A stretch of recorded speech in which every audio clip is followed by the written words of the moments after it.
This is Audible. Hachette Audio presents The Fifth Witness by Michael Connelly. Read by Peter Giles. Chapter 29. Judge Perry was not a happy jurist. He didn't even bother to go behind his desk and sit down. We entered his chambers, and he immediately turned on me and folded his arms across his chest. He stared hard at me and waited for his court reporter to take a seat and set up her machine before he spoke. "Okay, Mr. Haller. Ms. Freeman is objecting because my guess is that this is the first she's heard about the Secret Service and the U.S. Attorney's Office and a federal target letter, and what it all may or may not have to do with this case. I'm objecting myself because it's the first I remember any mention of the federal government, and I'm not going to allow you to go on a federal fishing trip in front of the jury. Now, if you have something, I want an offer of proof on it right now, and then I want to know why Ms. Freeman doesn't know anything about it." "Thank you, Judge," Freeman said indignantly, hands on her hips. I tried to diffuse the situation a bit by casually stepping away from our tight grouping and moving toward the window with the view that rolled up the side of the Santa Monica Mountains. I could see the cantilevered homes edging the crest. They looked like matchboxes ready to drop with the next earthquake that came through. I knew what that was like, clinging to the edge. "Your Honor, my office received an anonymously sent envelope in the mail that contained a copy of a federal target letter addressed to Louis Aparicio and Aloft. It informed him that he and his company were the target of an investigation into fraudulent foreclosure practices undertaken on behalf of his client banks." I held up the document and envelope. "I have the letter right here. It is dated 2 weeks before the murder and just 8 days after the letter of complaint Bondurant sent to Aparicio." "When did you receive this supposedly anonymous envelope?" Freeman asked, her voice dripping with skepticism. "It turned up yesterday in my P.O. box, but wasn't opened until last night. If counsel does not believe me, I will have my office manager come over and you can ask her any question you like. She's the one who went to the box." "Let me see it," the judge demanded. I handed Perry the letter and envelope. Freeman moved in close to him to read it as well. It was a short letter, and he soon gave it back to me without asking Freeman if she was finished reading. "You should have brought this up this morning," the judge said. "At the very least, you should have provided a copy to opposing counsel and told her you planned to introduce it." "Judge, I would have, but it's obviously a photocopy and it came in the mail. I've been sandbagged before. We probably all have. I needed to verify the document and make sure it was legitimate before I told anyone. I didn't get that confirmation until less than an hour ago, during the afternoon break." "What was the source of the confirmation?" Freeman asked, before the judge could. "I don't know the exact details. My investigator simply told me that the letter was confirmed by the feds as legitimate. If you want further detail, I can also call in my investigator." "That won't be necessary because I am sure Ms. Freeman will want to do her own due diligence. But bringing it up in cross-examination was far out of line, Mr. Haller. You should have informed the court this morning that you had received something in the mail that you were in the process of checking out and planned to introduce in court. You blindsided the state and the court." "I apologize, Your Honor. My intention was to handle it properly. I guess it was a learned behavior, seeing how the state has blindsided me at least twice so far, with surprise evidence and questions about timing and chain of custody." Perry gave me a hard look, but I knew he got the point. Ultimately, I believed he was a fair judge and would act accordingly. He knew the letter was legitimate and vital to the defense's case. Basic fairness held that I be allowed to pursue it. Freeman read the same thing I did and tried to head the judge off. "Your Honor, it's 4:15. I request that court be adjourned for the day so that the prosecution can digest this new material and be adequately prepared to proceed in the morning." Perry shook his head. "I don't like losing court time," he said. "I don't either, Judge," Freeman responded. "But no doubt, as you just said, I've been blindsided here. Counsel should have brought this information forward this morning. You cannot allow him to just proceed with it without the prosecution being prepared and conducting its own confirmation and due diligence as to the context of this information. I am asking for 45 minutes, Judge. Surely the state is entitled to that. The judge looked at me for opposing argument. I held my hands wide. Doesn't matter to me, Judge. She can take all the time in the world, but it doesn't change the fact that Aparicio was and is under federal investigation for his dealings with Westland, among other banks. That would make the victim in this case a potential witness against him. The letter we introduced earlier makes that clear. The police and prosecution completely missed this aspect of the case, and now Ms. Freeman wants to blame the messenger for their shallow Okay, Mr. Holler, we're not in front of the jury here, Perry said, cutting me off. I understand your point. I'm going to adjourn early today, but we'll start at 9 sharp tomorrow, and I expect all parties to be prepared and for there to be no further delays. Thank you, Your Honor, Freeman said. Let's go back, Perry said. And we did. My client was clinging to me as we left the courthouse. She wanted to know what other details I had about the federal investigation. Herb Dahl trailed behind us like the tail on a kite. I was uncomfortable speaking to both of them. Look, I don't know what it means, Lisa. That's one reason why the judge broke early today, so both the defense and the prosecution could do some work on it. You have to just back off for a bit and let me and my staff handle it. But this could be it, right, Mickey? What do you mean, it? The evidence that shows it wasn't me. That proves it. I stopped and turned to her. Her eyes were searching my face for any sign of affirmation. Something about her desperation made me think for the first time that she may have truly been framed for Bondurant's murder. But that wasn't like me, to believe in innocence. Look, Lisa, I am hoping that it will very clearly demonstrate to the jury that there is a strong alternate possibility, complete with motive and opportunity. But you need to calm down and recognize that it might not be evidence of anything. I expect that the prosecution is going to come in tomorrow with an argument to keep it away from the jury. We have to be prepared to fend that off, as well as to proceed without it. So I have a lot. They can't just do that. This is evidence. Lisa, they can argue anything they want, and the judge will decide. The good thing is he owes us one. In fact, he owes us 2 for the hammer and the DNA dropping out of the sky. So I hope he'll do the right thing here, and we'll get it in. That's why you have to let me go now. I need to get back to the office and get to work on this. She reached up and patted down my tie and adjusted the collar on my suit coat. Okay, I get it. You do what you have to do, but call me tonight, okay? I want to know where things stand at the end of the day. If there's time, Lisa, if I'm not too tired, I will call. I looked over her shoulder at Dahl, who stood 2 feet behind her. I actually needed the guy at the moment. Herb, take care of her. Get her home so I can go back to work. I've got her, he said. No worries. Right, no worries. I had the whole case to worry about, and I couldn't help but worry about my client going off with the man I just sent her with. Was Dahl for real, or was he just protecting his investment? I watched them head off across the plaza toward the parking garage. I then walked past the library and north toward my office. I was probably more excited about the possibilities that had dropped into my lap than Lisa was. I just wasn't showing it. You never show your cards unless your opponent has called the final bet. When I got back to the office, I was still floating on adrenaline. The pure, high-octane form that comes with the unexpected twist in your favor. Cisco and Bullocks were waiting for me when I entered. They both started talking at once, and I had to raise my hands to cut them both off. Hold on, I said. One at a time, and I go first. Perry adjourned early so the state could jump on the target letter. We need to be ready for their best shot in the morning, because I want to get it before the jury. Cisco, now you. What have you got? Tell me about the letter. My momentum, carried all the way from the courthouse, took us into my office, and I went behind the desk. The seat was warm, and I could tell someone had been working there all afternoon. Okay, Cisco said. We confirmed the letter was legit.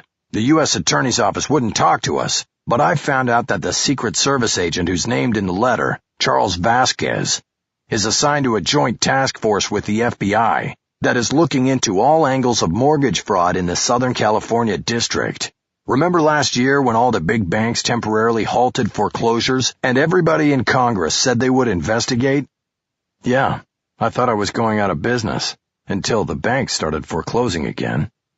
Yeah, well, one of the investigations that did get going was right here. Lattimore put together this task force. Reggie Lattimore was the U.S. attorney assigned to the district. I knew him years ago when he was a public defender. He later switched sides and became a federal prosecutor, and we moved in different orbits. I tried to stay away from the federal courthouse. I saw him from time to time at lunch counters downtown. Okay, he won't talk to us. What about Vasquez? I tried him too. I got him on the line, but as soon as he knew what it was about, he had no comment. I called back a second time and he just hung up on me. I think if we want to talk to him, we're going to have to paper him.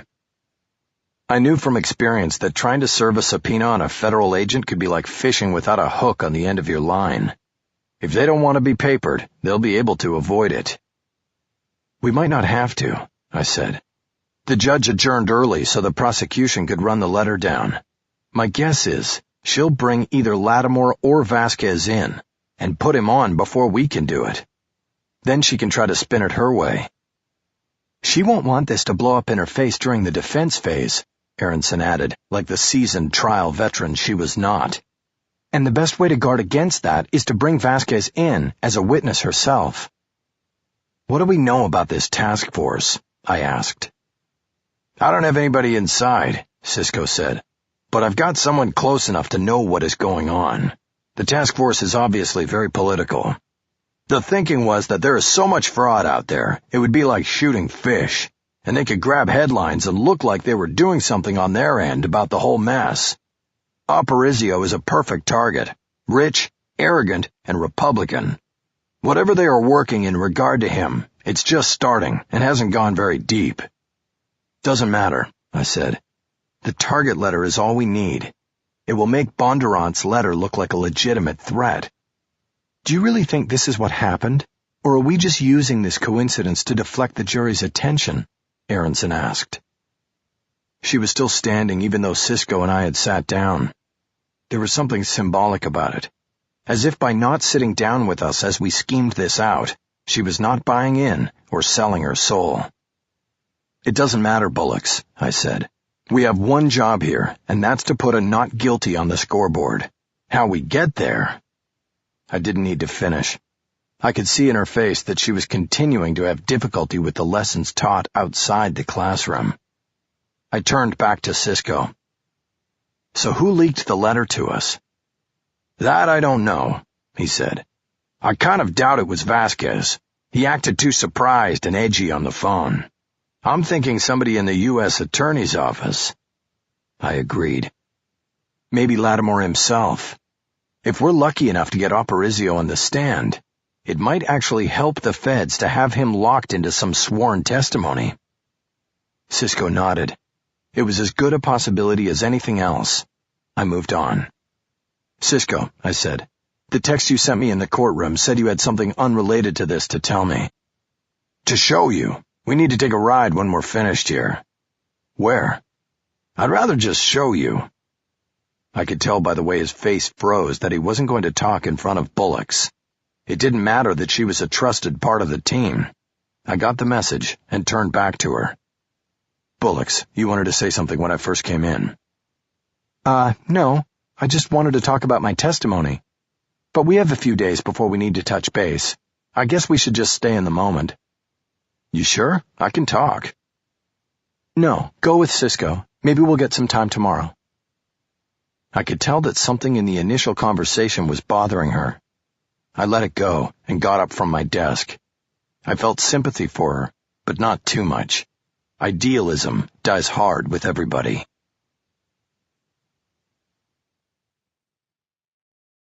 Chapter 30. I drove the Lincoln because Cisco had ridden his motorcycle to work. He directed me north on Van Nuys Boulevard. Is this about Lisa's husband? I asked. You found him? No, not about that. It's about the two guys in the garage, boss. The guys who attacked me?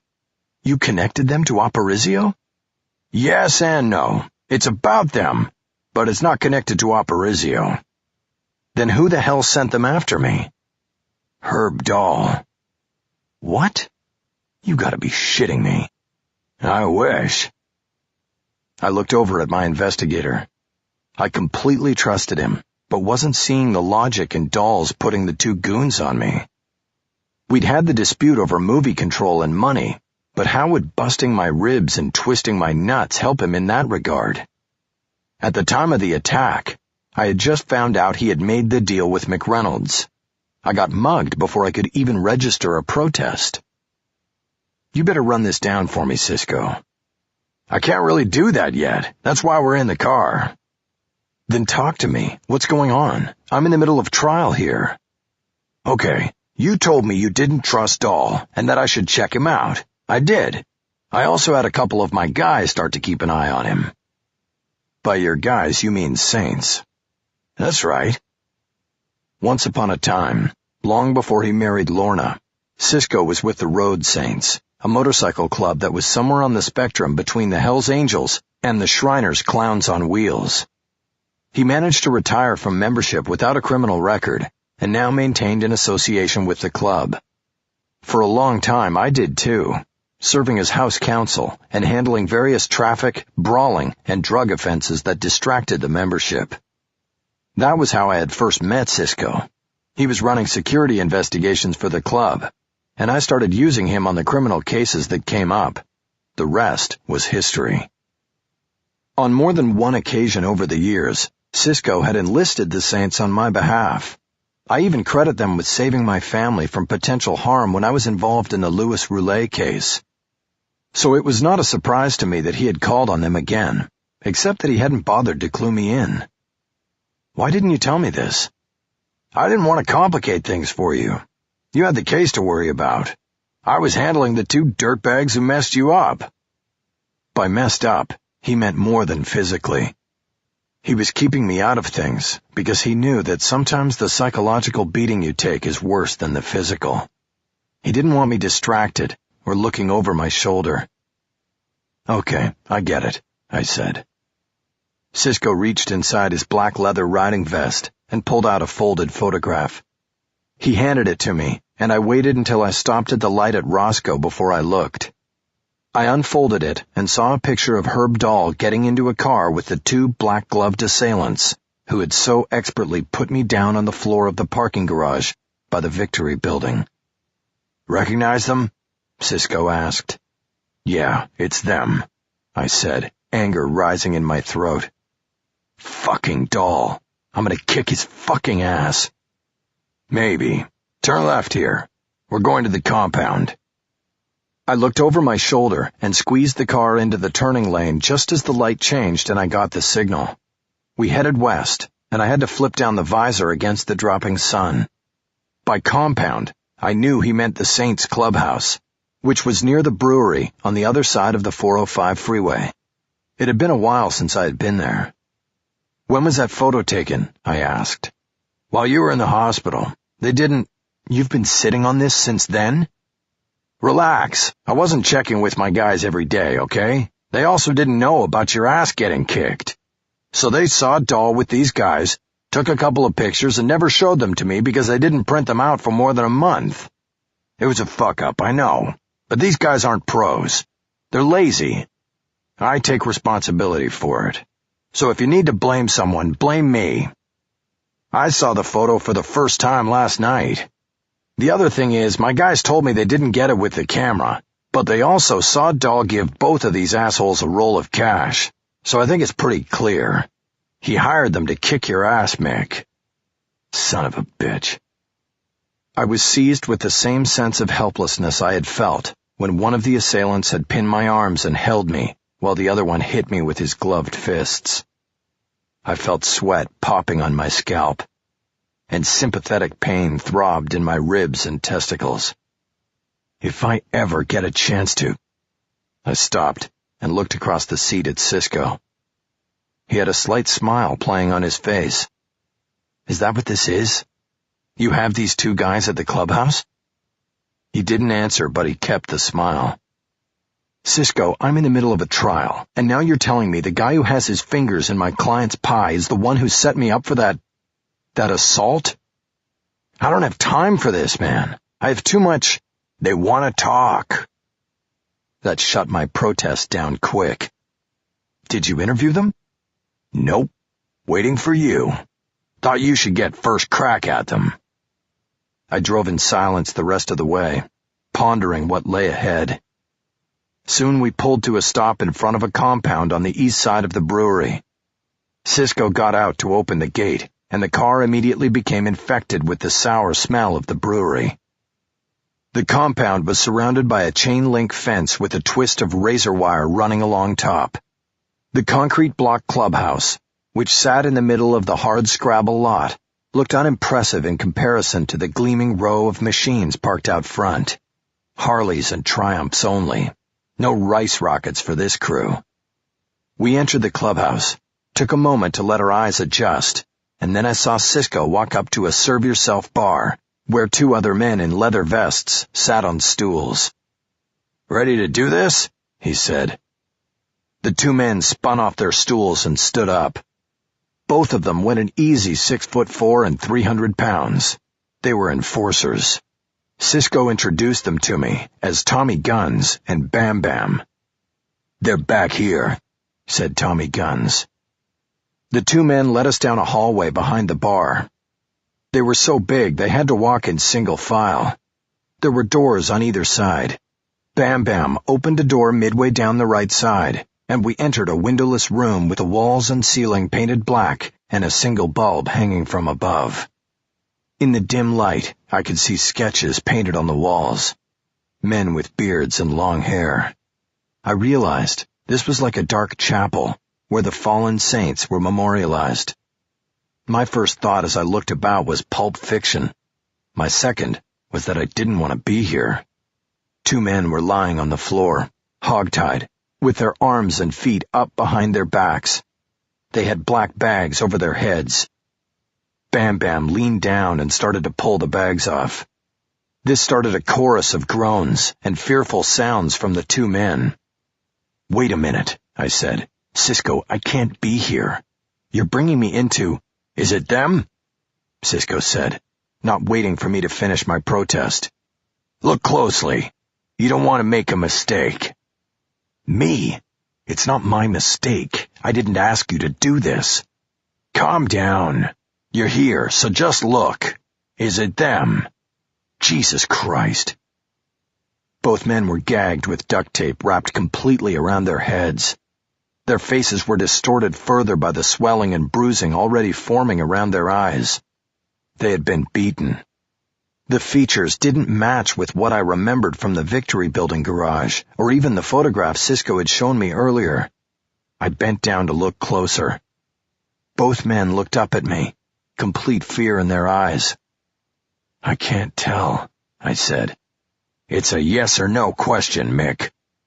"Yeah, but they weren't scared shitless when they beat the crap out of me, and they weren't gagged." "Take off the tape," Cisco ordered. Bam Bam moved in, springing a switchblade open and roughly cutting through the tape on the first man. He then tore it off, taking chunks of neck hair with it. The man yelped in pain. "Shut the fuck up!" Tommy Guns yelled. The second man learned from his friend's example. He took the harsh tape removal process without making a sound. Bam Bam threw the gag to the side of the room and then moved behind the men. He grabbed the nexus of the rope that tied the arms and legs together and knocked each man onto his side so I could see his face better. "Please don't kill us," one of the men said, desperation tightening his voice. "It wasn't personal. We were paid to do a job. We could have killed you, but we didn't." I suddenly recognized him as the one who did all the talking in the garage. "It's them," I said, pointing down. "He did the talking, and he did the punching. Who are they?" Cisco nodded, as though the confirmation was only a formality. "They're brothers. The talker is Joey Mack. The puncher is, get this, Angel Mack." Listen, we don't even know what it was about, the talker yelled out. Please, we made a mistake. You're fucking right you made a mistake, Cisco yelled, his voice coming down on both of them like the wrath of God. And now you pay. Who wants to go first? The puncher started to whimper. Cisco walked over to a card table where there was a spread of tools and weapons, plus the roll of tape. He chose a pipe wrench and a set of pliers and turned back. I thought and hoped it was all an act. But if it was, Cisco was turning in an Oscar-caliber performance. I put my hand on his shoulder and held him from approaching the two men. I didn't have to say anything, but the message was clear. Let me have a shot at them. I took the wrench from Cisco and squatted like a baseball catcher in front of the captives. I hefted the heavy tool in my hand for a few seconds, getting a good feel for its weight before speaking. Who hired you to hurt me? The talker answered immediately. He wasn't interested in protecting anybody but himself and his brother. A guy named Dahl. He told us to hit you hard but not kill you. You can't do this, man. I think we can do whatever we want. How do you know Dahl? We don't, but we had a mutual connection. And who is that? No answer. I didn't have to wait long before Bam Bam lived up to his moniker and leaned down and hit them both with piston-like punches to the jaw. The talker was spitting blood when he gave me the name. Jerry Castile. And who's Jerry Castile?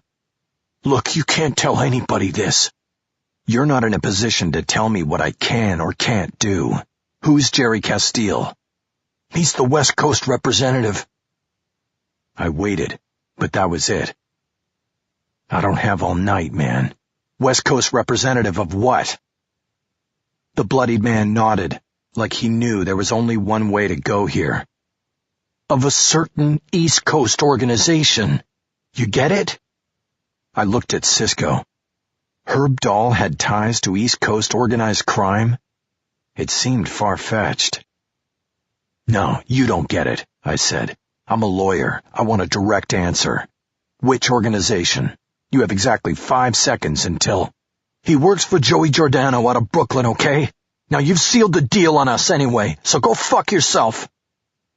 He reared back and spit blood at me. I'd left my suit coat and tie at the office. I looked down at my white shirt and saw a blood stain just outside the area that would be covered by a tie. This is a monogrammed shirt, you shithead. Tommy Gunn suddenly moved between us, and I heard the brutal impact of fist on face, but didn't see it because of Tommy's massive size. He then stepped back, and I could see the talker was now spitting out teeth. Monogrammed shirt, man, Tommy Gunn said, as if offering an explanation for his vicious action. I stood up. Okay, cut them loose, I said. Cisco and the two saints turned to look at me. Cut 'em loose, I said again. You sure? Cisco said. They'll probably go running back to this fucker Castile and tell him we know. I looked down at the two men on the floor and shook my head. No, they won't. They tell him that they talked and they'll probably end up dead. So cut them loose and it's like this never happened. They'll drop out of sight until the bruises go away, and that will be the end of it. I bent down to get close to the two captives. I have that right. Right? Yeah, said the talker, a bulge the size of a marble forming on his upper lip. I looked at his brother. Is that right? I want to hear it from both of you. Yeah, right, the puncher said. I looked at Cisco. We were finished here. He gave the order. Okay, Guns, listen up. You wait till dark. You leave them in here and wait till dark.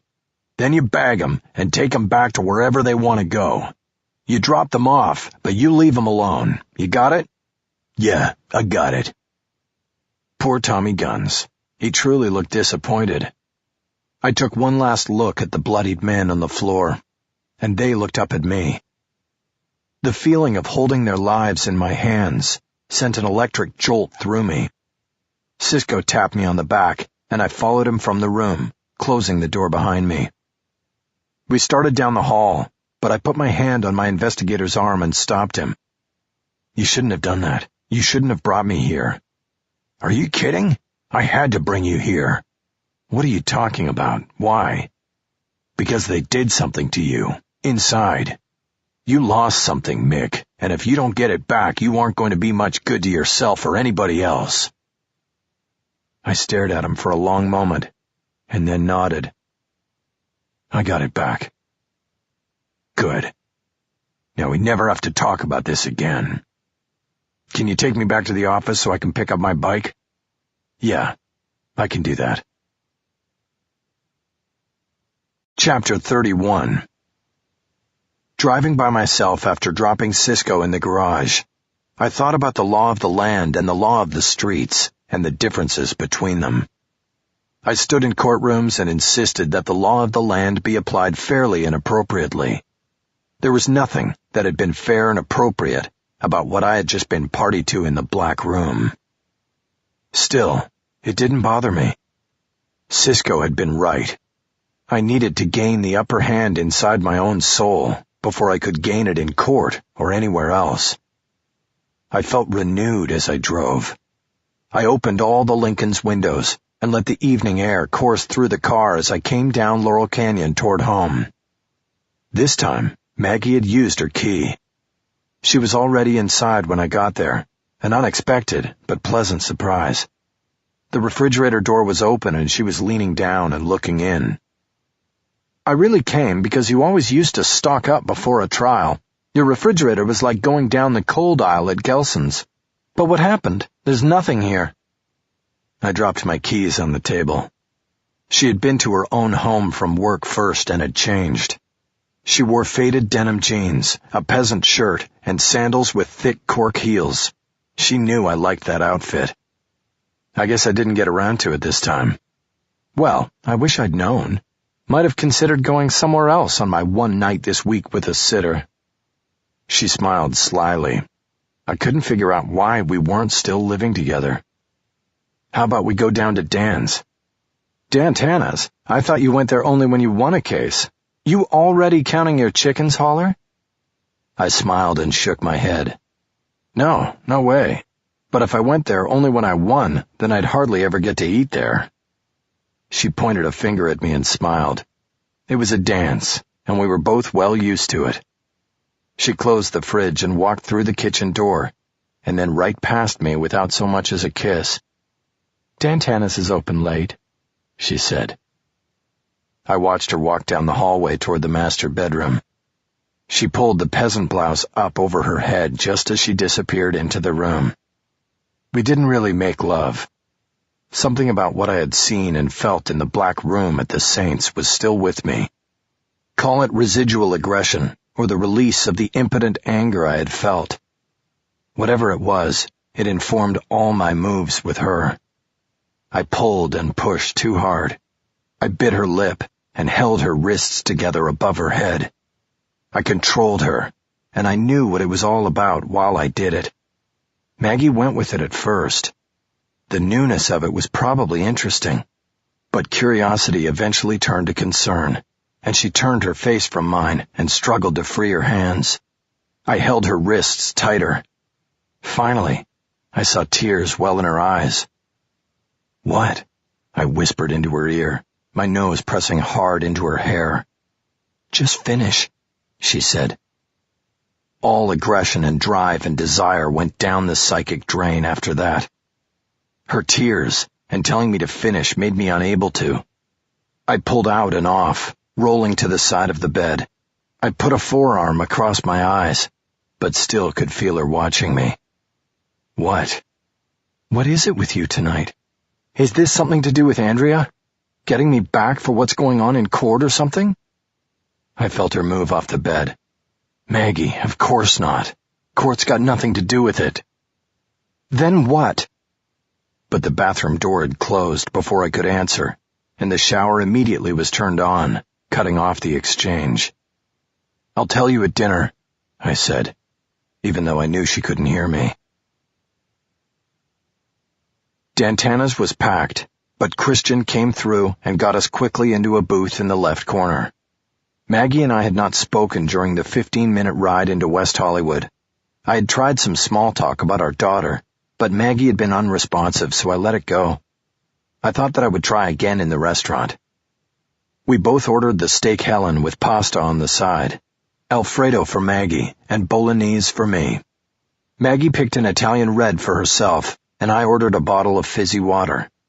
After the waiter left, I reached across the table and put my hand on her wrist, gently this time. "I'm sorry, Maggie. Let's start over." She pulled her arm away from me. "You still owe me an explanation, Holler. That wasn't making love. I don't know what's going on with you. I don't think you should treat anyone that way, but especially not me." "Maggie, I think you're overdoing it a bit. For a while there you liked it, and you know it. And then you started to hurt me." "I'm sorry. I never want to hurt you. And don't try to act like it was a passing thing. If you ever want to be with me again, you'd better start telling me what is happening with you." I shook my head and looked out at the crowded room. The Lakers were on the overhead TV in the bar that divided the place. People were crowded 3 deep behind the lucky patrons who had the stools. The waiter brought our drinks, and that bought me some more time. But as soon as he left the table, Maggie was on me. "Talk to me, Michael, or I'm taking my dinner to go. I'll take a cab." I took a long drink of water and then looked at her. "It has nothing to do with Court or Andrea Freeman or anybody or anything else you know, okay?" "No, not okay. Talk to me." I put my glass down and folded my arms on the table. "Cisco found the 2 guys who attacked me." "Where? Who are they?" "That doesn't matter. He didn't call the police. He didn't turn them in." "You mean he just let them go?" I laughed and shook my head. "No, he held them.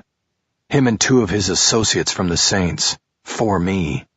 In this place they have. To do what I wanted. Whatever I wanted. He said I needed it." She reached across the checked tablecloth and put her hand on my forearm. "Holler, what did you do?" I held her eyes for a moment. "Nothing.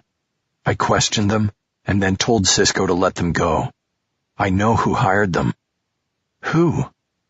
"I'm not going to get into that. It's not important. But you know what, Maggie? When I was in the hospital waiting to find out if they were going to be able to save my twisted nut, all I could think about were these violent images of me getting those 2 guys back. I mean, Hieronymus Bosch torture stuff. Medieval shit. I wanted to hurt them so bad. Then I get my chance, and believe me, these guys would have just disappeared after. And I let it go. And then I'm with you, and—" She leaned back in the booth. She stared off into space, a mixture of sadness and resignation on her face. "Pretty fucked up, huh? I wish you hadn't told me all of that." "You mean as a prosecutor?" "There's that."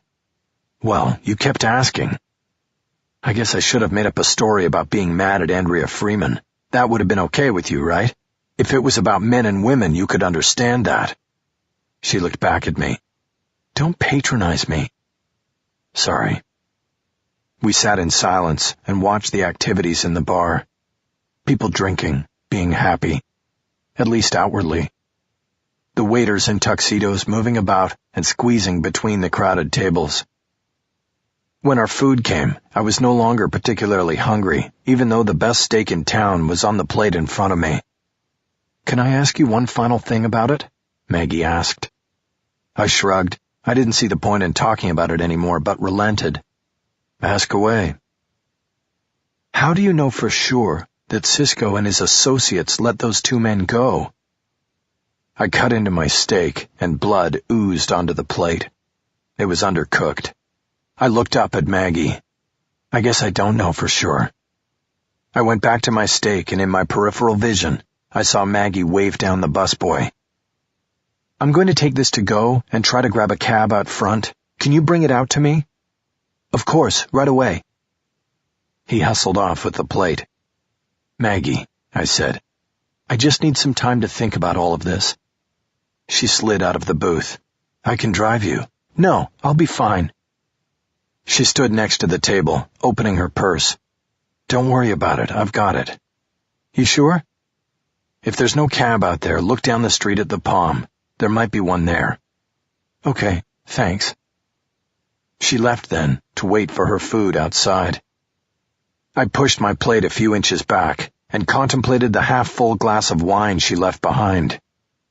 5 minutes later, I was still considering it, when Maggie suddenly appeared, the to-go bag in her hand. They had to call a cab, she said. It should be here any minute. She picked up her glass and sipped from it. Let's talk after your trial, she said. Okay. She put the glass down, leaned over, and kissed me on the cheek. Then she left. I sat there for a while thinking about things. I thought maybe that last kiss had saved my life. Chapter 32. This time in his chambers, Judge Perry sat down. It was 9:05 Wednesday morning, and I was there along with Andrea Freeman and the court reporter. Before resuming trial, the judge had agreed with Freeman's request for one more conference out of the public eye. Perry waited for us to settle in our seats, then checked that his reporter's fingers were poised over the keys of her steno machine. Okay, we're on the record here in California versus Trammell, he said. Ms. Freeman, you called for an in-camera conference. I hope you're not going to tell me you need more time to pursue the issue involving the federal target letter. Freeman moved to the front edge of her seat. Not at all, Your Honor. There is nothing worth pursuing. The issue has been thoroughly vetted, but full knowledge of what is going on with the federal agencies involved does not comfort me. I believe it is clear from what I know now that Mr. Haller is going to attempt to push this trial off the rails with issues that are clearly irrelevant to the matter before the jury. I cleared my throat, but the judge stepped in first. We handled the issue of third-party guilt in pre-trial, Ms. Freeman. I am allowing the defense the leeway to pursue it to a point. But you have to give me something here. Just because you don't want Mr. Haller to pursue this target letter doesn't make it irrelevant. I understand that, Judge, but what— Excuse me, I said. Do I get a turn here? I'd like the chance to respond to the insinuation that I'm pushing— Let Ms. Freeman finish, and then you'll get a good long tug, Mr. Haller. I promise you that. Ms. Freeman? Thank you, Your Honor. What I'm trying to say is that a federal target letter essentially means almost nothing. It is a notice of a pending investigation. It is not a charge. It's not even an allegation. It doesn't mean that they have found something or will find something. It is simply a tool used by the feds to say, hey, we heard something and we're going to look into it. But in Mr. Haller's hands in front of the jury, he's going to spin this into the harbinger of doom and attach it to someone not even on trial here. Lisa Trammell is the one on trial, and this whole thing about federal target letters is not even remotely relevant to the material issues. I would ask that you disallow Mr. Haller from making any further inquiry of Detective Curlin in this regard. The judge was leaning back with his hands in front of his chest, the fingers of each hand pressed against each other. He swiveled to face me. Finally, my cue. Judge, if I were in Your Honor's position, I think that I would ask counsel, since she says she thoroughly vetted this letter and its origin, if there is a sitting federal grand jury looking into foreclosure fraud in Southern California. And then I would ask how she has concluded that a federal target letter amounts to almost nothing, because I don't think the court is getting a very accurate assessment of what the letter means or what its impact is on this case. The judge swiveled back to Freeman and broke one of his fingers free to point in her direction. What about that, Ms. Freeman? Is there a grand jury? Judge, you are putting me in an awkward position here. Grand juries work in secret and— We're all friends here, Ms. Freeman, the judge said sternly. Is there a grand jury? She hesitated and then nodded. There is a grand jury, Your Honor, but it has not heard any testimony in regard to Louis Aparicio. As I said, the target letter is nothing more than a notice of a pending investigation. It's hearsay, Judge, and it doesn't fit into any exception that would speak to its admissibility in this trial. Though the letter was signed by the U.S. Attorney for this district, it was actually authored by a Secret Service agent handling the inquiry. I have the agent waiting downstairs in my office. If the court wishes, I can have him in chambers in 10 minutes to tell you exactly what I just did. That this is a lot of smoke and mirrors on Mr. Haller's part. At the time of Mr. Bondurant's death, there was no active investigation yet, and no connection between the two. There was just the letter. That was a mistake. By revealing that Vasquez, the Secret Service agent who penned the target letter, was in the building, Freeman had put the judge into a difficult position. That the agent was nearby and easily accessible would make it harder for the judge to dismiss the issue out of hand. I stepped in before the judge could respond. Judge Perry, I would suggest that since counsel says she has the federal agent who wrote the letter right here in the courthouse, she simply put him on the stand to counter anything that I might draw from Detective Curlin on cross-examination. If Ms. Freeman is so sure the agent will say the target letter he wrote amounts to nothing, then let him tell the jury that. Let him blow me out of the water. I remind the court that we've already dipped our toes into these waters. I asked Curlin about the letter yesterday.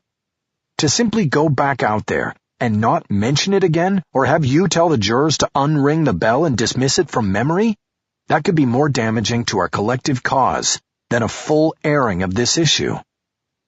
Perry answered without hesitation. I tend to think that you are correct about this, Mr. Haller. I don't like the idea of leaving the jury all night with this mysterious target letter to ponder, and then pulling the rug out from under them this morning. Your Honor, Freeman said quickly, may I be heard once more? No, I don't think that is necessary. We need to stop wasting time in here and get the trial started. But, Your Honor, there is one other exigent issue the court has not even considered. The judge looked frustrated. And what is that, Ms. Freeman? My patience is drawing thin.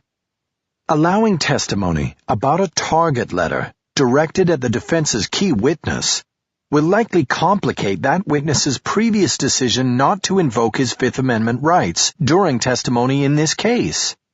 Luis Aparicio and his legal counsel may well reconsider that decision once this target letter is introduced and discussed publicly. Therefore, Mr. Haller may be building a defense case that ultimately results in his key witness and straw man, if you will, refusing to testify. I want it on record now that if Mr. Haller plays this game, he must abide by the consequences. When Aparicio decides next week that it's in his best interest not to testify, and asks for a new hearing on the subpoena, I don't want defense counsel crying to the court for a do-over. No do-overs, Judge. The judge nodded, agreeing with her. I guess that would be tantamount to the man who killed his parents asking the court to show mercy on him because he's an orphan. I'm in agreement, Mr. Haller. You are on notice that if you play it this way, you must be prepared to shoulder the consequences. I understand, Judge, I said, and I will make sure my client does as well. I only have one point of argument, and that is counsel's labeling of Luis Aparicio as a straw man. He's no straw man, and we'll prove it. Well, the judge said, at least you'll get a chance to. Now, time is wasting. Let's get back into the courtroom. I followed Freeman out, leaving the judge behind while he put on his robe. I expected her to hit me with a verbal assault, but I got the opposite. Well played, counselor, she said. Thanks, I think. Who do you think sent the letter? I wish I knew. Have the feds contacted you? My guess is they're going to want to find out who's leaking sensitive and confidential documents to the public. Nobody said jack yet. Maybe it was the feds who leaked it. If I get Aparicio on the stand, he's stuck with his testimony. Maybe I'm just an instrument of the federal government here. Ever think of that? The suggestion seemed to put a pause in her step. As I passed her, I smiled. As we entered the courtroom, I saw Herb Dahl in the front row of the gallery behind the defense table. I suppressed the urge to pull him over the rail and pound his face into the stone floor. Freeman and I took our positions at our respective tables, and in a whisper, I filled my client in on what had happened in chambers. The judge entered and brought the jury in. The last piece of the picture was filled in when Detective Curlin returned to the witness stand. I grabbed my files and legal pad and went back to the lectern.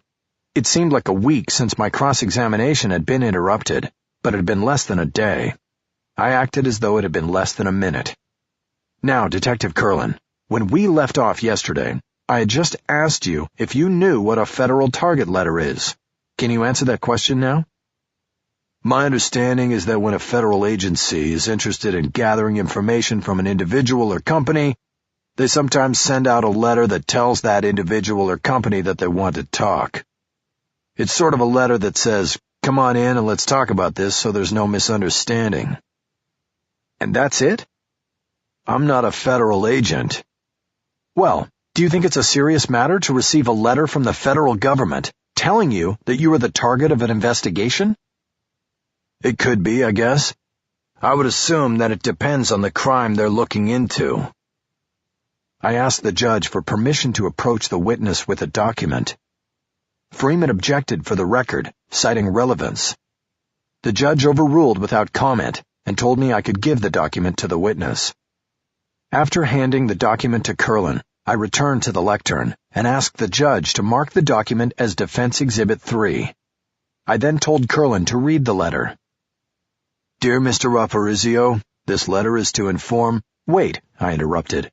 Could you first read and describe what is at the top of the letter, the letterhead?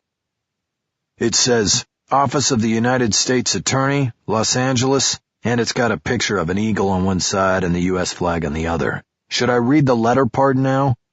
Yes, please do.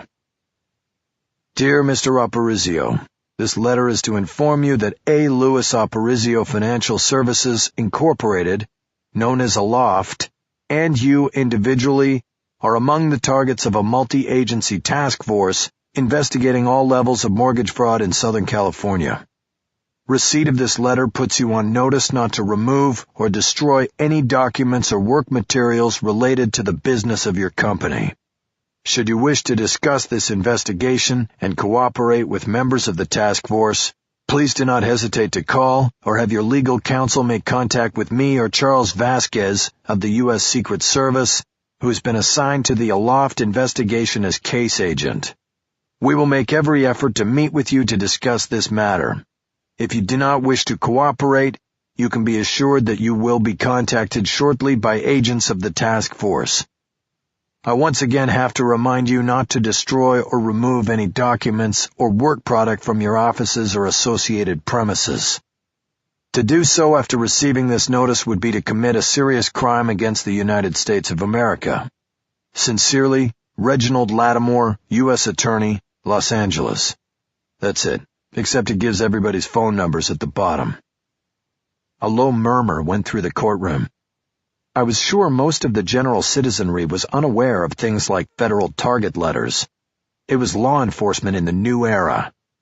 I was sure the so-called task force amounted to token contributions of agents from a handful of agencies on no budget. Instead of mounting expensive investigations, it would take a shot at scaring people into coming in and begging for mercy.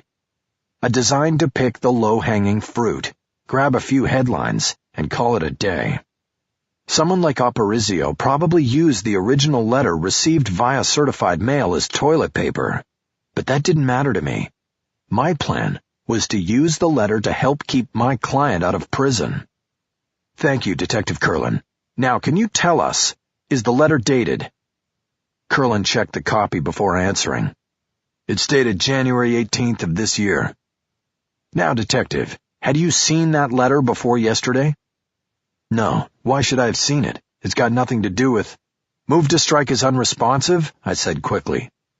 Your Honor, the question was simply whether he had seen the letter before. The judge instructed Curlin to answer only the question asked. I had not seen this letter before yesterday. Thank you, Detective. And now let's go back to the other letter I asked you to read yesterday, from the victim, Mitchell Bondurant, to the same Louis Aparicio, who is addressed in the federal target letter. Do you have that handy there in your binder? If I could have a moment. Please. Curlin found the letter in the binder, removed it, and held it up. Good.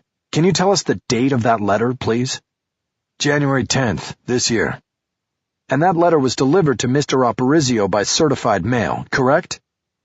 It was sent certified. I cannot tell you if Mr. Aparicio received it or ever saw it. It has someone else's name listed as signing for it. But no matter who signed for it, it is a certainty that it was sent on January 10th, correct? I think that's correct. And the second letter we've talked about here, the target letter from the Secret Service agent, was sent by certified mail as well, am I right? That's right. So the date of January 18th is certified as to when it was mailed? Correct. So let me see if I have this right.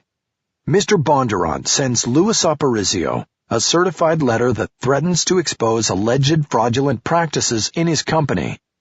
And then, 8 days later, a federal task force sends Mr. Aparicio another certified letter, this one saying he is the target of an investigation into foreclosure fraud. Do I have this timeline right, Detective Curlin? As far as I know, yes. And then less than 2 weeks later, Mr. Bondurant is brutally murdered in the garage at Westland, right? That's right. I paused and rubbed my chin like a deep thinker. I really wanted to hold the jury with this. I wanted to look at their faces but knew it would reveal my play, so I went with the deep thinker pose. Detective, you have testified about your wealth of experience as a homicide detective, correct? I have a lot of experience, yes. Hypothetically speaking, do you wish you knew then what you know now? Curlin squinted, like he was confused, even though he knew exactly what I was doing and where I was going. I'm not sure I understand, he said. Put it this way. Would it have been good for you to have those letters in hand on the first day of the murder investigation? Sure, why not? I'd take all evidence and information on the first day any time, but that never happens. Hypothetically speaking, if you knew that your victim, Mitchell Bondurant, had sent a letter threatening to expose another man's criminal behavior, just 8 days before that man learned he was the target of a criminal investigation, wouldn't that be a significant avenue of investigation for you? It is hard to say. Now I looked at the jury. Curlin was waffling, refusing to acknowledge what common sense dictated he should own up to. You didn't need to be a detective to understand that. Hard to say. Are you saying that if you had this information and these letters on the day of the murder, it would be hard to say if you would follow up on them as a significant lead? I'm saying that we don't have all the details, so it is hard to say how significant it was or wasn't. But as a general answer, all leads are followed up. It's as simple as that. As simple as that. Yet you never pursued this angle of investigation, did you? I didn't have this letter. How could I have followed it up? You had the victim's letter, and you did nothing with it, didn't you? Not true at all. I checked it out and determined it had nothing to do with the murder. But isn't it true that by that time you already had your supposed murderer, and you weren't going to let anything change your mind or make you deviate from that path? No, not true. Not true at all. I stared at Curlin for a long time, hoping that my face showed my disgust. No further questions at this time, I finally said. Chapter 33. Freeman kept Curlin on the stand for another 15 minutes of redirect, and did her best to re-sculpt his account of the investigation into a sterling effort of crime fighting. When she was through, I passed on another crack at him, because I was convinced that I was already ahead on Curlin. My effort had been to sell the investigation as an exercise in tunnel vision, and I believed I had succeeded. Freeman apparently felt that the need to address the federal target letter was urgent.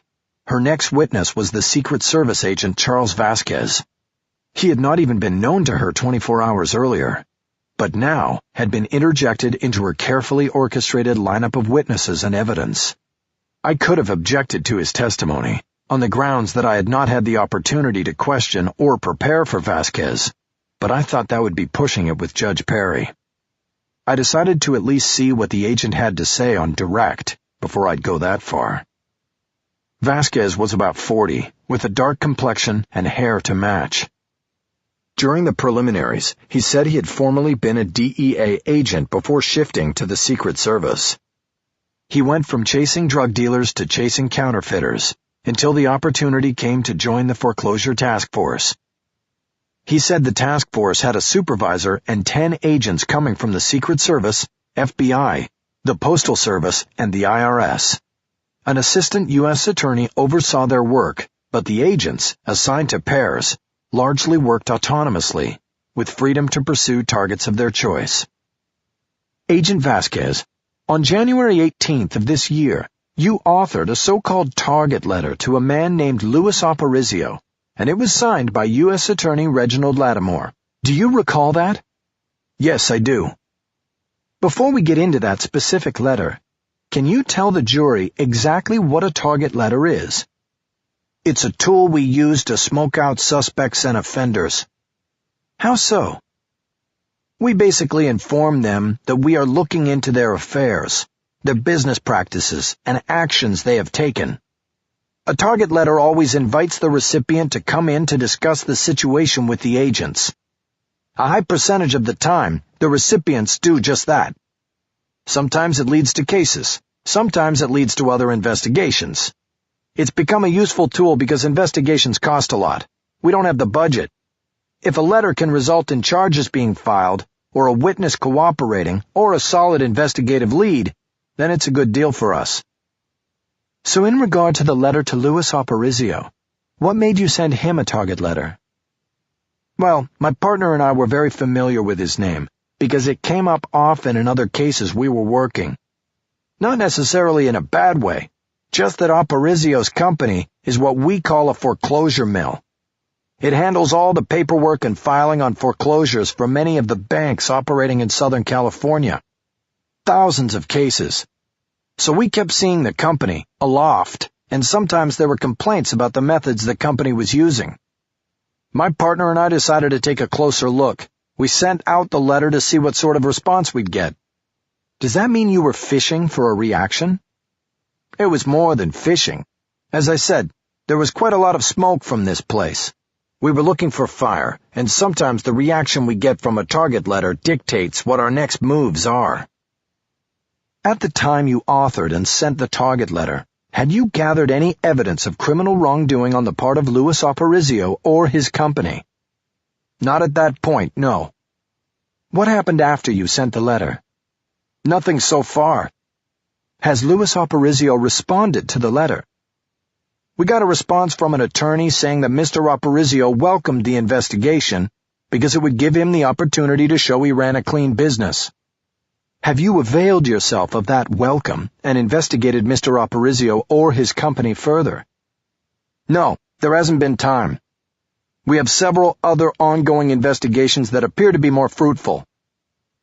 Freeman checked her notes before finishing.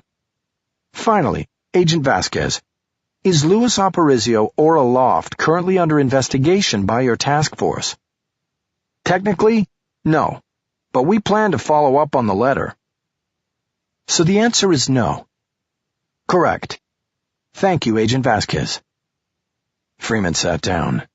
She was beaming, and obviously pleased with the testimony she had drawn from the agent. I stood up and took my legal pad back to the lectern. I had written down a few questions off the direct examination.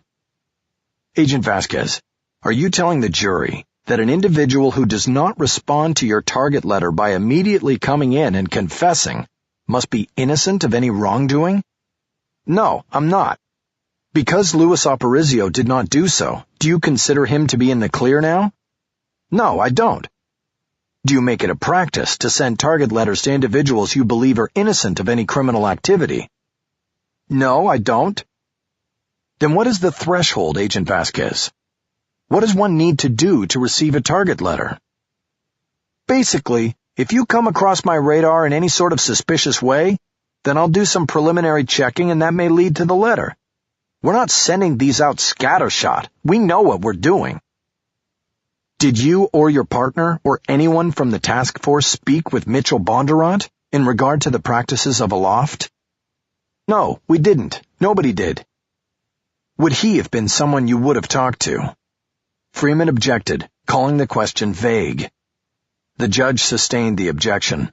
I decided to leave the question floating out there unanswered in front of the jury. Thank you, Agent Vasquez. Freeman went back to her scheduled rollout of the case after Vasquez, calling the gardener who found the hammer in the bushes of the home, a block and a half from the scene of the murder.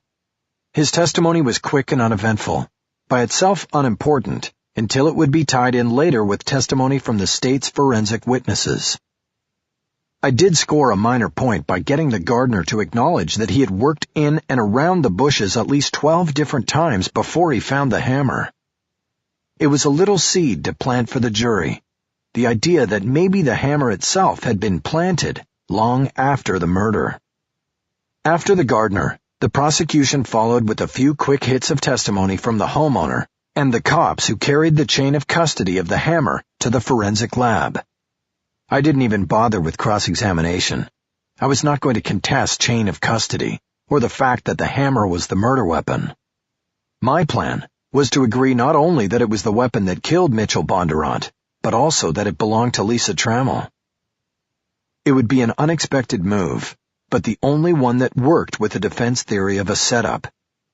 The lead through Jeff Trammell that the hammer might be in the back of the BMW he'd left behind when he disappeared to Mexico didn't pan out. Cisco was able to locate that car, still in use at the dealership where Jeff Trammell had worked, but there was no hammer in the trunk, and the man in charge of fleet management said there never was. I dismissed Jeff Trammell's story as an effort to get paid off for information that might be helpful to his estranged wife's case. The murder weapon sequence brought us to lunch, and the judge, as was beginning to be his custom, broke 15 minutes early. I turned to my client and invited her to go to lunch with me. "What about Herb?" she said. "I promised him I would go to lunch with him." "Herb can come too." "Really?" "Sure, why not?" "Because I thought you didn't—" "Never mind, I'll tell him." "Good, I'll drive." I had Rojas pick us up and we went down Van Nuys to the hamlet near Ventura. The place had been there for decades, and while it had classed itself up since the days it was called Hamburger Hamlet, the food was just the same. Because the judge had gotten us out early, we avoided the noon lineup and were immediately shown to a booth. "I love this place," Dahl said, "but I haven't been here in ages." I sat across from Dahl and my client. I didn't respond to his enthusiasm for the restaurant. I was too busy working out how I was going to play the lunch. We ordered quickly, because even with the early start, our time window was small. Our conversation was focused on the case and how Lisa perceived things to be going. She was pleased so far. "You get something that helps me from every witness," she said. "It's quite remarkable." "But the question is, do I get enough?" I responded. "And what you have to remember is that the mountain gets steeper with each witness. Do you know Bolero? It's classical music. I think it was composed by Ravel." I got 2 blank stares back. "It's okay. It doesn't matter. The point is, it's a long piece, maybe 15 minutes or so, and it starts off slow, with just a few quiet instruments, and then it gathers momentum and builds into a crescendo, a big finish, with all the instruments in the orchestra coming in together. And that's what the prosecutor is doing here. She's building sound and momentum. Her best stuff is still to come, because she's going to bring everything together with drums and strings and horns by the time she's finished. You understand, Lisa?" She nodded reluctantly. "I'm not trying to knock you down. You're excited and hopeful and righteous, and I want you to stay that way. Because the jury picks up on it, and it helps just as much as anything I do in there. But you have to remember, the mountain is getting steeper. She's got the science still to come, and juries love science, because it gives them a way out, a way of deferring. People think they want to be on jury duty. You get out of work, you sit front row on an interesting case, real-life drama in front of you instead of on the tube at home. But eventually, They have to go back into that room and look at each other and decide. They have to decide somebody's life. Believe me, not too many people want to do that. The science makes it easier. Oh, well, if the DNA matches, then it can't be wrong. Guilty as charged. You see, this is what we still face, Lisa, and I don't want there to be any illusions about it. Dahl gallantly put his hand on her arm, which leaned on the table. He gave it a comforting squeeze. Well, what will we do about their DNA? Trammell asked. Nothing, I said. There's nothing I can do. I told you before trial we had our own people test it and we got the same answers. It's legit. Her eyes were cast down in defeat, and I saw the start of tears, which was what I wanted. The waitress chose that moment to show up with our lunch plates. I waited until we were left alone before continuing. Cheer up, Lisa. The DNA is just window dressing. She looked up at me in confusion. I thought you just said it's legit. It is, but that doesn't mean there isn't an explanation for it. I'll handle the DNA. Like you said when we sat down, my job here is to drop a doubt into each piece of their puzzle. Then, we hope when all their pieces are in place and they hold the picture up to the jury, that all the little seeds of doubt we have sown have grown into something that changes that picture. If we do that, then we get tan. What's that mean? We go home, we go to the beach, and we get tan. I smiled at her, and she smiled back. Her tearing up had smeared the intricate makeup work she had performed that morning.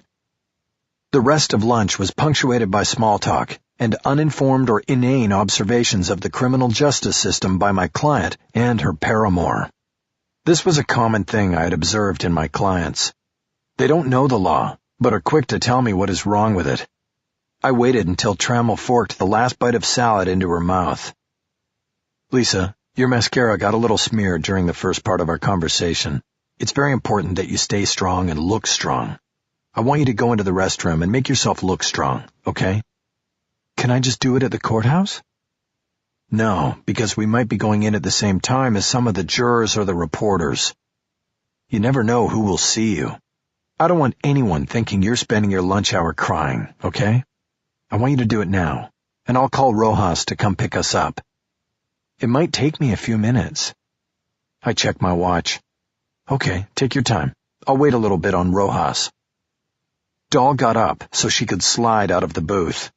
Then we were left alone.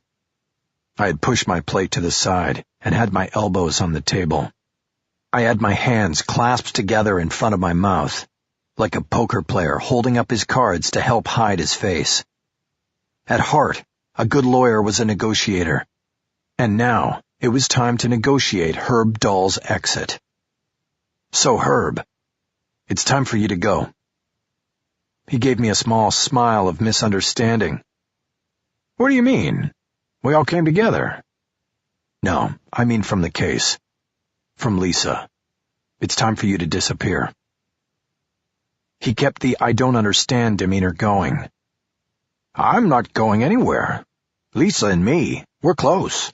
And I have a lot of money tied up in this thing. Well, your money's gone. And as far as Lisa goes, that's a charade that is coming to an end right now. I reached into the inside pocket of my coat and pulled out the photo of Herb with the brothers Mack that Cisco had given me the night before. I handed it across the table to him. He gave it a quick look and then laughed uneasily. Okay, I'll bite. Who are they? The Mack brothers. The men you hired to work me over. He shook his head and glanced over his shoulder at the rear hallway that led to the restrooms. He then turned back to me. Sorry, Mickey, but I don't know what you're talking about. I think you have to remember here that you and I have a deal on the movie. A deal involving circumstances I'm sure the California bar would be interested in reviewing. But other than that, are you threatening me, Dahl? Because if you are, you're making a mistake. No, no threat. I'm just trying to figure out where you're coming from. I'm coming from a dark room, where I had an interesting conversation with the Mack brothers. Dahl refolded the photo and handed it back to me. These two? They were asking me for directions, that's all. Directions, huh? Are you sure it wasn't money they were asking for? Because we have photos of that, too. I might have given them a few bucks. They asked for help and seemed nice enough. Now I had to smile. You know, you're good, Herb, but I got their story. So let's just skip all the bullshit and get down to the play. He shrugged. Okay, this is your show. What's the play? The play is what I said at the top.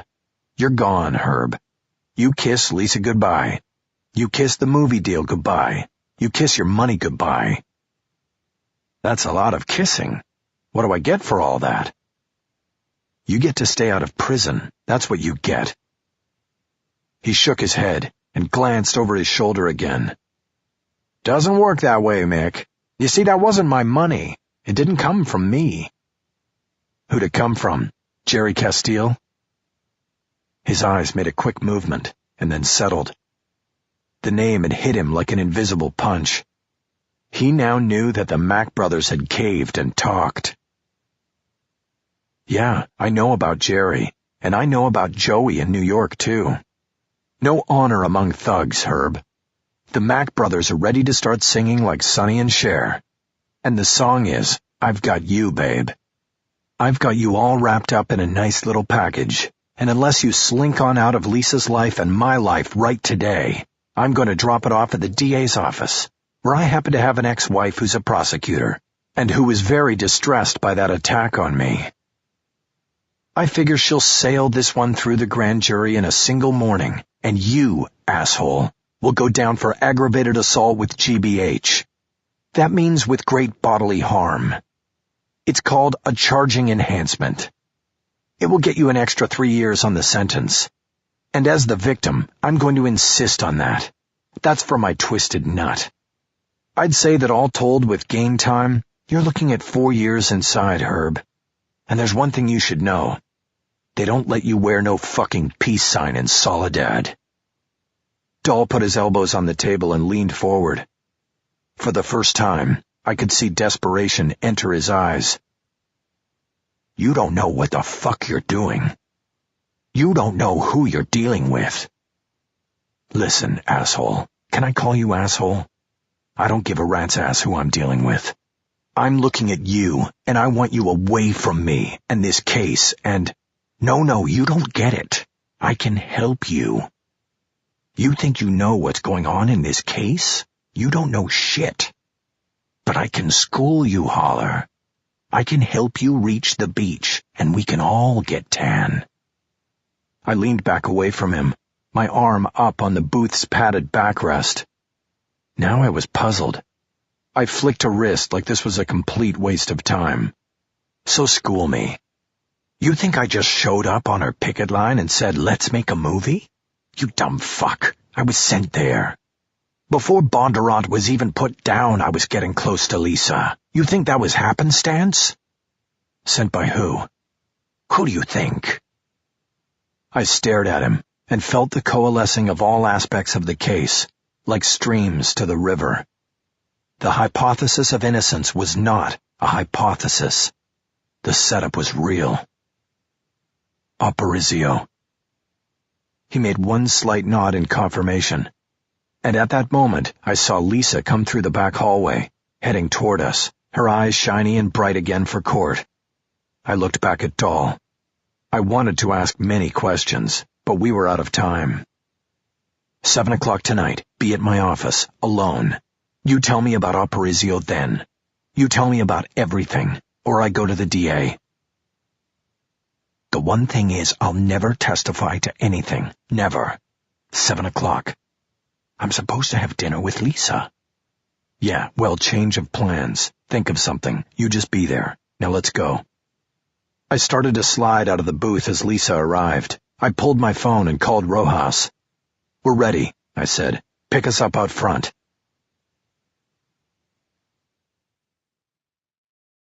Chapter 34. After court reconvened, the prosecution called Detective Cynthia Longstreth to the witness stand. By going with Curlin's partner as her next witness, Freeman was confirming what had been my growing assumption, that her version of Bolero climaxed with the science. It was the smart play. Go with what can't be questioned or denied. Lay out the investigation through Curlin and Longstreth, and then bring it all together with the forensics. She would finish out the case with the medical examiner and the DNA evidence. A nice, tight package. Detective Longstreth did not look as tough and as severe as she did the first day of the case, when I had met her at Van Nuys division.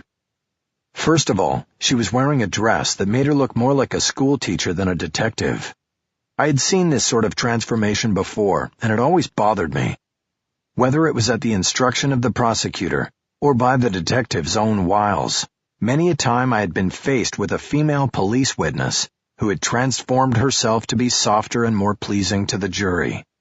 But if I dared point this out to the judge, or anybody for that matter, I ran the risk of being slapped down as a misogynist. So most times, I just had to grin and eat it. Freeman was using Longstreth to outline the second half of the investigation. Her testimony would be primarily about the search of the Trammell house and its findings. I was expecting no surprises here.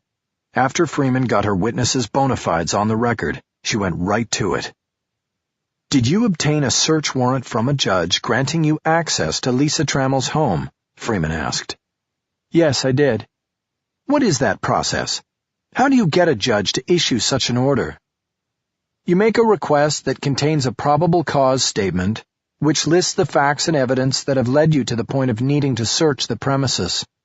I did that here, using the statement of the witness who saw the suspect in the vicinity of the bank, as well as the suspect's own inconsistent statements during the interview. The warrant was signed and issued by Judge Compagnoni, and we proceeded to the house in Woodland Hills." "Who is we, Detective?" "My partner, Detective Curlin, and I, and we decided to bring a videographer and a crime scene team with us to process anything we might find during the search." "So the whole search was put on video?" "Well, I would not say it was the whole search. My partner and I split up to make things move faster. But there was only one cameraman, and he couldn't be with both of us at once. The way we worked it was that when we found something that looked like evidence, or something we wanted to take into custody for examination, we would call for the camera." "I see. And did you bring the video with you today?" "I did, and it has been placed in the player and is ready to go." "Perfect." The jury was then treated to a 90-minute video, accompanied by Longstreth's narration. The camera followed the police team as they arrived at the house and made a complete circuit around it before entering. While the view was in the backyard, Longstreth made sure to point out to jurors an herb garden, stepped with railroad ties and freshly turned soil. It was what the great filmmakers would call foreshadowing. Its meaning would become apparent later, once the camera was inside the garage. I was having trouble concentrating on the testimony. Dahl had dropped a bomb when he revealed the connection to Aparicio. I kept thinking about the possible scenario and what it could mean to the case. I wanted court to be over and for it to be 7 o'clock. On the video, a key taken from Lisa Trammell's belongings following her arrest was used to gain entrance to the house without damaging the property. Once inside, the team began a systematic search of the premises that seemed to follow a protocol born of experience. The shower and bathtub drains were examined for blood evidence, the washer and dryer as well. The longest part of the search took place in the closets, where every shoe and piece of clothing was carefully examined and subjected to chemical and lighting treatments designed to draw attention to blood evidence. The camera eventually followed Longstreth as she left a side door to the house and crossed a small portico to another door. This door was unlocked, and she went through it, bringing the camera into the garage. Freeman stopped the video here. Like an expert Hollywood craftsman, she had built her viewers' anticipation, and now came the big tease. What was found in the garage became very important to the investigation, correct, Detective? Yes, it did. What did you find? Well, in one incident, it was what we didn't find. Can you explain what you mean by that? Yes, there was a tool bench that ran along the back wall of the garage. It appeared to be fully stocked with tools. Most of them were hanging on hooks attached to a pegboard installed above the bench and along the wall. The different locations for hanging the tools were marked with the name of the tool. Everything had its place on the board. Okay, can you show us? The video was restarted, and soon it came to a head-on view of the workbench. At this point, Freeman froze the image on the overhead screens. Okay, so this is the workbench, correct? Yes. We see the tools hanging on the pegboard. Is there anything missing? Yes, the hammer is missing. Freeman asked the judge for permission for Longstreth to step down and use a laser pointer to show on the screens where the spot for the hammer was on the pegboard. The judge allowed it. Longstreth pointed it out on both screens and then returned to the witness stand. Now, Detective, was that spot specifically marked as being for a hammer? Yes, it was. So the hammer was missing. It was not found anywhere in the garage or the house. And did there come a time when you identified the make and model of the tools that were on the pegboard? Yes, by using the tools that were still there, we were able to determine that the Trammels had a set of Craftsman tools that came in a specific package. It was a 239-piece set called the Carpenter's Tool Package. And was the hammer from this package available outside of this set? No, it was not. There was a specific hammer that came from this particular set of tools. And it was missing from the tool set in Lisa Trammell's garage. That is correct. Now, did there come a time during the investigation that a hammer was turned into police that had been found near the scene of the murder of Mitchell Bondurant? Yes, a hammer was found by a gardener in some bushes a block and a half from the garage where the murder took place. Did you examine this hammer? I examined it briefly before turning it over to the Scientific Investigation Division for analysis. What kind of hammer was it? It was a claw hammer. And do you know who manufactured the hammer? It was produced by Sears Craftsman. Freeman paused, as though she was expecting the jury to collectively gasp at the revelation when everybody in the courtroom had known exactly what was coming. She then stepped over to the prosecution table and opened a brown evidence bag. From it, she pulled out a hammer that was encased in a clear plastic bag. Holding the hammer aloft, she returned to the lectern. Your Honor, may I approach the witness with an exhibit? You may. She walked the hammer to Longstreth and handed it to her. Detective, I ask you to identify the hammer you are holding. This is the hammer that was found and turned over to me. My initials and badge number are on this evidence bag. Freeman retrieved the hammer from her and asked that it be marked as state's evidence. Judge Perry gave his approval. After returning the hammer to the prosecution table, Freeman went back to the lectern and proceeded with her examination. You testified that the hammer was turned over to SID for forensic examination, correct? Yes, correct. And subsequent to that, did you get a forensics report on the tool? Yes, and I have it here. What were their findings? 2 things of note. One was that they identified the hammer as being made exclusively for the Craftsman Carpenter's Tool Package. The same set that was found in the defendant's garage? Yes. But minus the hammer? Correct. And the other forensic finding of note was what? They found blood on the hammer's handle. Even though it had been found in the bushes and been there for several weeks? I stood and objected, arguing that no testimony or evidence established how long the hammer had been in the bushes. Your Honor, Freeman responded, the hammer was found several weeks after the murder occurred. It only stands to reason that it was in the bushes during that time. Before the judge could make a ruling, I quickly countered. Again, Judge, the state has introduced nothing in the way of evidence or testimony that concludes the hammer was in that bush for that long a time. In fact, the man who found it testified he had worked in and around those bushes at least 12 times since the murder and didn't see it until the morning he actually found it. The hammer could easily have been planted the night before it was— Objection, Your Honor, Freeman shouted.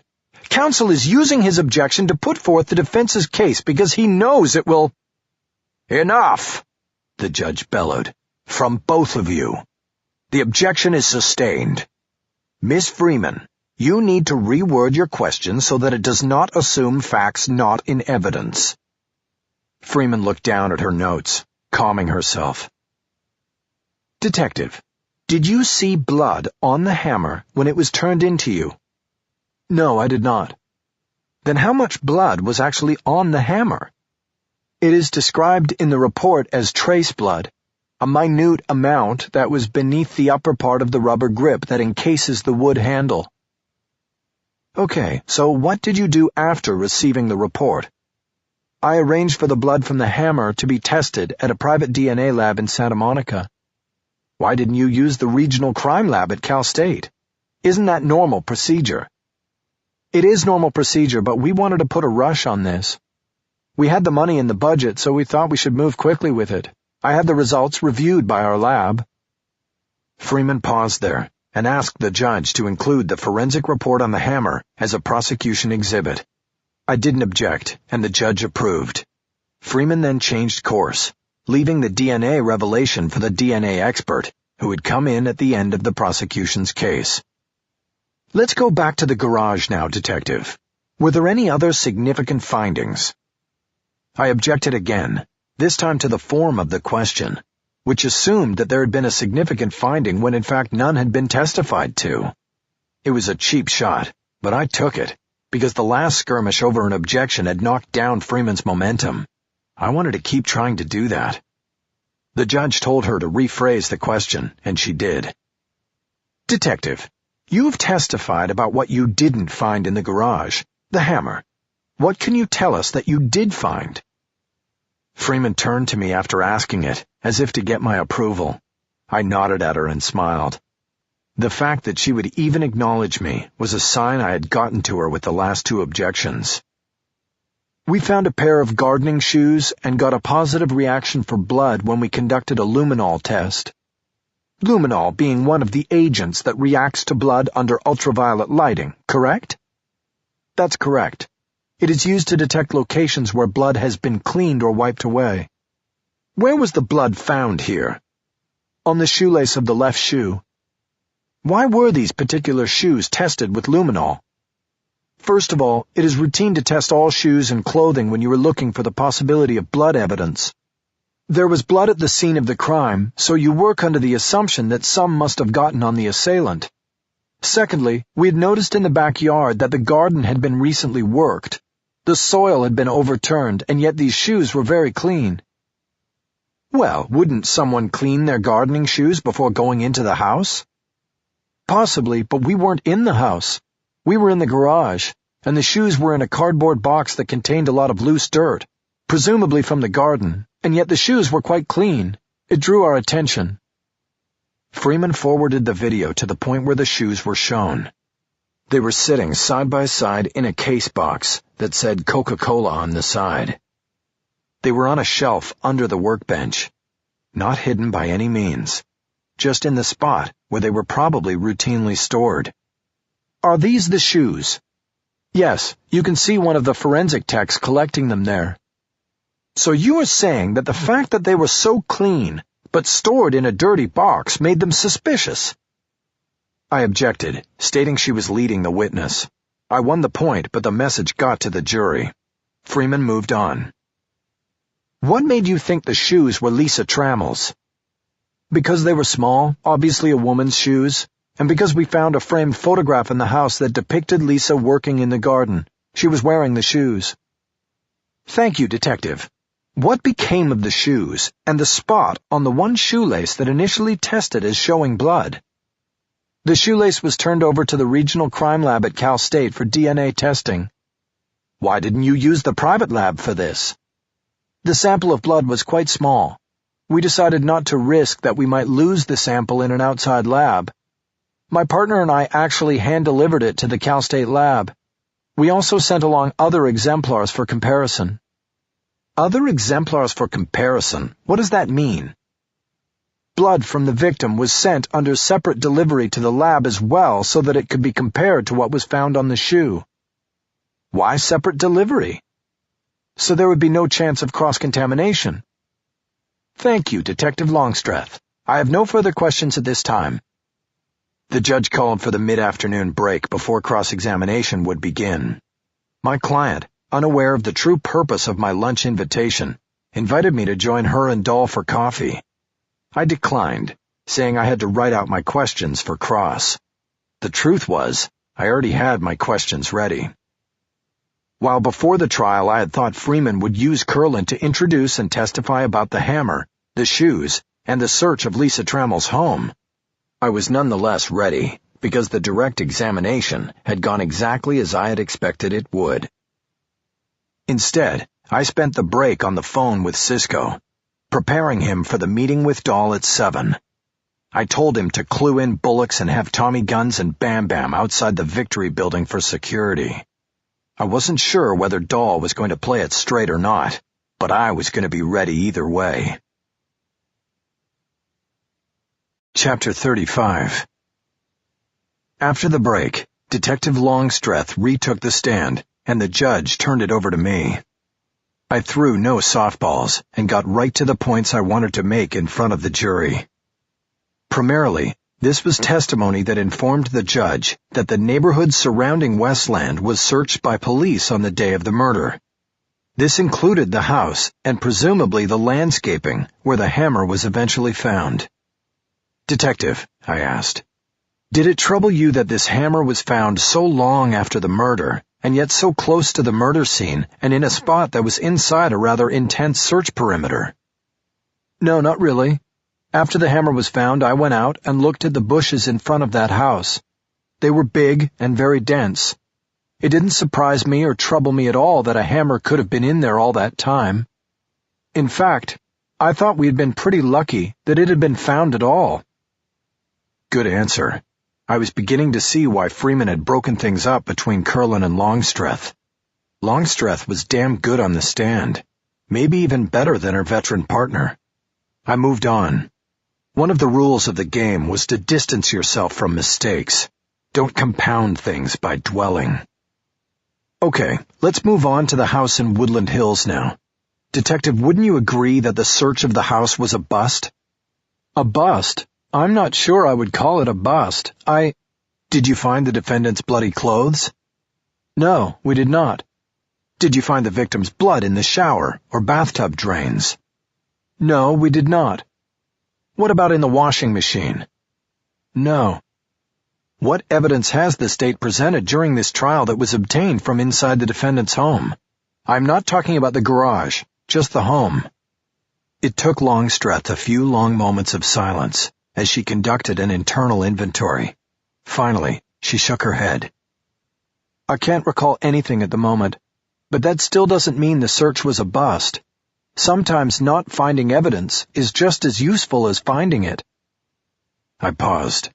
She was baiting me. She wanted me to ask her to explain. But if I did that, I had no idea where she would go. I decided to pull back, not take the bait, and move on. Okay, but the real treasure, the evidence you did find, was found in the garage, right? The evidence that has been or will be brought to court in this trial. I would think so, yes. We're talking about the shoe with the blood on it and the tool set missing the hammer, correct? That is correct. Am I missing something else? I don't think so. Okay, then let me show you something here on the overhead screens. I grabbed the remote, which Freeman had conveniently left on the lectern. I reversed the search warrant video, keeping my eyes on the rewinding images.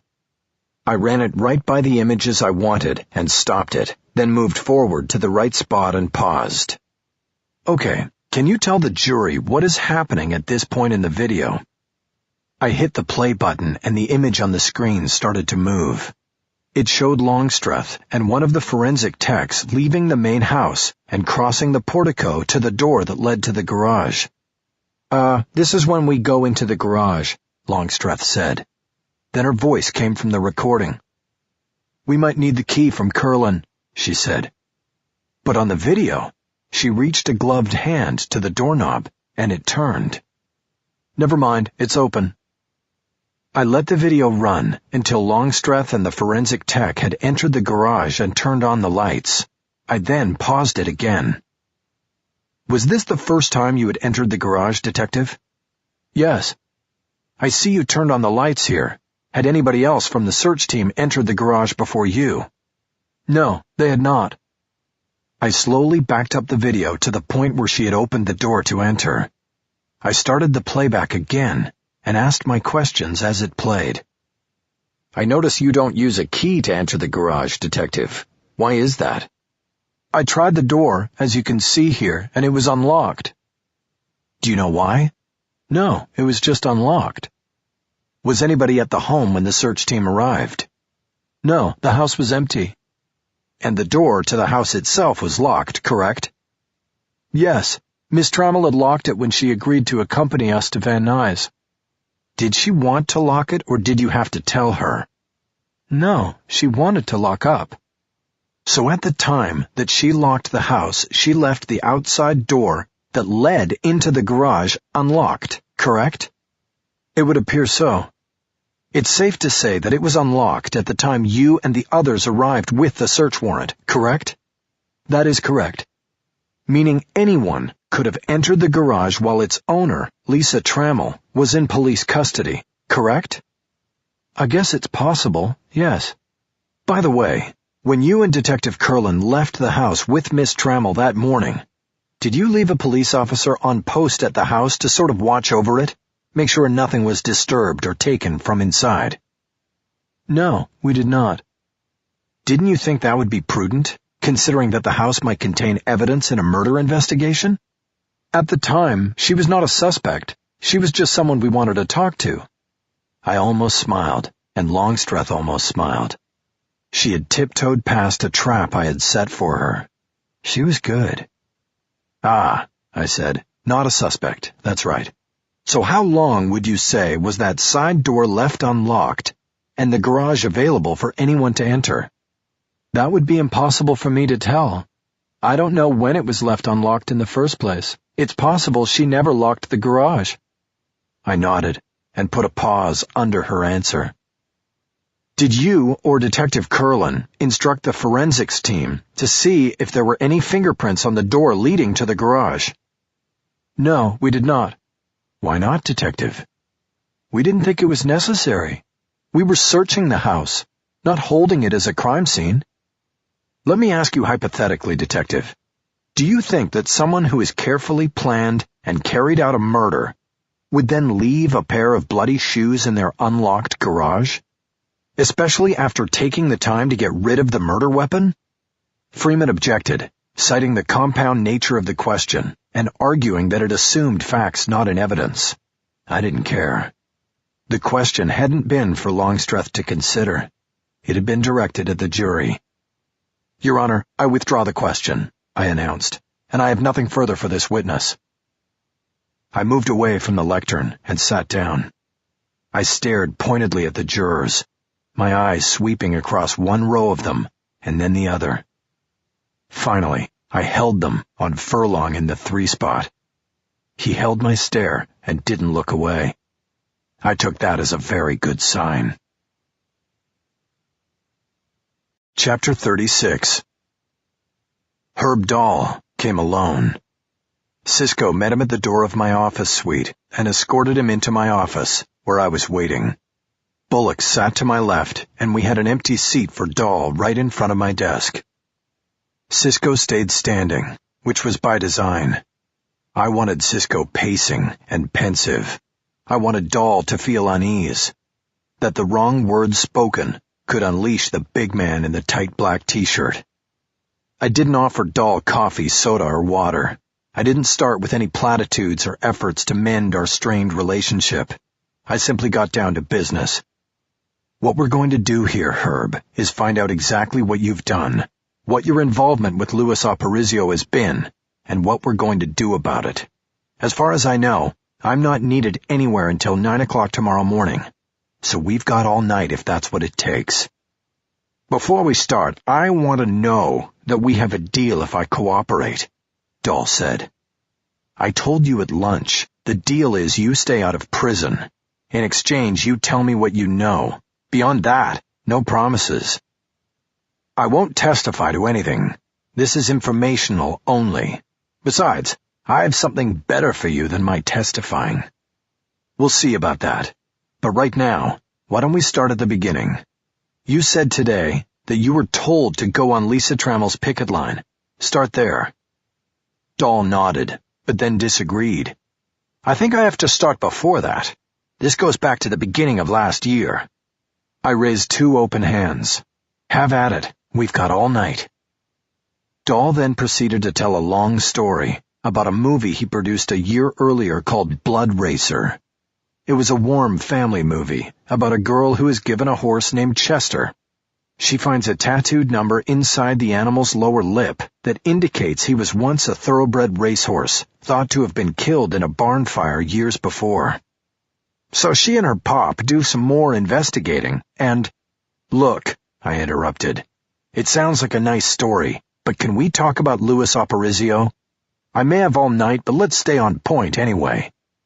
That is the point. This movie. It was supposed to be low budget all the way. But I love horses, ever since I was a little kid. And I really thought I could get out of the racks with this one. The racks? The straight-to-DVD track you see out there. I was thinking this story was a diamond in the rough, and if we did it right, we could get a major theatrical release. But to get that, you need production value, and to get that, you need money. It always comes down to money. You borrowed the money. I borrowed the money and put it into the flick. Stupid, I know. And this was on top of the investor money I took at the start. But the director was this perfectionist freak from Spain. Guy barely spoke English, but we hired him. He did take after take on every setup. 30 takes at a frickin' snack bar scene. Bottom line is we ran out of money, and I needed $250,000 minimum just to finish the film. I had already been all over town, and everybody was tapped. But I loved this flick. To me, it was like the little movie that could, you know? You got the money on the street, Cisco said from a position behind Dahl's chair. Dahl twisted around to look up at him and nodded. Yeah, from a guy I know. A bent-nosed guy. What's his name? I asked. We don't need his name in this, Dahl said. Yes, we do. What's his name? Danny Green. I thought you said— Yeah, I know. He's with them, but his name's Green. What can I say? It's Green with an E at the end. I gave Cisco a look. He would need to check this out. Okay, so you took $250,000 from Danny Green, and what happened? Dahl raised his palms in a gesture indicating frustration.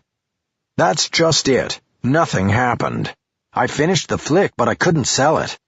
I took it to every frickin' festival in North America, and nobody wanted it. I took it to the American film market, rented a frickin' suite at the Loews in Santa Monica, and only sold it to Spain. Of course, the one country that was interested was where my asshole director was from. So Danny Green wasn't too happy, was he? Nope, he wasn't. I mean, I had been keeping up with the payments, but it was a 6-month loan and he called it in. I couldn't pay it all. I gave him the Spanish money, but most of that was on the come. They gotta dub it and all that shit, and I won't see most of that cash till the end of this year, when the movie comes out over there. So I was seriously fucked. What happened? Well, one day, Danny comes to me. I mean, he just shows up, and I'm thinking he's here to break my legs. But instead, he says they need me to do something. It's like a long-term job, and if I do it, they'll restructure my loan, and I can even lay off a good chunk of the remaining principal. So, man, I'm sitting there. I've got no choice. What am I going to do? Tell Danny Green no? Doesn't work that way. So you said yes. That's right, I said yes. And what was the job? To get close to these people who were agitating and protesting about all the foreclosures. This organization called FLAG. He wanted me to get inside their camp if I could. So I did, and that's how I met Lisa. She was the top agitator. This sounded crazy, but I played along with it. Were you told why? Not really. I was just told there was a guy out there who was sort of paranoid and he wanted to know what she was up to. He had some kind of deal going and didn't want these people to mess it up. So if Lisa was planning a protest or something, then I was supposed to tell Danny where it would be and who the target was, and like that. The story was starting to have the ring of truth to it. I thought about the Lemur deal.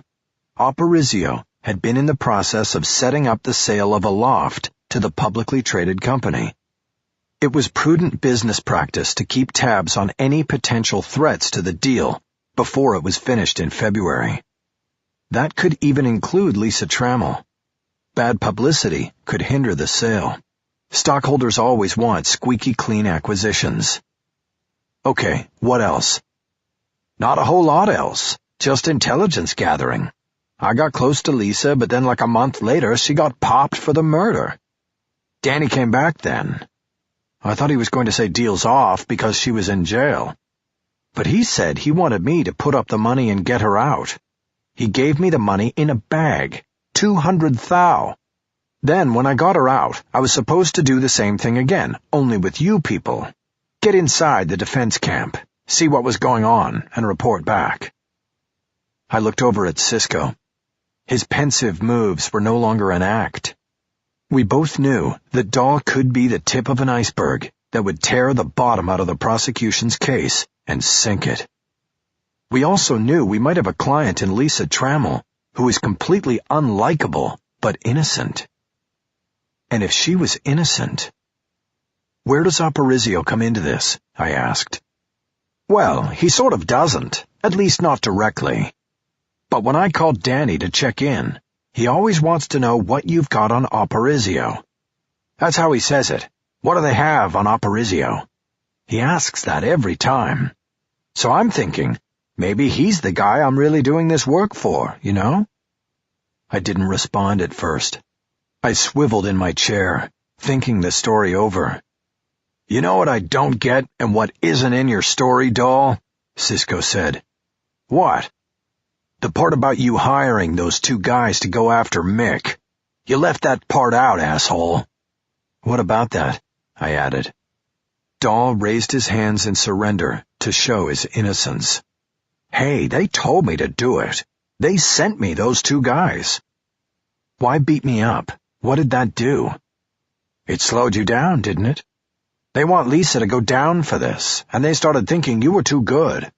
They wanted to slow you down. Dahl avoided eye contact by brushing imaginary lint off his thigh as he spoke. It made me think he might be lying about the reason behind the attack on me. It was the first false note I had picked up during the confession. My guess was that Dahl had been freelancing on the attack, that maybe he was the one who wanted me hurt. I looked at Bullocks, and then at Cisco. My quibble with Dahl's last answer aside, we had an opportunity here. I knew what Dahl was going to offer next, himself as a double agent. We'd reach the beach with him feeding Aparicio false intelligence. I had to think about this. I could easily give Dahl misleading information to take back to Danny Green, but it would be a risky maneuver, not to mention the ethical considerations. I stood up and signaled Cisco toward the door. Everybody sit tight for a minute. I want to talk to my investigator out here. We stepped into the reception area, and I closed the door behind me. I walked over to Lorna's desk. You know what this means? I asked. It means we're going to win this fucking case.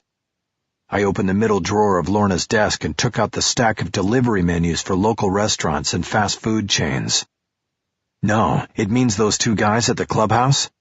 They might have been Bondurant's killers, and we fucked things up with that little play in the back room. I don't know about that, boss. Yeah, what did your two associates do with them? Exactly what I told them to do, drop them off.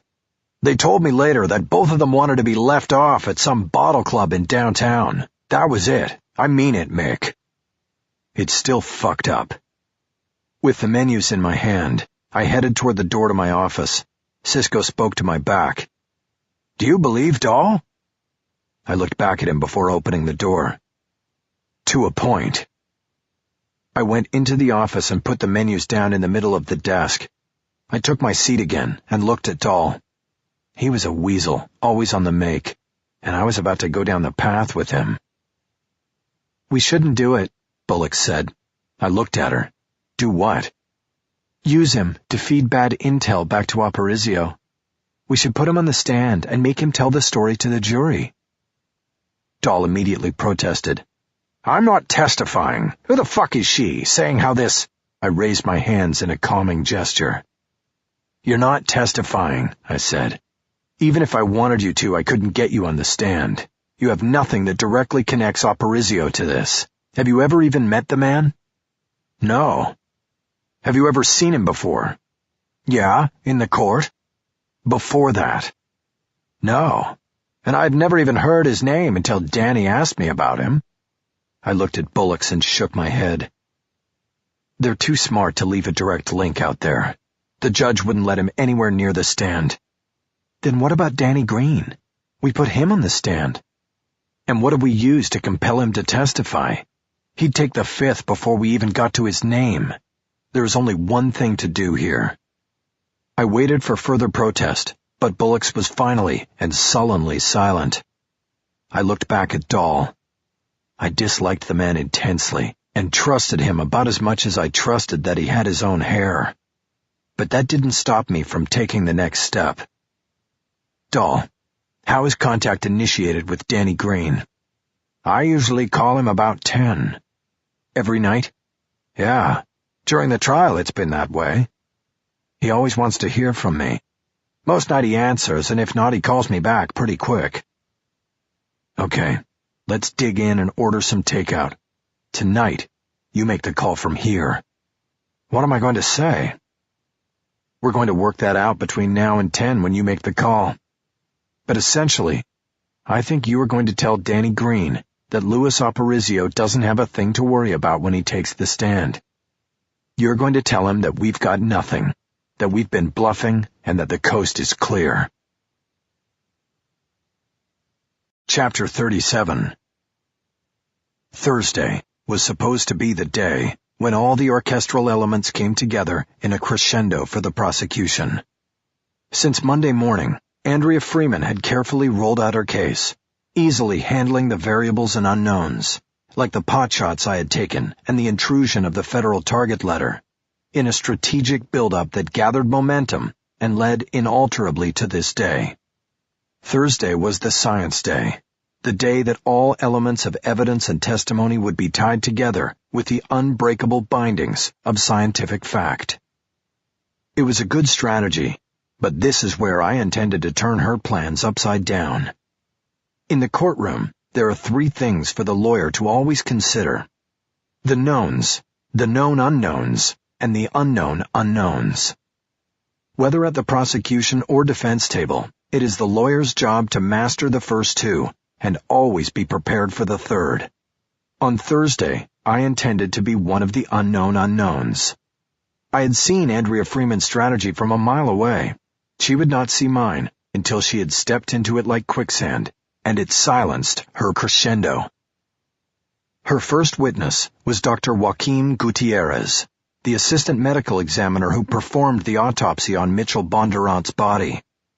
Using a morbid slideshow that I had half-heartedly and unsuccessfully objected to, the doctor took the jury on a magical mystery tour of the victim's body, cataloging every bruise, abrasion, and broken tooth.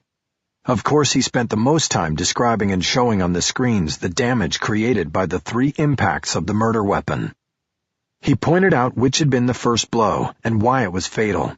He called the second 2 strikes, delivered when the victim was face down on the ground, overkill, and testified that in his experience, overkill was equated with an emotional context. The 3 brutal strikes revealed that the killer had personal animosity toward the victim. I could have objected to both a question and answer, but they played nicely into a question I would later ask. "Doctor," Freeman asked at one point, "you have 3 brutal strikes on the top of the head, all within a circle with a 4-inch diameter. How is it that you can tell which one came first and which one was the fatal blow?" "It is a painstaking process, yet a very simple one. The blows to the skull created 2 fracture patterns. The immediate and most damaging impact was in the contact area, where each strike of the weapon created what is termed a depressed calvarial fracture, which is really just a fancy way of saying it created a depression in the skull or a dent. A dent? You see, all bone has a certain elasticity.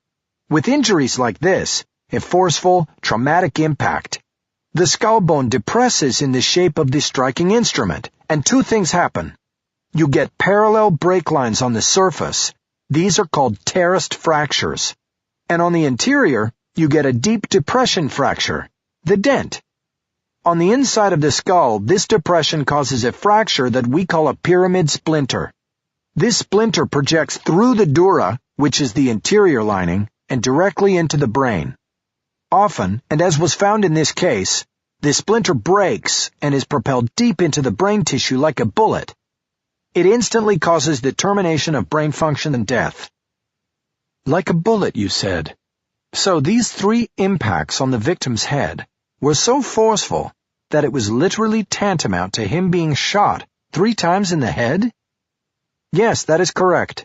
But it only took one of these splinters to kill him, the first one. Which brings me back to my initial question. How can you tell which impact was the first one? Can I demonstrate this? The judge gave permission for Gutierrez to put a diagram of a skull on the video screens. It was an overhead view, and it showed the 3 impact spots where the hammer had struck. These points were drawn in blue. Other fractures were drawn in red. To determine the sequence of blows in a multiple trauma situation, we go to the secondary fractures. Those are the fractures in red. I called these parallel fractures, but they are also known as terraced fractures because, as I said earlier, they are like steps moving away from the impact point. A fracture or crack like this can extend completely across the bone. And here you see that with this victim, these fracture lines stretch across the parietal temporal region. But such fractures always end when they reach an already existing fracture. The energy is simply absorbed by the existing fracture. Therefore, by studying the victim's skull and tracing the terraced fractures, it becomes possible to determine which of these fractures came first. And then, of course, you trace these back to the impact point, and you can easily see the order of the blows. On the drawing on the screen, the numbers 1, 2, and 3 were in place, depicting the order of blows that rained down on Mitchell Bondurant's head. The first blow, the fatal impact, had been to the very top of his head. Freeman moved on from there and spent most of the morning milking the testimony, finally reaching a point where she was belaboring the obvious in many areas with too many questions that were repetitive or not germane. Twice the judge asked her to move along to other areas of testimony, and I began to believe she was in a stall. She had to keep the witness going through the morning because her next witness was possibly not on hand and may have even flaked out on her. But if she was nervous about some problem, Freeman didn't show it. She kept her focus on Gutierrez and steadfastly walked him through his testimony, finishing with what was most important, tying the craftsman hammer found in the bushes to the wounds on the victim's head. To do this, she brought out the props. Following the Bondurant autopsy, Gutierrez had made a mold of the victim's skull. He also took a series of photos of the scalp and had prints made that depicted the wounds in 1:1 size. Presented with the hammer that had been entered into evidence, Gutierrez removed it from its plastic bag and began a demonstration that showed how its flat, circular face fit the wounds and skull indentations perfectly. The hammer also had a notch on the top edge of its facing that could be used to hold a nail. This notch was clearly seen in the depression left on the skull. It all fit together in a perfect prosecutorial puzzle. Freeman was beaming as she saw a key element of proof solidify in front of the jury. Doctor, do you have any hesitation in telling the jury that this tool could have created the fatal injury to the victim? None. You realize that this tool is not unique, correct? Of course. I'm not saying that this specific hammer caused these injuries. I am saying it was either this hammer or one that came out of the same mold. I can't be more specific than that. Thank you, Doctor. Now, let's talk about the notch on the strike surface of the hammer. What can you tell about the position of the notch in the wound pattern? Gutierrez held up the hammer and pointed to the notch. The notch is on the top edge. This area is magnetized. You put the nail in place here, the hammer holds it, and then you drive the nail into the surface of the material you are working with. Because we know the notch is on the top edge, we can then look at the wounds and see which direction they came from. And what direction is that? From the rear. The victim was struck from behind. So he may never have seen his assailant coming. That is correct. Thank you, Dr. Gutierrez. I have no further questions at this time. The judge turned the witness over to me, and as I passed Freeman on the way to the lectern, she gave me a deadpan look that transmitted the message. Take your best shot, asshole. I intended to. I put my legal pad down on the lectern, tightened my tie and shot my cuffs, then looked at the witness. Before I sat down again, I wanted to own him. Around the medical examiner's office, they call you Dr. Guts, don't they, sir? It was a good out-of-the-gate question. It would make the witness wonder what other inside information I knew and could possibly spring on him. Sometimes, yes. Informally, you might say. Why is that, Doctor? Freeman objected on relevance, and it got the judge's attention. Do you want to tell me how this ties into the reason we are here today, Mr. Haller? He asked. Your Honor, I think if allowed to respond, the answer Dr. Gutierrez will give will reveal that he has an expertise in pathology that is not in the area of tool patterns and head wounds. Perry mulled things over and then nodded. The witness will answer. I turned my focus back to Gutierrez. Doctor, you can answer the question. Why are you called Dr. Guts? It is because, as you said, I have an expertise in identifying diseases of the gastrointestinal tract, the guts, and it also goes with the name, especially when it is pronounced incorrectly. Thank you, Doctor. Now, can you tell us how many times you have had a case in which you matched a hammer to the wounds on a victim's skull? This would be the first one. I nodded to underline the point. So you're sort of a rookie when it comes to a killing with a hammer. That's right, but my comparison was painstaking and cautious. My conclusions are not wrong. Play to his superiority complex. I am a doctor. I am not wrong. Have you ever been wrong before in giving court testimony as a witness? Everyone makes mistakes. I'm sure I have. What about the Stone Ridge case?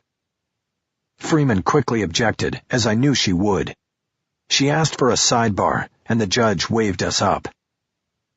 I knew this would go no further, but I had gotten it out in front of the jury. They knew, from what little had just been said, that somewhere in his past, Gutierrez had testified and been wrong. That was all I needed.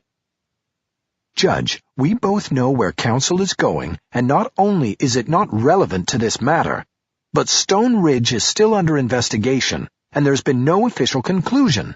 What could... I withdraw it. She looked at me with searing hostility in her eyes. No problem. I have another question. Oh, as long as the jury hears the question, you don't care what the answer is. Judge, I want an instruction on this because what he is doing is not right. I'll take care of it. Go back. And Mr. Haller, you watch yourself. Thank you, Your Honor. The judge instructed the jurors to disregard my question and reminded them that it would be unfair of them to consider anything outside of the evidence and testimony while later conducting their deliberations. He then told me to proceed, and I went in a new direction. Doctor, let's zero in on the fatal wound and get a little more detailed. You called this a depression fracture, correct? Actually, I called it a depressed calvarial fracture. I always loved it when the prosecution's witnesses corrected me. Okay, so the depression, or dent, that was left by this traumatic impact, did you measure it? Measure it in what way? How about its depth? Did you measure that? Yes, I did. May I refer to my notes? You sure can, Doctor.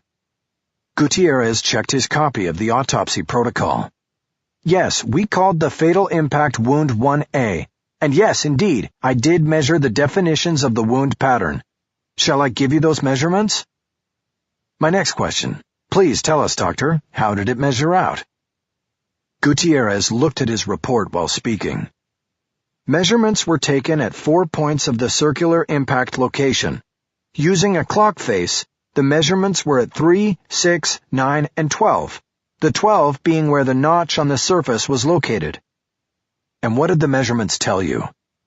There was very little play in these numbers. Less than 1/4 of a centimeter separated the 4 measurements. They averaged out to 7 centimeters in depth, which is approximately 1/4 of an inch. He looked up from his notes. I was writing his numbers down, even though I had already gotten them off the autopsy protocol. I glanced over at the box and saw a few jurors writing in their notebooks, a good sign. So, doctor, I noticed that this part of your work didn't come up on direct examination by Ms. Freeman. What did these measurements mean to you in terms of the angle of impact of the weapon? Gutierrez shrugged. He stole a glance at Freeman and got the message. Be careful here. There is nothing really to conclude from these numbers. Really? Wouldn't the fact that the impression in the bone, the dent as you called it, left by the hammer was almost even at all measurable points, indicate to you that the hammer struck the victim evenly on the top of the head? Gutierrez looked down at his notes. He was a man of science. I had just asked him a science-based question, and he knew how to answer it. But he also knew he had somehow strayed into a minefield. He didn't know how or why, only that the prosecutor sitting 15 feet from him was nervous. Doctor, do you want me to repeat the question? No, that is not necessary. You must remember that in science, 1/10 of a centimeter can mean quite a difference. Are you saying that the hammer did not strike Mr. Bondurant evenly, sir? No, he said in an annoyed tone. I am just saying that it is not as cut and dried as people think. Yes, it appears that the hammer struck the victim flush, if you will. Thank you, doctor. And when you look at your wound depth measurements on the second and third strikes, they are not as even, correct? Yes, that is correct. In both of these impacts, the deviation ranges up to 3 centimeters in each. I had him now. I was rolling. I stepped back from the lectern and started to wander to my left, into the open space between the lectern and the jury box. I put my hands in my pockets and adopted a pose of a completely confident man. And so, doctor, you have the fatal blow delivered clean and flush to the top of the head. The next two, not the same way. What would account for this difference? The orientation of the skull. The first strike stopped brain function within a second. The abrasions and other injuries to the body, the broken tooth, for example, indicate an immediate dead fall from a standing position. It is likely that the second and third strikes occurred after he was down. You just said the other injuries indicate an immediate dead fall from a standing position. Why are you sure the victim was standing when attacked from behind? The abrasions to both knees are indicative of this. So he could not have been kneeling when attacked. It seems unlikely. The abrasions on the knees indicate otherwise. What about crouching, like a baseball catcher? Again, not possible when you look at the damage to his knees. Deep abrasions and a fracture to the left patella, the kneecap, as it is more commonly called. So no doubt in your mind that he was standing when struck with the fatal blow. None. It was perhaps the most important answer to any question in the whole trial, but I glided on like it was just part of the routine. Thank you, doctor. Now let's go back to the skull for a moment. How strong would you say the skull is in the area where the fatal impact occurred? Depends on the age of the suspect. Our skulls grow thicker as we age. Our subject is Mitchell Bondurant, doctor. How thick was his skull? Did you measure it? I did. It was 0.8 centimeters thick in the impact region, about 1/3 of an inch. And have you conducted any sort of study or test to determine what kind of force it would have taken for a hammer to create the fatal dent fracture in this case? I have not, no. Are you aware of any such studies of this question in general? There are studies in the area. The conclusions are very broad. I happen to think each case is unique. You can't go by general studies. Isn't it widely held that the threshold measurement of pressure needed to create a depression fracture is 1,000 pounds of pressure per square inch? Freeman stood and objected. She said that I was asking questions outside the scope of Dr. Gutierrez's expertise as a witness. Mr. Haller himself was quick to point out in his cross-examination that the witness's expertise is in diseases of the GI tract, not bone elasticity and depression. It was a no-win situation for her, and she had chosen the lesser of two evils, burning her witness, or allowing me to continue to ask him questions that he didn't know the answers to. Sustained, the judge said. Let's move on, Mr. Haller. Ask your next question. Yes, Your Honor. I flipped a few pages on my pad and acted like I was reading. It would buy me a few moments while I considered the next move. I then turned and looked at the clock on the back wall of the courtroom. It was 15 minutes till lunch. If I wanted to send the jury out with a final bit of food for thought, I needed to act now. Doctor, I said, did you record the height of the victim? Gutierrez checked his notes. Bondurant was 6 feet 1 inch tall at the time of his death. So this area at the crown of the head would be 6 feet and 1 inch high. Is that fair to say, Doctor? Yes, it is. Actually, with Mr. Bondurant wearing shoes, he would have been even taller, correct? Yes, maybe 1.5 inches to account for the heels. Okay, so knowing the victim's height and knowing the fatal wound came in flush on the top of his head, what does that tell us about the angle of attack? I'm not sure what you mean by angle of attack. Are you sure about that, Doctor? I am talking about the angle the hammer was at in relation to the impact area. But this would be impossible to know because we don't know the posture of the victim or whether he was ducking from the blow or what the exact situation was when he was struck. Gutierrez ended his answer with a nod, as though proud of the way he had handled the challenge. But Doctor, didn't you testify during direct examination from Ms. Freeman that it appeared to you, at least, that Mr. Bondurant was struck from behind in a surprise attack? I did. Doesn't that contradict what you just said about ducking from the blow? Which is it, Doctor? Feeling cornered, Gutierrez reacted in the way most cornered men do, with arrogance.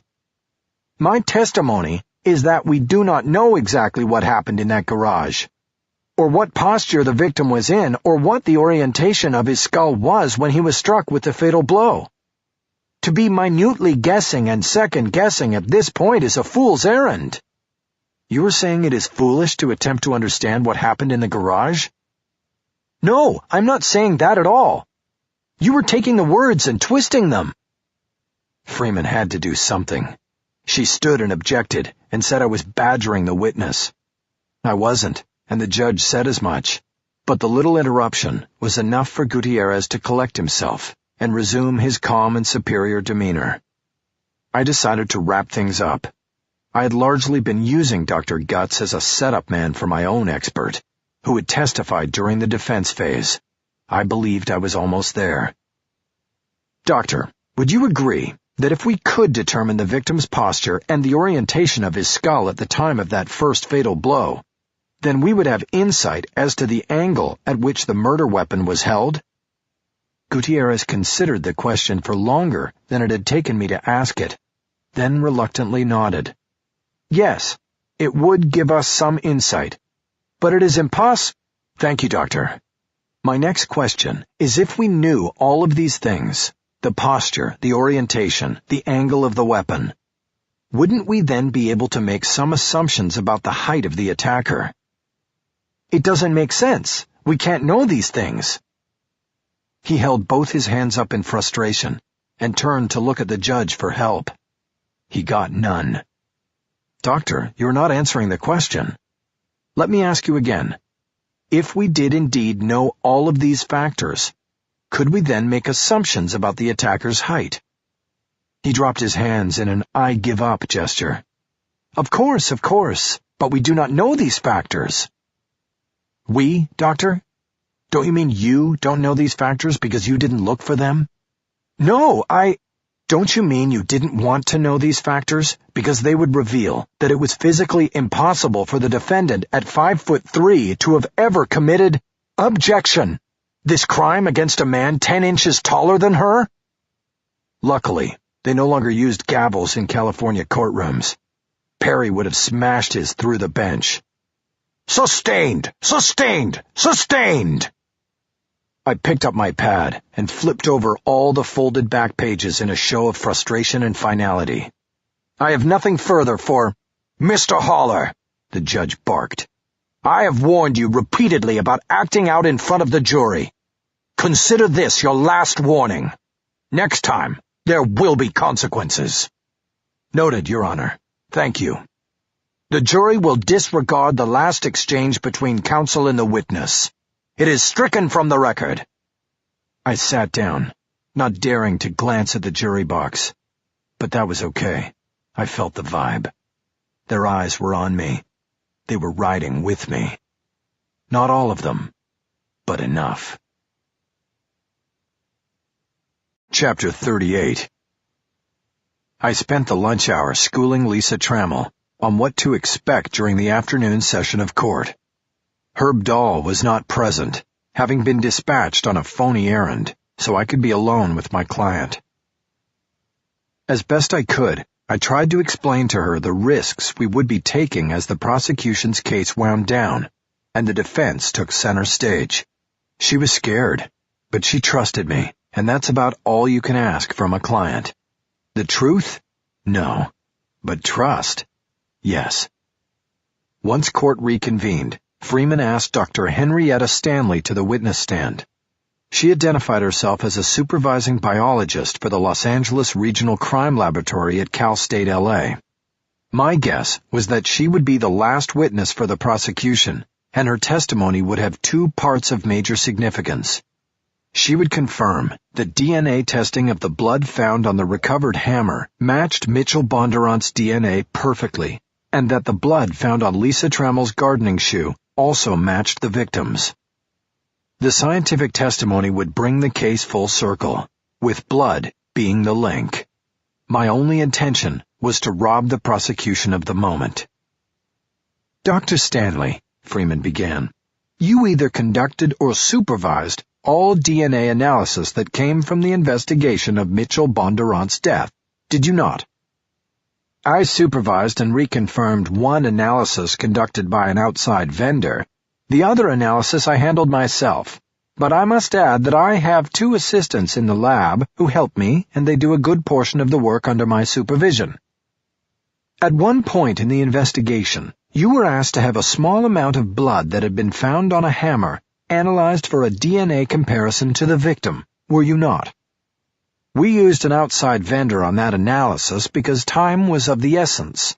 I supervised that process and later confirmed the findings. Your Honor? I was standing at the defense table. The judge looked annoyed with me for interrupting Freeman's examination. What is it, Mr. Haller?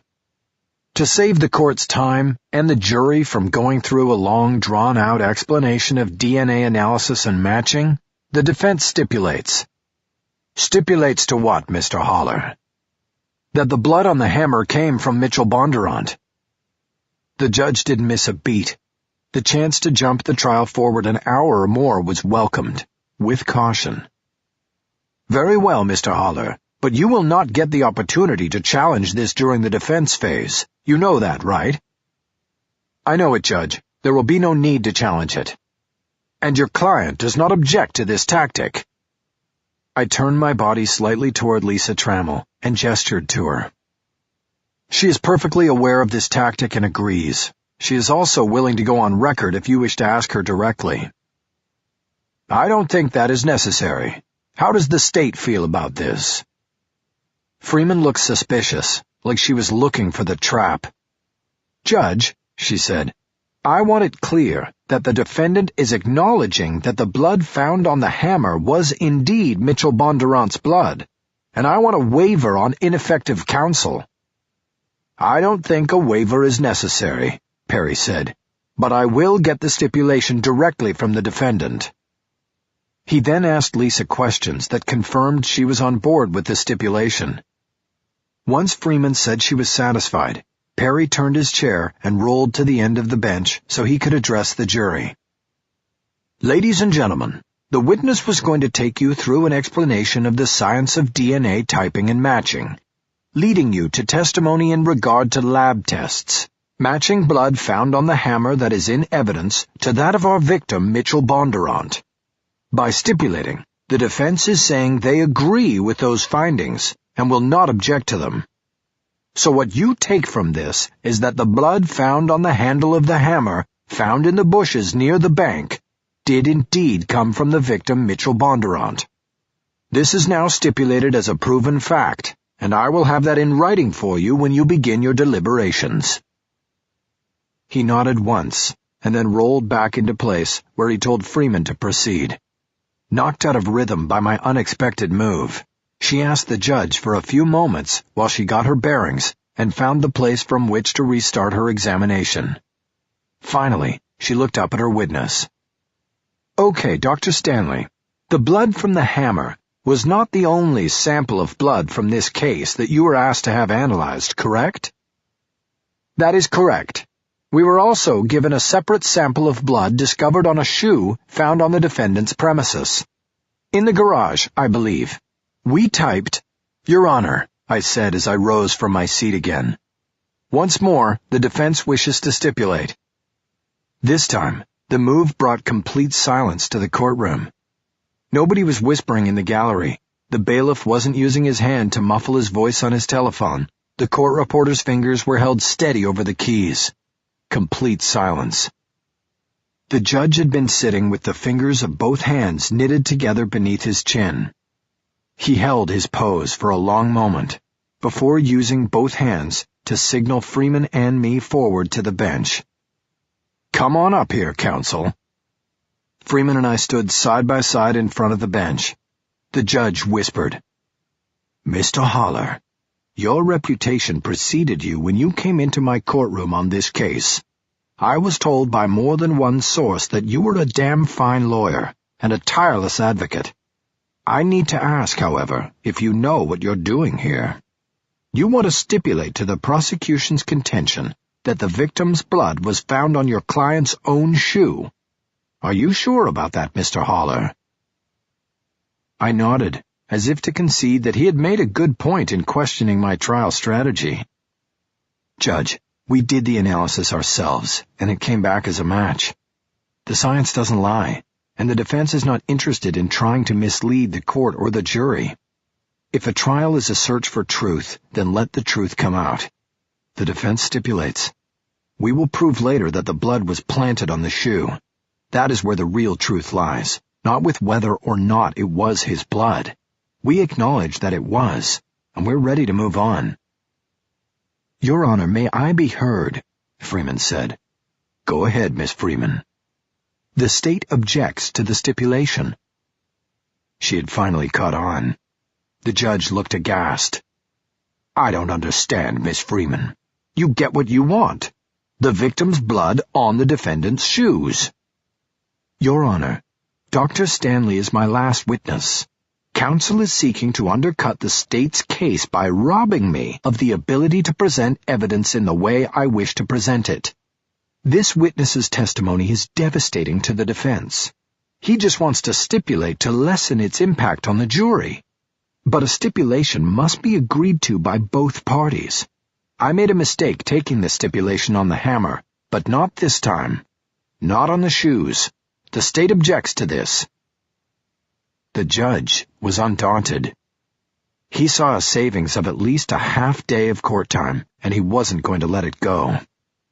"Counsel, understand that the court can overrule your objection in the cause of judicial economy. I'd rather not do that." He was telling her not to go against him on this, to accept the stipulation. "I'm sorry, Your Honor, but the state still objects. Overruled. You can step back. And so it went. As with the hammer, the judge relayed the stipulation to the jury and promised they would receive a document outlining the evidence and facts agreed to by the start of deliberations. I had successfully silenced the crescendo of the prosecution's case. Instead of going out with the crashing of cymbals, drums, and evidence that screamed, "She did it, she did it, she did it," the prosecution went out with a whimper. Freeman was seething. She knew how important the payoff was to the gradual build-up. You don't listen to Bolero for 10 minutes and turn it off with the final 2 minutes to go. Not only did the truncating of her case hurt, but I had effectively turned her last and most important witness into the first witness for the defense. By stipulating, I had made it seem as if the DNA returns were the initial building blocks of my case, and there was nothing Freeman could do. She had put the whole case out and had nothing left. After excusing Stanley from the witness stand, she sat at the prosecution table, turning through her notes, probably thinking about whether she should put Curlin or Longstreth back on the stand to finish the case with the detective's roundup of all the evidence. But there were risks to that. She had rehearsed their testimony before, but not this time. "Ms. Freeman," the judge finally asked, "do you have another witness?" Freeman looked over at the jury box. She had to believe she had the verdict. So what if the evidence wasn't delivered according to the plan she had choreographed? The evidence was still there and in the record. The Vic's blood on the hammer and on the defendant's shoes. It was more than enough. She had the verdict in her pocket. She slowly rose, still looking at the jurors. Then she turned and addressed the judge. "Your Honor, the people rest." It was a solemn moment, and again the courtroom turned still and silent, this time for almost a whole minute. "Very well," the judge finally said. "I don't think any of us thought we would be at this place so soon. Mr. Holler, are you ready to proceed with the presentation of the defense's case?" I stood. "Your Honor, the defense is ready to proceed." The judge nodded. He still seemed a bit shell-shocked by the defense's decision to acknowledge and accept as evidence the victim's blood on the defendant's shoes. "Then we'll take our afternoon break a little early," he said. "And when we come back, the defense phase will begin."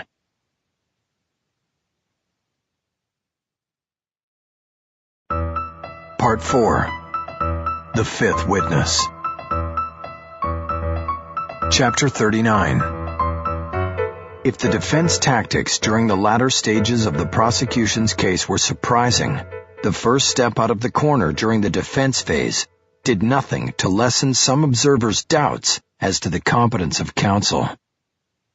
Once everyone was back in place following the afternoon break, I went to the lectern and threw another "what the hell" move into the trial. The defense calls the defendant, Lisa Trammell. The judge asked for quiet as my client stood and made her way to the stand. That she was called at all was shocking and caused a roll of whispers and chatter in the courtroom. As a general rule, defense attorneys don't like to put a client on the witness stand. In a risk-to-reward ratio, this tactic ranks quite low. You can never be sure what your client will say, because you can never fully believe anything she has told you.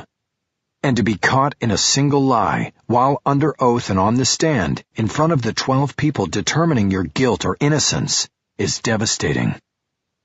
But this time and this case were different. Lisa Trammell had never wavered in her claim to innocence. She had never once waffled in her response to the evidence against her. And she had never once been remotely interested in any sort of deal. Given this, and the developments regarding the Herb Dahl-Louis Aparicio connection, I was viewing her differently than I had at the start of the trial. She insisted on having the chance to tell the jury she was innocent, and it occurred to me the night before that she should be given the opportunity the very moment it became available. She would be the first witness. The defendant took the oath with a slight smile on her face. It may have seemed out of place to some. After she was seated, and her name was in the record, I jumped right on it. "Lisa, I just saw you smiling a little bit when you were taking the oath to tell the truth. Why were you smiling?" "Oh, nervousness and relief."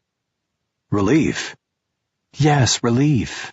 I finally get the chance to tell my side, to tell the truth." It had started out well. From there, I quickly took her through the standard list of basic questions about who she was, what she did for a living, and the state of her marriage, as well as touching on the state of her home ownership.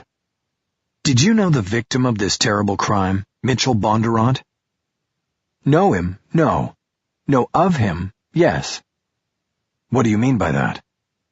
"Well, over the past year or so, when I started to get in trouble with the mortgage, I had seen him. I went to the bank a couple times to plead my case to him. They never let me talk to him, but I saw him back there in his office. The wall of his office was completely made of glass, which was a joke. Like you could see him, but not talk to him." I checked the jury. I didn't see any outright head nods, but I thought the answer and the image my client had conjured were perfect. The banker hiding behind a wall of glass, while the downtrodden and disadvantaged are kept away. "Did you ever see him anywhere else?" "On the morning of the murder. I saw him at the coffee shop I stop at. He was 2 people behind me in line. That's why I was confused when I was talking to the detectives. They were asking about Mr. Bondurant, and I had just seen him that morning. I didn't know he was dead. I didn't realize they were investigating me for a murder I didn't know had even been committed." So far, so good. She was playing it as we had discussed and rehearsed, right down to always referring to the victim with complete respect, if not sympathy. "Did you talk to Mr. Bondurant that morning?" "No, I didn't. I was afraid he might think I was stalking him or something and take me to court. Also, I had been warned by you to avoid any encounter or confrontation with people from the bank. So I quickly got my coffee and left." "Lisa, did you kill Mr. Bondurant?" "No, of course not." "Did you sneak up behind him with a hammer from your garage and hit him on the head so hard that he was dead before he hit the ground?" "No, I did not."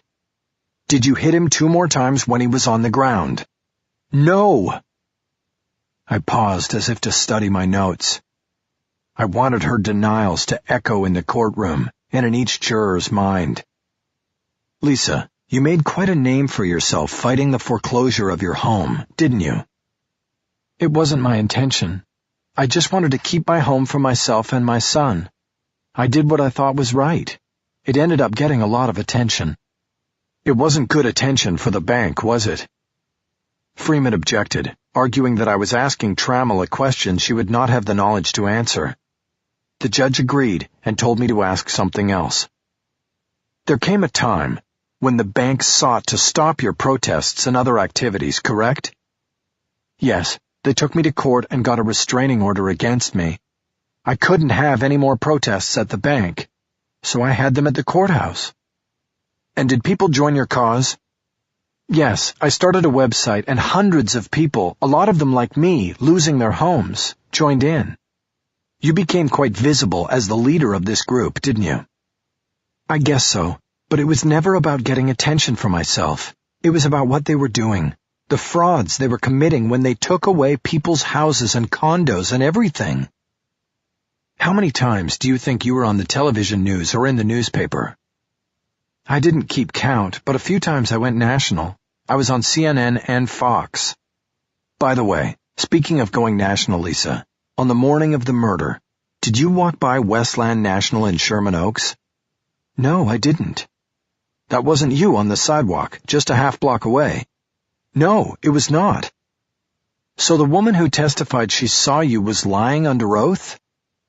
"I don't want to call anyone a liar, but it wasn't me. Maybe she just made a mistake." "Thank you, Lisa." I looked down at my notes and shifted directions. By seemingly keeping my own client off guard with changing subjects and questions, I was in effect keeping the jury off guard, which is what I wanted to do. I didn't want them thinking ahead of me. I wanted their undivided attention, and I wanted to feed them the story in pieces and in an order of my choosing. "Do you normally keep your garage door locked?" I asked. "Yes, always." "Why is that?" "Well, it's not attached to the house. You have to go outside the house to go in the garage, so I always have the door locked. I have mostly junk in there, but some stuff is valuable. My husband always treated the tools like they were precious, and I have the helium tank for balloons and parties, and I don't want any of the older kids in the neighborhood to get into that. And, well, I once read about somebody who had a detached garage like mine and she never locked her door. And then one day, she went into the garage and a man was in there stealing stuff. He raped her. So I always keep the door locked." "Do you have any idea why it was unlocked when the police searched your home on the day of the murder?" "No, I always kept it locked." "When was the last time before this trial that you saw the hammer from your workbench in its place in the garage?" "I don't remember ever seeing it. My husband was the one who had all the tools set up in there. I'm not really good with tools." "What about gardening tools?" "Well, I take that back if you mean tools like that. I do the gardening and those are my tools." "Do you have any idea how a micro dot of blood from Mr. Bondurant ended up on one of your gardening shoes?" Lisa stared forward, with a troubled look on her face. Her chin wavered slightly as she spoke. "I don't know. There's no explanation. I hadn't worn those shoes in a long time, and I didn't kill Mr. Bondurant." Her last line was spoken almost as a plea. It carried a sense of desperation and truth. I paused to savor it, and hoped the jurors had noted it as well. After that, I spent another half hour with her, working mostly the same themes and denials. I got into more details about her coffee shop encounter with Bondurant, as well as the foreclosure process and the hopes she had of winning the case. Her purpose in the defense case was threefold. I needed her denial and explanations on record. I needed her personality to engender sympathy from the jury and put a human face on a case about murder. And finally, I needed to have the jurors start to wonder if this diminutive and seemingly fragile woman could lie in wait and then forcefully swing a hammer at a man's head. 3 times. By the time I came to the end of the direct examination, I felt I had gone a long way toward accomplishing all 3 of these goals. I tried to go out with a little crescendo of my own. "Did you hate Mitchell Bondurant?" I asked. "I hated what he and his bank were doing to me and others like me. But I didn't hate him personally. I didn't even know him." "But you had lost your marriage, and you had lost your job, and now you were in danger of losing your house. Didn't you wish to lash out at the forces you believed were hurting you?" "I was already lashing out. I was protesting my mistreatment. I had hired a lawyer and was fighting the foreclosure. Yes, I was angry, but I wasn't violent. I am not a violent person. I'm a school teacher. I was lashing out, if you have to use those words, in the only way I knew, peacefully protesting something that was wrong. Very definitely wrong." I glanced at the jury and thought I caught a woman in the back row wiping away a tear. I hoped to God she was. I turned back to my client and moved in for the big closing. "I ask you once again, Lisa, did you kill Mitchell Bondurant?" "No, I didn't." "Did you take a hammer and strike him with it in the garage at the bank?" "No, I wasn't there. It wasn't me." "Then how was the hammer from your garage used to kill him?" "I don't know." "How was his blood found on your shoes?" "I don't know. I didn't do it. I was set up." I paused for a moment and calmed my voice before finishing. "One last question, Lisa. How tall are you?" She looked confused, like a rag doll that had been pulled one way and then the other. "What do you mean?" "Just tell us how tall you are." "I'm 5'3". "Thank you, Lisa. I have nothing further." Freeman had her work cut out for her. Lisa Trammell had been a solid witness, and the prosecutor wasn't going to break her. She tried in a few places to get contradictory responses, but Lisa more than held her own. After a half hour of Freeman trying to break down a door with a toothpick, I began to think my client was going to sail through. But it never pays to think you're safe until your client is off the stand and sitting next to you. Freeman had at least one card up her sleeve, and she eventually played it.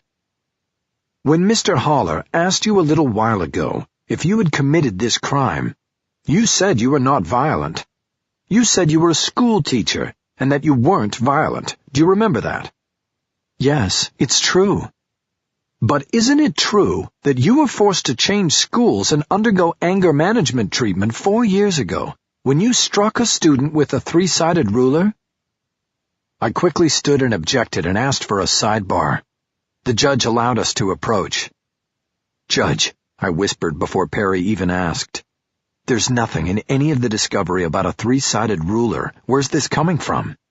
"Judge," Freeman whispered before Perry even asked, "it's new information that just came to us late last week. We had to verify it." "Oh, come on," I said. "You're going to say you didn't have her full teaching record from the get-go? You expect us to believe that?" "You can believe whatever you want," Freeman responded. "We didn't offer it in discovery because I had no intention of bringing it up until your client started testifying about her nonviolent history. This obviously puts a lie to that and has become fair game." I turned my attention back to Perry. "Judge, her excuse doesn't matter.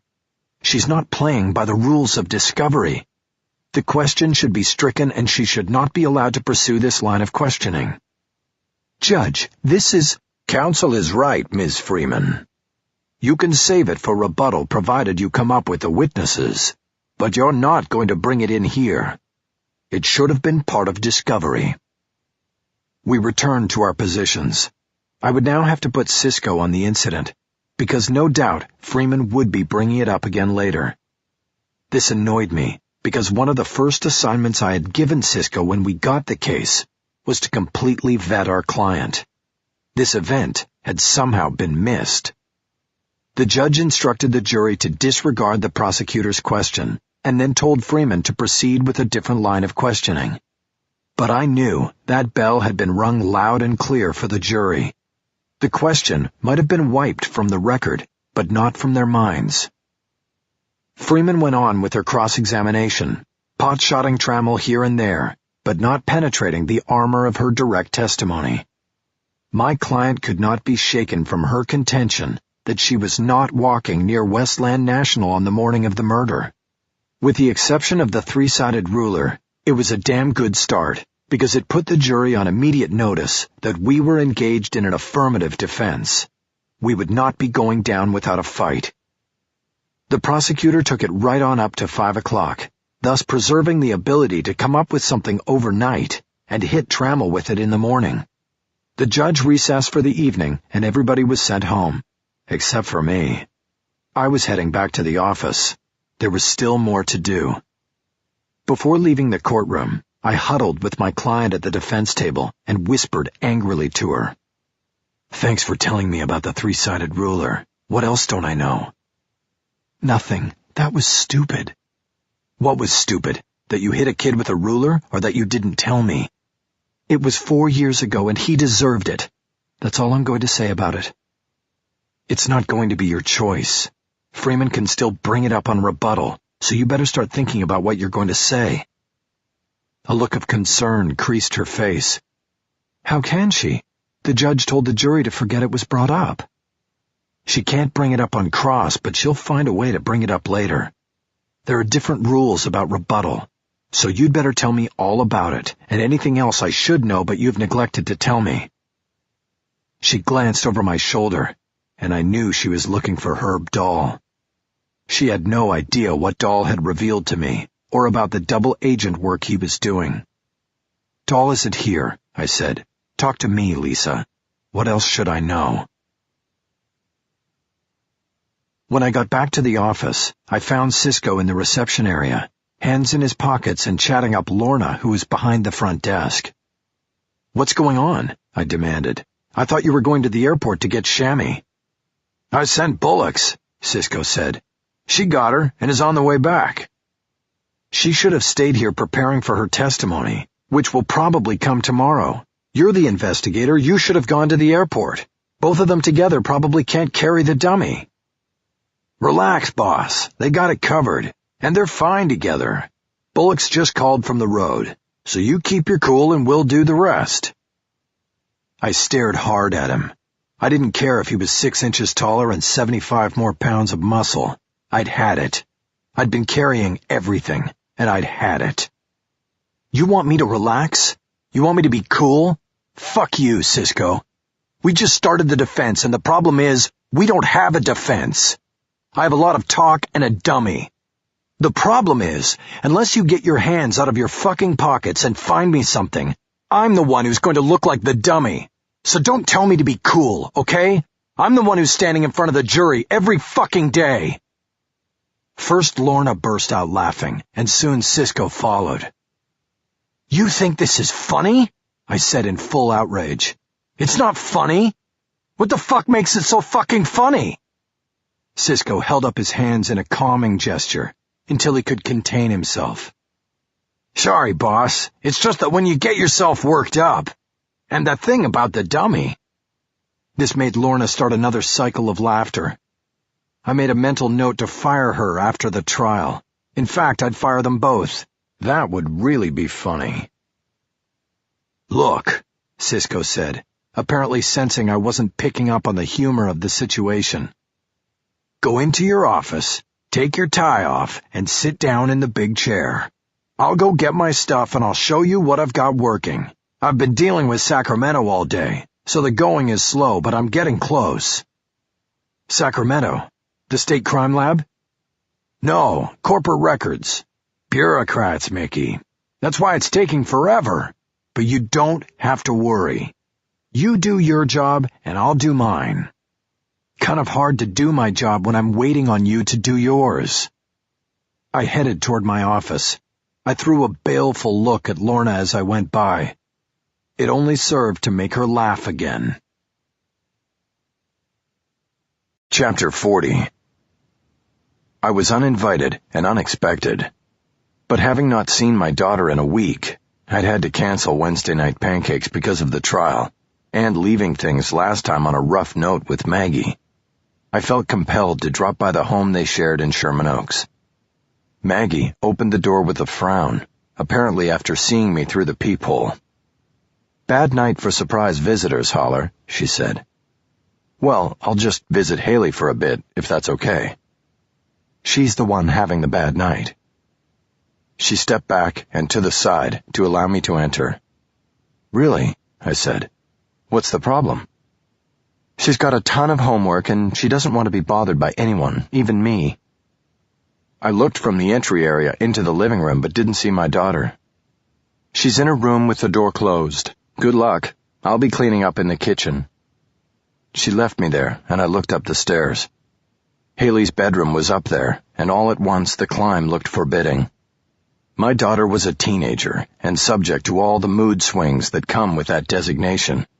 You never knew what you were going to get.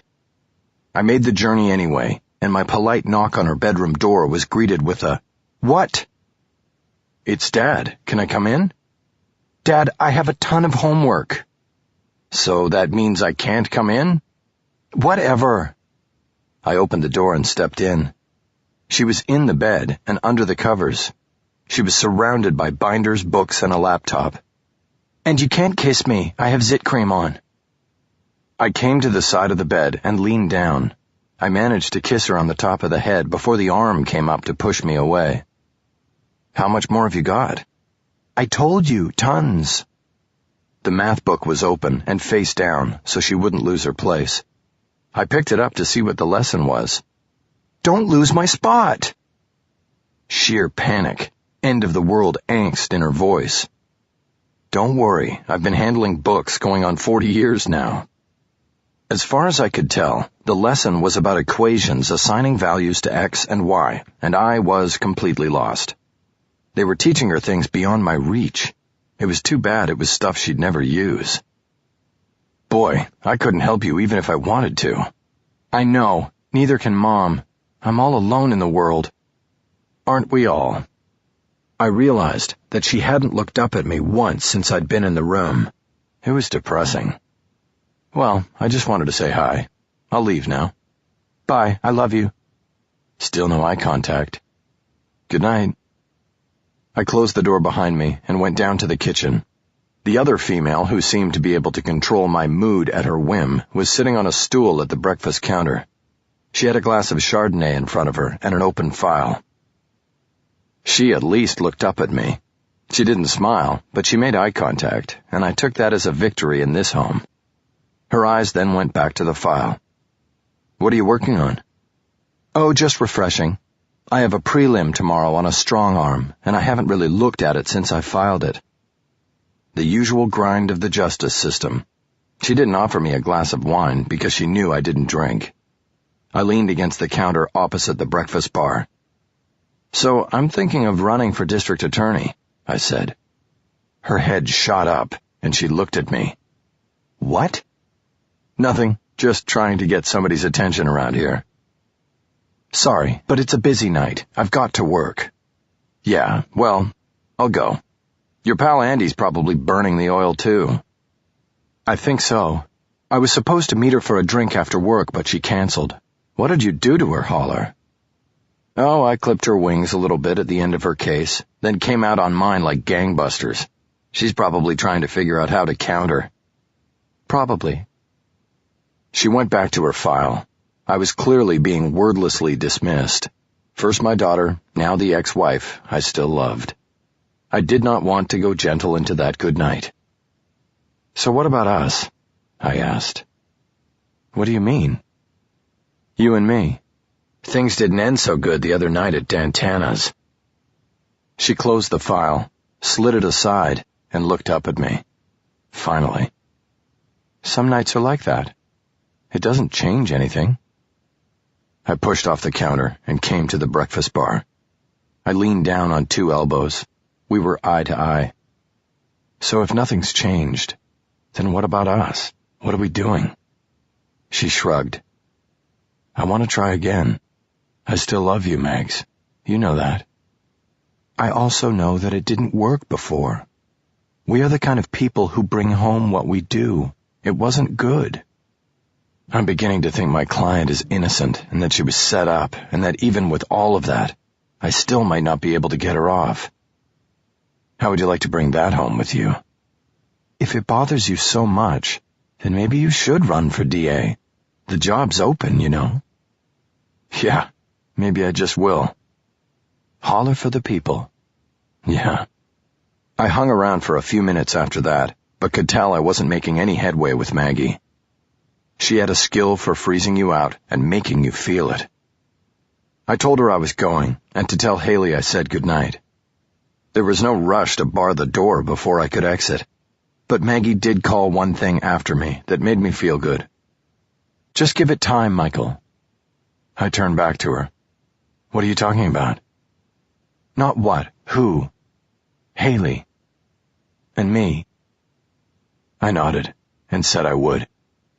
Driving back to my place, I let the accomplishments of the court day boost my spirits.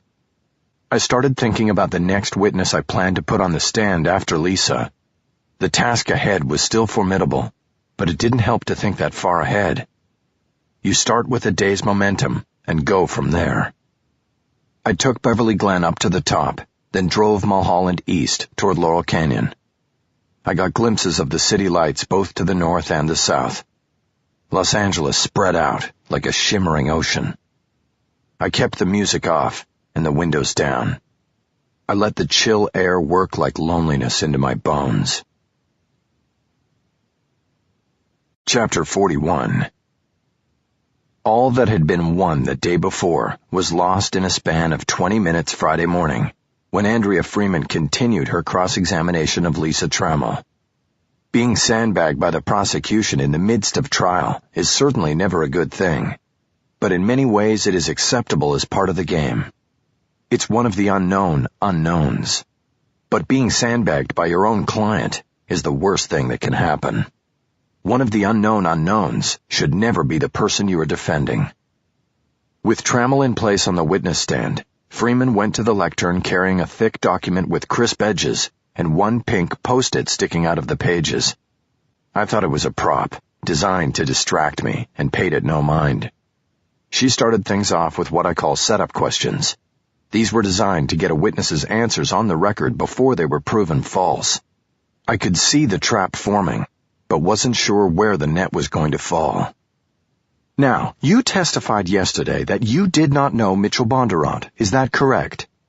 Yes, correct. You never met him? Never. Never spoke to him? Never.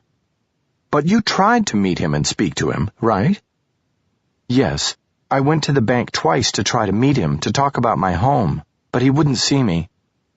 Do you remember when you made those efforts? They were last year, but I don't remember the exact dates. Freeman then seemed to shift directions, but I knew it was all part of a careful plan. She asked Trammell a series of seemingly innocuous questions about her flag organization and its purpose. Much of this had already been touched on during my direct examination. I still couldn't see the play. I glanced over at the document with the bright pink post-it and started to believe it was no prop. Maggie had told me yesterday that Freeman was working the night shift. Now I knew why. She had obviously found something. I leaned across the defense table in the direction of the witness stand, as if being closer to the source would speed the arrival of understanding. And you have a website that you use to support the efforts of FLAG, don't you? Freeman asked. Yes, Trammell replied. CaliforniaForeclosureFighters.com.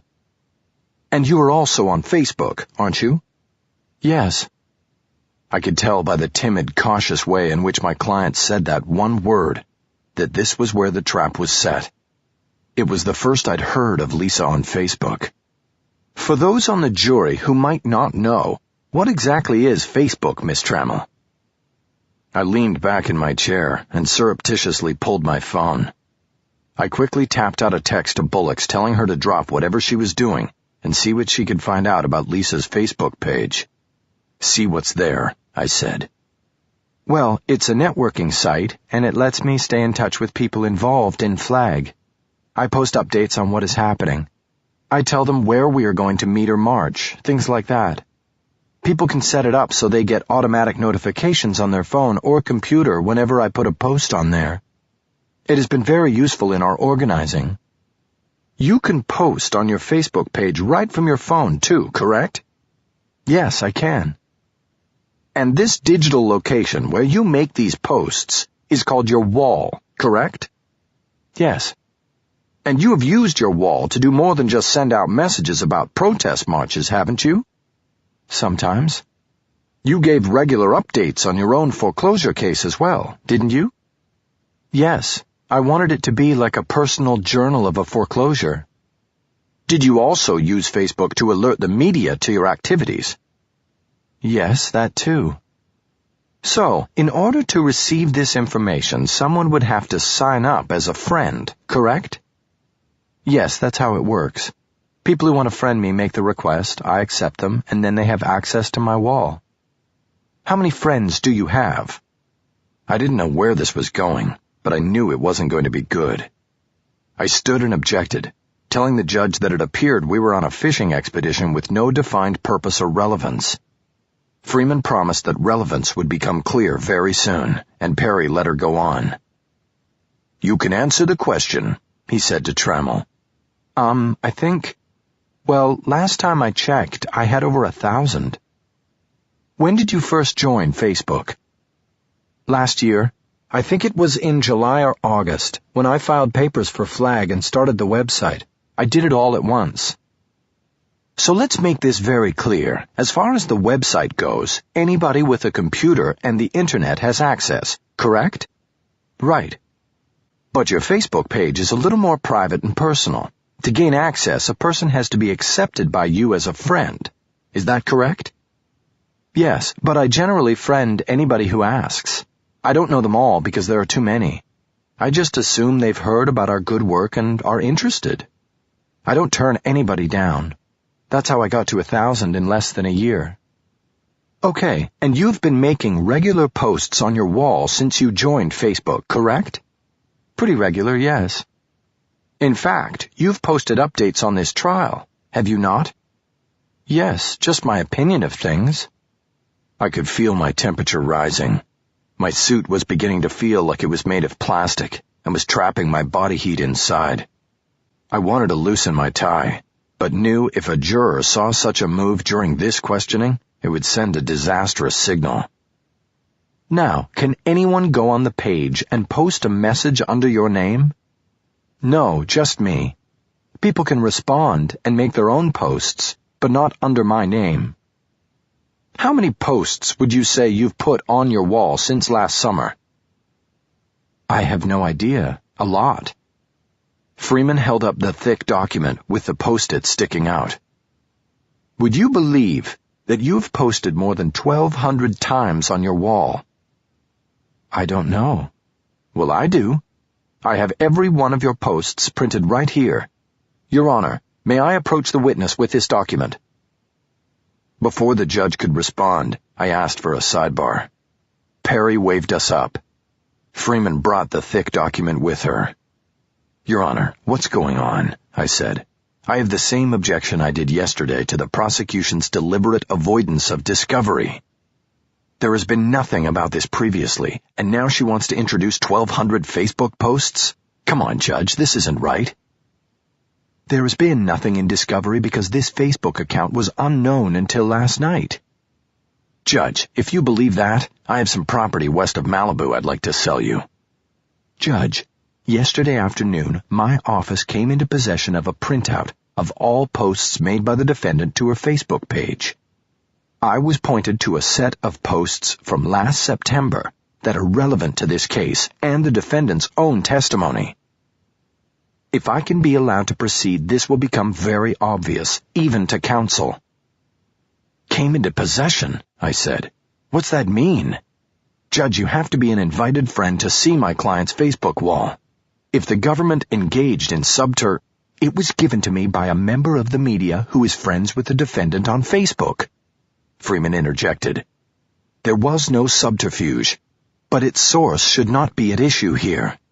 The document speaks for itself, Judge, and I am sure the defendant can identify her own Facebook posts for the jury. Counsel is simply engaged in trying to prevent the jurors from seeing what he knows is evidence of his client's... Judge, I have no idea what she's even talking about. The first I heard about a Facebook page was during her cross. Counsel's view of... Very well, Ms. Freeman, Perry interrupted. Give her the document, but get to the point quickly. Thank you, Your Honor.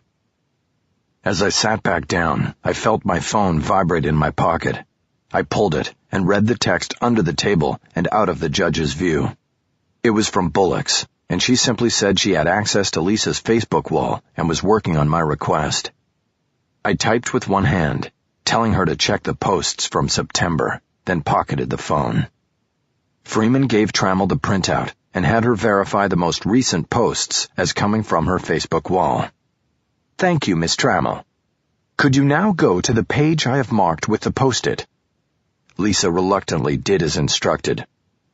You will see that I have highlighted a series of 3 of your posts from last September 7th. Could you please read the first one to the jury, including the time of the posting? 1:46. I am heading into Westland to see Bondurant.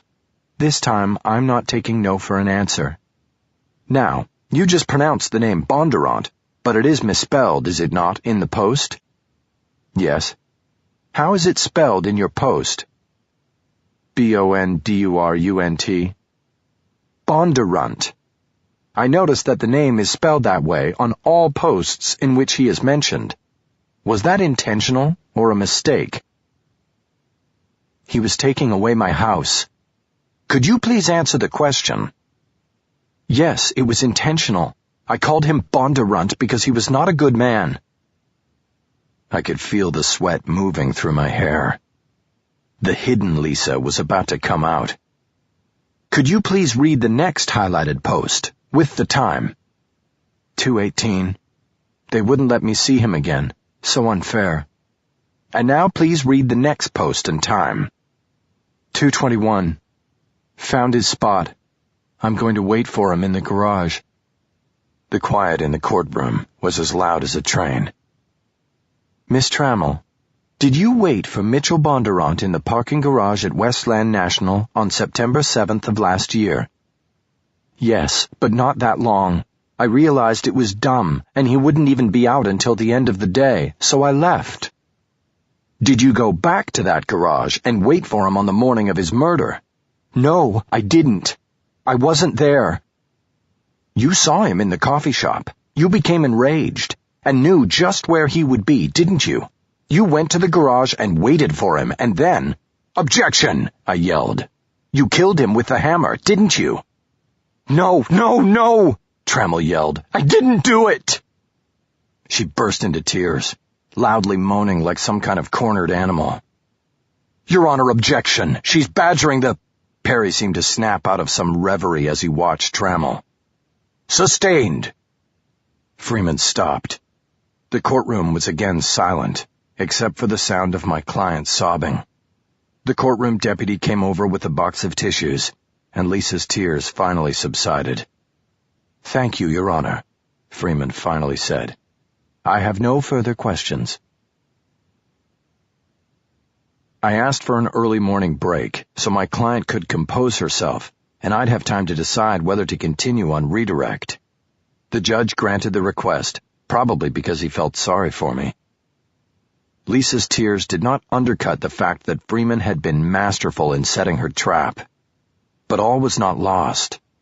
The best thing about a set-up defense is that almost every piece of damning evidence or testimony, even when it comes from your own client, can become part of the setup.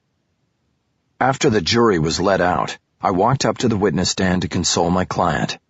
I pulled 2 tissues out of the box and handed them to her. She took them and started dabbing her eyes. I cupped my hand over the microphone so as not to broadcast our conversation across the courtroom. I tried my best to control my tone. Lisa, why the hell am I finding out about Facebook now? Do you have any idea what this could do to our case? I thought you knew. I friended Jennifer. My Jennifer? Yes. Nothing like having both your junior associate and your client know more than you. But what about these posts from September?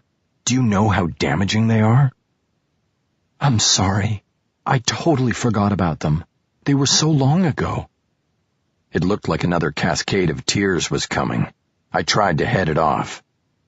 Well, we're lucky. We might be able to make this work for us. She stopped dabbing at her face with the tissue and looked at me. Really? Maybe, but I need to go outside and call Bullocks. Who's Bullocks? Sorry, it's what we call Jennifer. You sit tight and pull yourself together. Am I going to be asked more questions? Yes, I want to do some redirect. Then can I go fix my face? That's a good idea. Just don't take long. I finally got out to the hallway and called Bullocks at the office. Did you see the entries on September 7th? I asked by way of a greeting. Just saw them.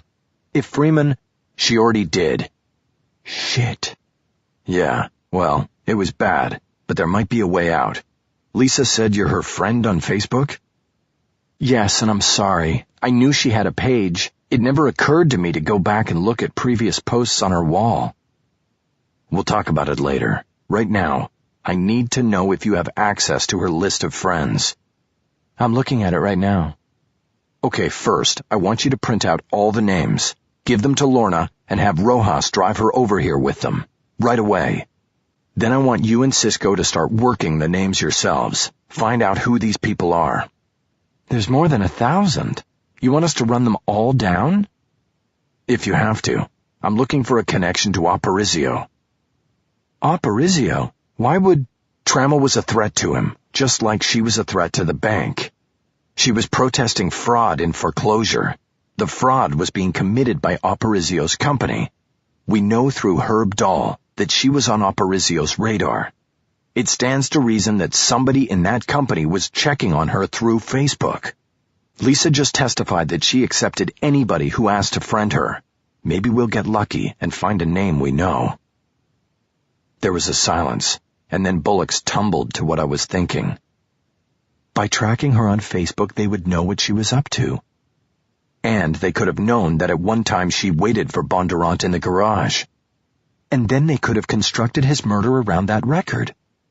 Bullocks, I hate to tell you this, but you're thinking like a defense lawyer. "We'll get right on this." I could hear the urgency in her voice. "Good, but first print that list and get it over to me. I start redirect in about 15 minutes. Tell Lorna to walk it right into me. Then if you and Cisco find something, text it to me right away." "You got it." Chapter 42.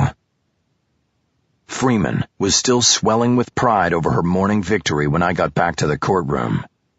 She sauntered over, folded her arms, and leaned her hip against the defense table. "Holler, tell me that was just an act, you not knowing about the Facebook page." "Sorry, I can't tell you that." She rolled her eyes. "Uh-oh, sounds like somebody needs a client who isn't hiding things. Or maybe a new investigator who can find them." I ignored the taunt, hoping she would stop gloating and go back to her table. I started flipping through the pages of a legal pad, pretending I was looking for something. "That was like manna from heaven last night when I got that printout and read those posts." "You must have been very pleased with yourself. Which asshole reporter gave it to you?" "Wouldn't you like to know?"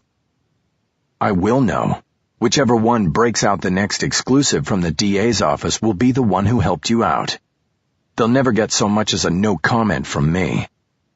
She chuckled. My threat had nothing to do with her. She had gotten the posts out before the jury, and nothing else mattered. I finally looked up at her and squinted. "You don't get it, do you?" "Get what? That the jury now knows your client was previously at the scene of the crime, proving that she had knowledge of where to find the victim? No, I completely get that." I looked away and shook my head. "You'll see. Excuse me." I stood up and headed toward the witness stand. Lisa Trammell had just returned from the restroom. She had redrawn the makeup on her eyes. When she started to speak, I cupped the microphone again. "What were you doing talking to that bitch? She's a horrible person," she said. A bit stunned by the unbridled anger, I looked back at Freeman, now sitting at the prosecution table. "She's not horrible, and she's not a bitch, okay? She's just doing—" "Yes, she is. You don't know." I leaned close to her and whispered, "And what, you do? Look, Lisa, don't go bipolar on me. You've got less than a half hour of testimony still to go. Let's just get through it without cluing the jury into your issues. Okay?" "I don't know what you're talking about, but it's very hurtful." "Well, I'm sorry about that. I'm trying to defend you, and it doesn't help me to have to find out about things like Facebook when you're being cross-examined by the prosecution." "I told you I'm sorry, but your associate knew." "Yeah, well, I didn't." "Look, you said before that you might be able to make this work in our favor. How?" "Simple. If someone was going to set you up, this Facebook page would have been a damn good place to start." Talk about manna from heaven. Her eyes looked upward, and pure relief colored her face as she came to understand the tactic I was about to employ. The anger that had darkened her expression only a minute before was now completely gone. It was just then that the judge entered the courtroom, ready to go. I nodded to my client and went back to the defense table as the judge instructed the deputy to bring in the jury. Once everyone was situated, the judge asked if I wished to question my client on redirect examination. I jumped up from my seat like I had been waiting 10 years for the opportunity. It cost me. A jolt of pain moved like lightning across my torso. The ribs may have mended, but the wrong move still lit me up. Just as I walked to the lectern, the rear door of the courtroom opened and Lorna came in. Perfect timing. Carrying a file and a motorcycle helmet, she walked swiftly down the center aisle to the gate. "Your Honor, could I have a moment with my associate?" "Make it fast, please." I met Lorna at the gate and she handed over the file. That's the list of all her Facebook friends, but as of when I left, Dennis and Jennifer hadn't found any connection to you-know-who. It was strange hearing Cisco and Bullocks referred to by their real names. I looked down at the helmet she carried. I whispered, "You rode Cisco's motorcycle over here?" "You wanted it quick, and I knew I could park up close." "Where's Rojas?" "I don't know. He didn't answer his cell." "Great. Listen, I want you to leave Cisco's bike where it is and walk back to the office. I don't want you riding that suicide machine." "I'm not your wife anymore. I'm his." Just as she whispered this, I looked over her shoulder and saw Maggie McPherson sitting in the gallery. I wondered if she was there for me or for Freeman. "Look," I said, "that's got nothing to do with—" "Mr. Haller," the judge intoned from behind me. "We're waiting." "Yes, Your Honor," I said loudly, without turning around. Then in a whisper to Lorna, I said, "Walk back." I returned to the lectern, opening the file. It contained nothing more than raw data, 1,000+ names, listed in 2 columns per page. But I looked at it as if I had just been given the Holy Grail. "Okay, Lisa, let's talk about your Facebook page. You testified earlier that you have more than 1,000 friends. Are all of these people personally known to you?" "No, not at all. Because so many people know about me through Flag, I just assume that when someone wants to friend me, they are supportive of that cause. I just accept them." "So then the posts on your wall are open to a significant number of people who are Facebook friends, but in reality complete strangers to you, is that right?" "Yes, that's correct." I felt my phone vibrate in my pocket. "So any one of these strangers who is interested in your movements, past or present, could just go to your Facebook page and see the posts on your wall, am I right?" "Yes, that's right." For example, someone could go to that page right now and scroll through your updates and see that back in September of last year, you hung out in the garage at Westland, waiting for Mitchell Bondurant, correct? "Yes, they could." I pulled my phone out of my pocket and, using the lectern as a blind, brought it up and put it down on the work surface. While using one hand to leaf through the printout of names, I used the other to open the text I had just received. The message was from Bullocks. 3rd page, right column, 5th from bottom. Don Driscoll. "We have a Donald Driscoll as former aloft in IT. We're working on it." Bingo. Now I had something I could hit out of the park. "Your Honor, I would like to show the witness this document. It is a printout of the names of people who have friended Lisa Trammell on Facebook." Freeman, seeing her victorious morning in jeopardy, objected, but the judge overruled without argument from me, saying Freeman had opened this door herself. I gave my client the list and returned to the lectern. "Can you please go to the 3rd page of the printout and read the name that is 5th up from the bottom in the right side column?" Freeman objected again, stating that the list was unverified. The judge advised her to challenge it on recross if she thought I was introducing a bogus exhibit. I told Lisa she could read the name. "Don Driscoll." "Thank you. Now, is that name familiar to you?" "Not really, no." "But he is one of your Facebook friends." "I know, but like I said, I don't know everybody who friends me. There are too many." "Well, do you recall if Don Driscoll ever contacted you directly and identified himself as working for a company called Aloft?" Freeman objected and asked for a sidebar. We were called to the bench. "Judge, what's going on here? Counsel can't just throw names around. I want an offer of proof that he isn't just throwing darts at the list and picking out a name."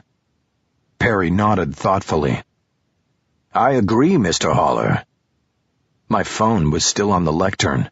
If I'd gotten any updates from Bullocks, they weren't going to help me now. "Judge, we could go into chambers and get my investigator on the phone if you wish, but I would ask the court for some leeway here. The prosecution opened up this Facebook issue just this morning, and I'm trying to respond. We can hold things up for an offer of proof, or we can wait until the defense calls Don Driscoll to the stand, and Miss Freeman can have at him and see if I'm mischaracterizing who he is." "You are going to call him?" "I don't think I have any choice, in light of the state's decision to pursue my client's old Facebook posts." "Very well. We'll wait for Mr. Driscoll to testify. Don't disappoint me, Mr. Haller, and come into court and say you changed your mind. I won't be happy if that happens." "Yes, Your Honor." We returned to our places, and I asked Lisa the question again. "Did Don Driscoll ever contact you on Facebook or anywhere else and say he worked for a loft?" "No, he didn't." "Are you familiar with a loft?" "Yes. That is the name of the foreclosure mill that banks like Westland use to file all the paperwork on their foreclosures." "Was this company involved in the foreclosure of your home?" "Yes, totally." "Is a loft an acronym? Do you know what it stands for?" "A. Lewis Aparicio Financial Technologies. That's the name of the company."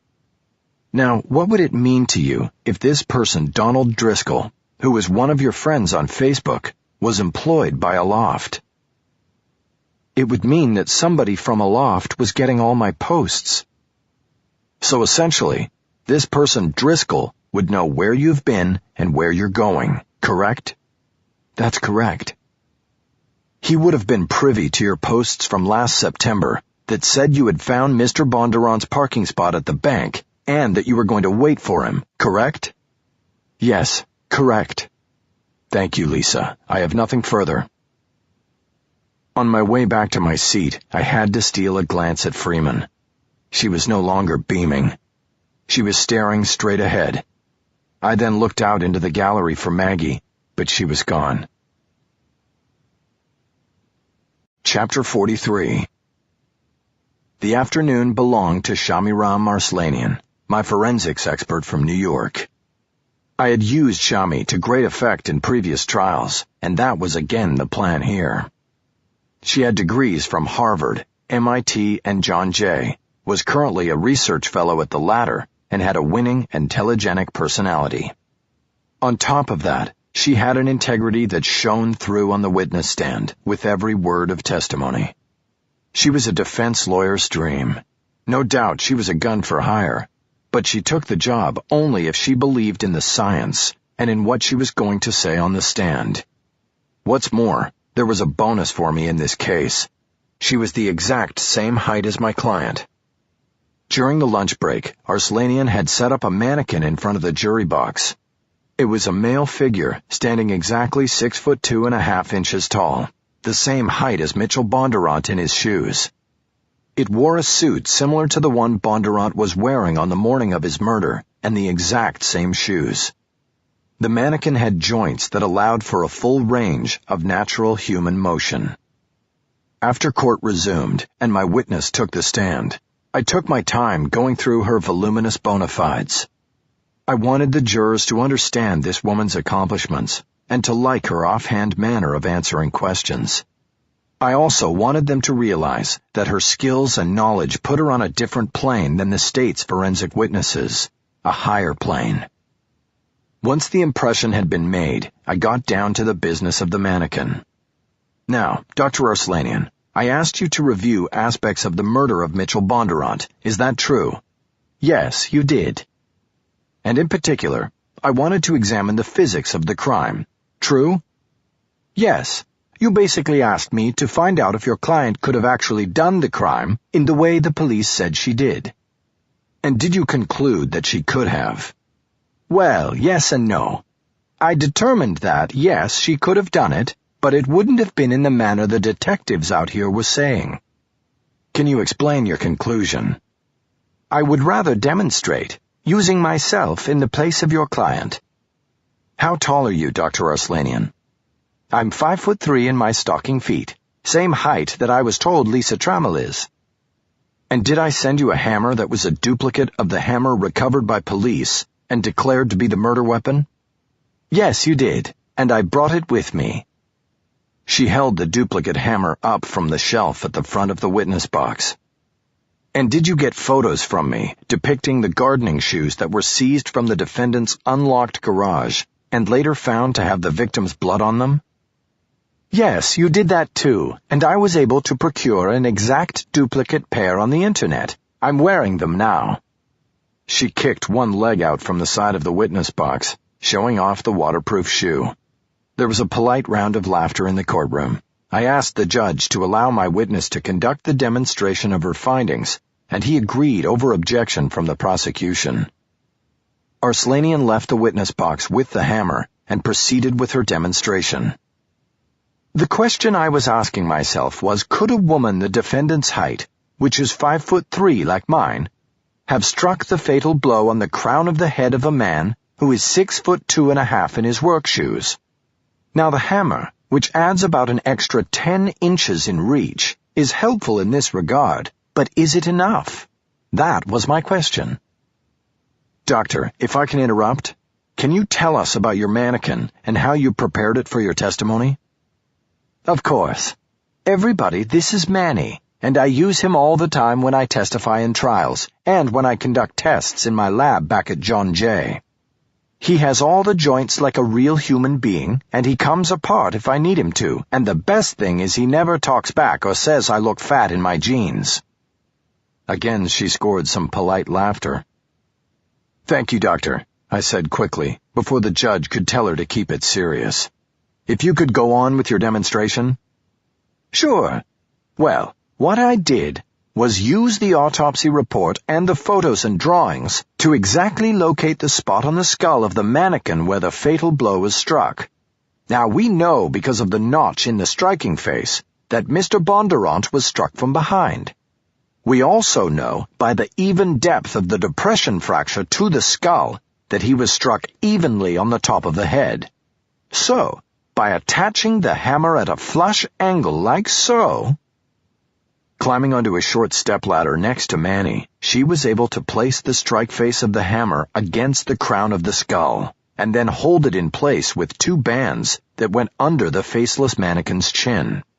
She then stepped down and gestured to the hammer and its handle, which was extending at a right angle and parallel to the floor. So as you can see, this doesn't work. I'm 5'4" in these shoes, the defendant is 5'4" in these shoes, and the handle is way up here. She reached up to the hammer. It was impossible for her to grasp it properly. What this tells us is that the fatal blow could not have been struck by the defendant with the victim in this position, standing up straight, head level. Now, what other positions are available that do work with what we know? We know the attack was from behind. So if the victim was leaning forward, say he dropped his keys or something, you see that it still doesn't work because I can't reach the hammer over his back. As she spoke, she manipulated the mannequin, bending it over at the waist, and then reaching toward the hammer's handle from the rear. No, doesn't work. Now I worked at this for 2 days, between classes, and the only way I could make it work was if the victim was on his knees or crouched down for some reason, or if he happened to be looking up at the ceiling. She manipulated the mannequin again and stood it up straight. She then bent the head back at the neck and the handle came down. She grasped it and the position looked comfortable, but the mannequin was looking almost straight up. Now, according to the autopsy, there were significant abrasions on both knees and one even had a cracked patella. These were described as impact injuries coming from Mr. Bondurant's fall to the ground after he was struck. He dropped to his knees first and then fell forward, face first. What we call a dead fall. So with that kind of injury to the knees, I rule out that he was kneeling or crouched close to the ground.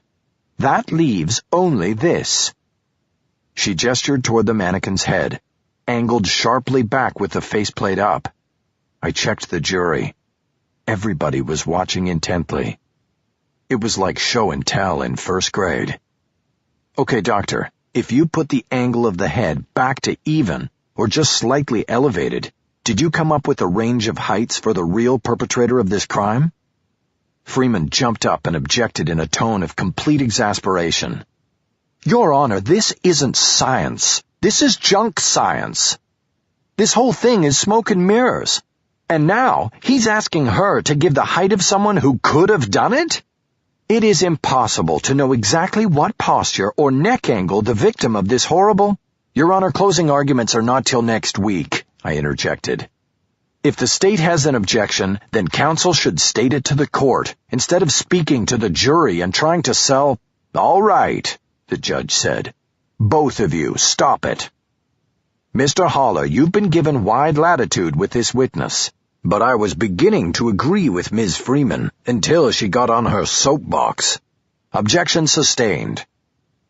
Thank you, Your Honor, Freeman said, as though she had just been rescued from abandonment in a desert.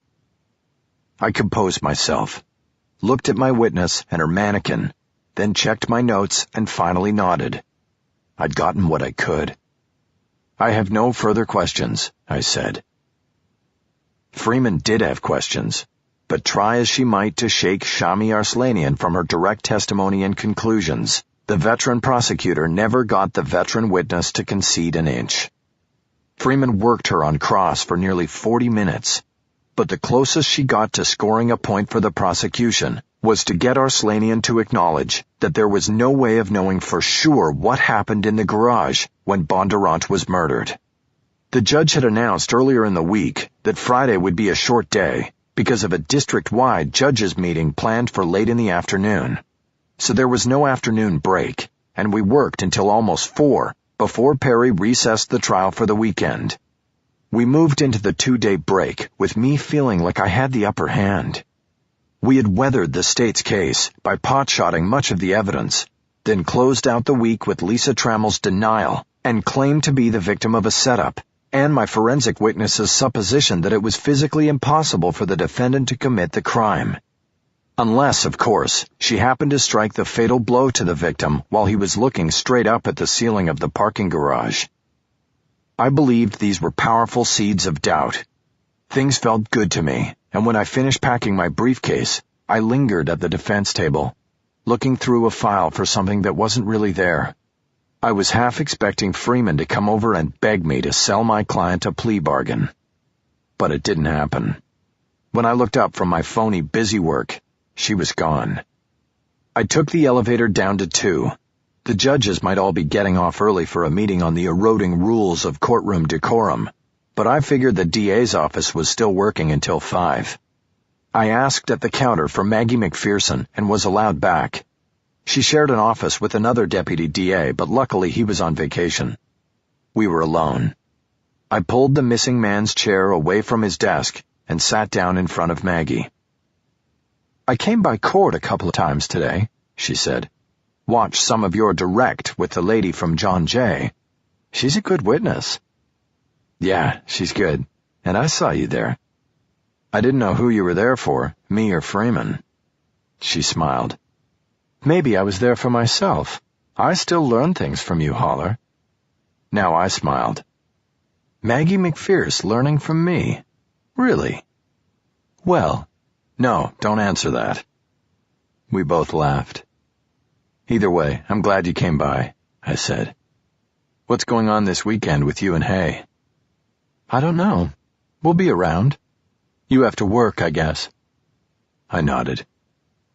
We have to track somebody down, I think, and Monday and Tuesday are going to be the biggest days of the trial. But maybe we can do a movie or something. Sure. We were silent for a few moments. I had just come off one of my best days in court ever, yet I felt pierced by a growing sense of loss and sadness. I looked at my ex-wife. We're never going to get back together, are we, Maggie? What? It just kind of hit me. You want it the way it is now. There when one of us really needs it, but never what it was. You won't ever give me that. Why do you want to talk about this now, Michael? You're in the middle of a trial. I'm in the middle of my life, Mags. I just wish there was a way to make you and Haley proud of me. She leaned forward and reached out. She put her hand against my cheek for a moment and then pulled it back. I think Haley is proud of you. Yeah? What about you? She smiled, but it was sort of in a sad way. I think you should go home and not think about this or the trial or anything else just for tonight. Let your mind clear of the clutter. Relax. I shook my head. Can't. I have a meeting at 5 with a snitch. On the Trammell case? What snitch? Never mind, and you're just trying to change the subject. You'll never completely forgive and forget, will you? It's not in you, and maybe it's what makes you such a good prosecutor. Oh, I'm so good, all right. That's why I'm stuck out here in Van Nuys filing armed robberies. That's politics. Has nothing to do with skills and dedication. It doesn't matter, and I can't have this conversation now. I'm still on the clock, and you need to go see your snitch. Why don't you call me tomorrow if you want to take Haley to a movie? I'll probably let you take her while I run errands or something. I stood up. I knew a losing cause when I saw one. Okay, I'm leaving. I'll call you tomorrow, but I hope you'll come with us to the movie. We'll see. Right. I took the stairs down for a quick exit. I crossed the plaza and headed north on Sylmar toward Victory. I soon came to a motorcycle parked at the curb. I recognized it as Cisco's, a prized 63 HD panhead with a black pearl tank and matching fenders. I chuckled. Lorna, my second ex-wife, had actually done what I had told her to do. It was a first. She had left the bike unlocked, probably figuring it was safe in front of the courthouse and adjoining police station. I steered it away from the curb and walked it down Sylmar. I must have been quite a sight, a man in his nicest Corneliani suit pushing a Harley down the street, briefcase propped on the handlebars. When I finally got back to the office, it was only 4:30, a half hour before Herb Dahl was scheduled to come in for a briefing. I called for a staff meeting and tried plugging back into the case as a means of pushing out thoughts about the conversation with Maggie. I told Cisco where I had parked his bike, and I asked for an update on the list of our client's Facebook friends. First of all, why the hell didn't I know about her Facebook account? I asked. It's my fault, Aronson said quickly. Like I told you earlier, I knew about it and even accepted her friend request. I just didn't realize the significance of it. I missed it too, Cisco said. She friended me too. I looked and didn't see anything. I should have looked harder. Me too, Lorna added. I looked at their faces. It was a unified front. Great, I said. I guess all 4 of us missed it, and our client didn't bother to tell us. So the bunch of us, I guess we're all fired. I paused for effect. Now, what about this name you came up with? This Dawn Driscoll. Where did that come from, and do we know anything more? Freeman could have unwittingly dropped the key to the whole case in our laps this morning, people. What have we got? Bullocks looked at Cisco, deferring. As you know, he said, Aloft was sold in February to the Lemaire Fund, with Aparicio still in place to run it. Because Lemaire is a publicly traded company, everything about the deal was monitored by the Federal Trade Commission and made public to shareholders, including a list of employees that would remain at Aloft following the transition. I have the list, dated December 15th. So we started cross-referencing the Aloft employees to the list of Lisa's Facebook friends, Bullock said. Luckily, Donald Driscoll was early in the alphabet. We came up with him pretty quickly. I nodded, impressed. So who is Driscoll? In the FTC docs, his name was in a group listed under Information Technology, Cisco said. So what the hell? I called IT at Aloft and asked for him. I was told that Donald Driscoll used to work there, but his employment contract expired on February 1st and it wasn't extended. He's gone. You've started the trace? I asked. We have, but it's a common name, and that's slowing us down. As soon as we have something, you'll be the first to know. Running names from the private sector always took time. It wasn't as easy as being a cop and simply typing a name into one of the many law enforcement databases. Don't let up, I said. This could be the whole game right here. Don't worry, boss, Cisco said. Nobody's letting up. Chapter 44.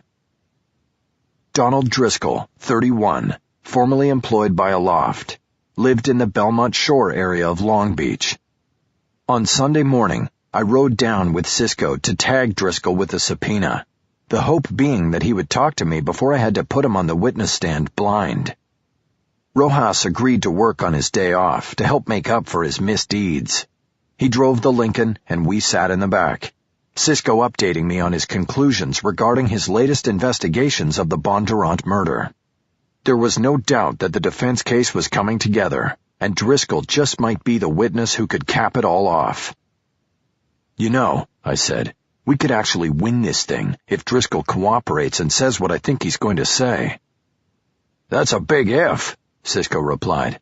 "And look, we have to be prepared for anything with this guy. For all we know, he could be the guy. Do you know how tall he is? 6'4". Has it on his driver's license." I looked over at him. "Which I wasn't supposed to see, but happened to get access to," he said. "Don't tell me about any crimes, Cisco." "I'm just saying I saw the info on his license, that's all." "Fine, leave it at that. So what do you suggest we do when we get down there? I thought we were just going to knock on the door." "We are, but you still have to be careful." "I'll be standing behind you." "Yeah, you're a true friend." "I am. And by the way, if I put you on the stand tomorrow, you're going to have to come up with a shirt that has sleeves and a collar. Make yourself presentable, man. I don't know how Lorna puts up with your shit." "So far, she's put up with it longer than she ever put up with yours." "Yeah, I guess that's true." I turned and looked out the window. I had 2 ex-wives who were probably also my 2 best friends. But it didn't go past that. I'd had them, but couldn't hold them. What did that say about me? I lived in a daydream that one day Maggie, my daughter, and I would live together again as a family. The reality was, it was never going to happen. "You all right, boss?" I turned back to Cisco. "Yeah, why?" "I don't know. You're looking a little shaky there. Why don't you let me go knock on the door, and if he'll talk, I'll give you a bump on the cell and you come in." "No, we do it together." "You're the boss." "Yeah, I'm the boss." But I felt like the loser. I decided right at that moment that I was going to change things and find a way to redeem myself. Right after the trial. Belmont Shore had the feel of a rustic beach town, even though it was part of Long Beach. Driscoll's residence was a 2-story 1950s-style apartment building of aqua blue and white off of Bayshore near the pier. Driscoll's place was on the 2nd floor, where an exterior walkway ran along the front of the building. Apartment 24 was halfway down. Cisco knocked, and then took a position to the side of the door, leaving me standing there. "Are you kidding?" I asked. He just looked at me. He wasn't. I took a step to the side. We waited, but nobody answered even though it was before 10 on a Sunday morning. Cisco looked at me and raised his eyes as if to ask, "What do you want to do?" I didn't answer. I turned to the railing and looked down at the parking lot in front. I saw some empty spaces and they were numbered. I pointed. "Let's find 24 and see if his car is here." "You go," Cisco said. "I'll check around up here." "What?" I didn't see anything to check around for. We were on a 5-foot-wide walkway that ran in front of every 2nd-floor apartment. No furniture, no bikes, just concrete. "Just go check the parking lot." I headed back downstairs. After ducking to look under the front of 3 cars to get the number painted on the curb, I realized that the parking slot numbers did not correspond to the apartment numbers. It was a 12-unit building, apartments 1 through 6 on the bottom and 21 through 26 up top. But the parking lot spaces were numbered 1 through 16. I took a guess that under that number scheme, Driscoll had numbered 10 if each apartment got 1 space, which stood to reason since there were only 16 spots, and I saw that 2 were labeled as guest parking and 2 were marked for handicapped parking. I was in the middle of turning these numbers in my head and looking at the 10-year-old BMW parked in slot 10 when Cisco called my name from the walkway above. I looked, and he waved me up.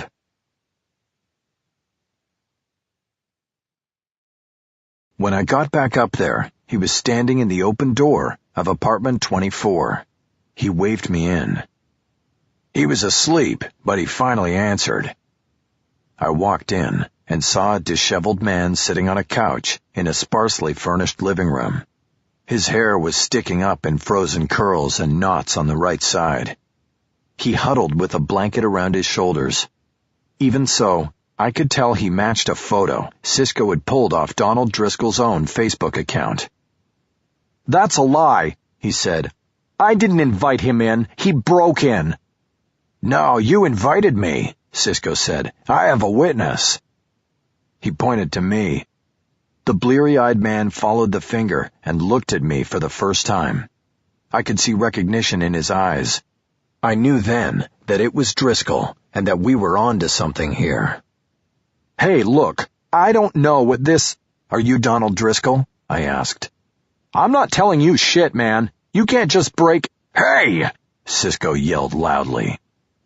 The man jumped in his seat. Even I startled, not having expected Cisco's new interviewing tactic. "Just answer the question," Cisco continued in a calmer voice. "Are you Donald Driscoll?" "Who wants to know?"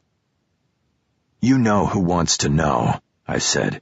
"You recognized me the moment you looked at me. And you know why we're here, Donald, don't you?" I walked across the room, pulling the subpoena out of my windbreaker.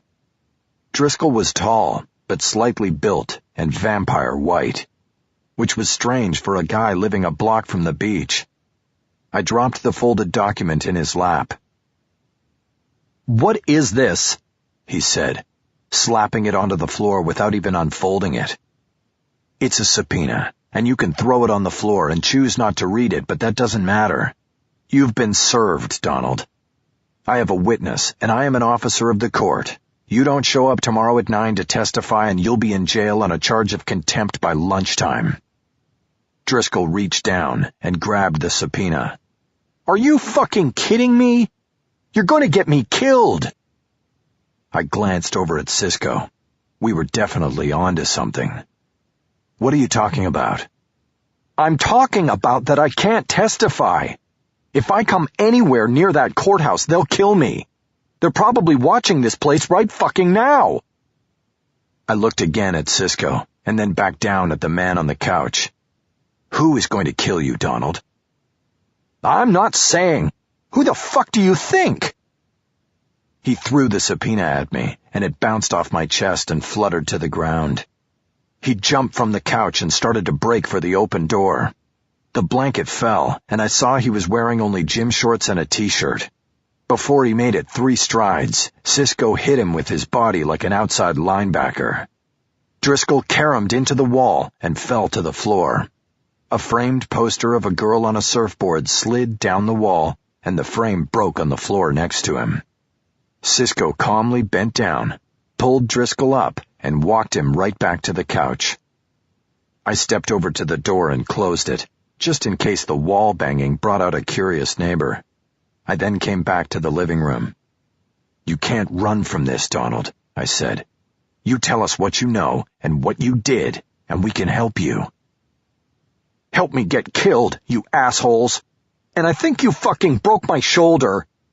He started working his arm and shoulder like he was warming up to pitch 9 innings. He grimaced. "How's it feel?" I said. "I told you, it feels broken. I felt something give." "You wouldn't be able to move it," Cisco said. Cisco's voice had a threatening tone to it, as if there would be further consequences if the shoulder actually was broken. When I spoke, my voice was calm and welcoming. "What do you know, Donald? What would make you a danger to Aparicio?" "I don't know anything, and I didn't say that name. You did." "You have to understand something. You have been served with a valid subpoena. You show up and you testify, or you stay in jail until you do. But think about this, Donald. If you testify about what you know about Aloft and what you did, then you're protected. Nobody will make a move against you because it would be obvious where it came from. It's your only move here." He shook his head. "Yeah, obvious if they did it now. What about in 10 years, when nobody remembers your stupid-ass trial, and they can still hide behind all the money in the world?" I didn't really have an answer to that one. "Look, I've got a client on trial for what amounts to her life. She's got a little boy, and they're trying to take everything away from her. I'm not going to—" "Fuck off, man. She probably did it. We're talking about two different things here. I can't help her. I have no evidence. I've got nothing. Just leave me the hell alone, would you? What about my life? I want to have a life too." I looked at him and sadly shook my head. "I can't leave you alone. I'm putting you on the stand tomorrow. You can refuse to answer questions. You can even take the fifth if you've committed crimes. But you'll be there, and they'll be there. They'll know they've got a continuing problem with you. Your best bet is to spill it all, Donald. Put it out there and be protected. 5 years, 10 years, they'll never be able to do a damn thing to you because there will be a record." Driscoll was staring at an ashtray full of coins on the coffee table, but he was seeing something else. "Maybe I should get an attorney," he said. I gave Cisco a look. This was exactly what I didn't want to have happen. A witness with his own attorney was never a good thing. "Sure, fine. If you've got a lawyer, bring him. But a lawyer is not going to stop the forward progress of this trial. That subpoena is bulletproof, Donald. A lawyer will charge you $1,000 to try to knock it down, but it won't work. It will only make the judge mad at you for making him take time out of the trial." My phone started to buzz in my pocket. It was early enough on a Sunday to be unusual. I pulled it out to check the display. Maggie McPherson. "Think about what I said, Donald.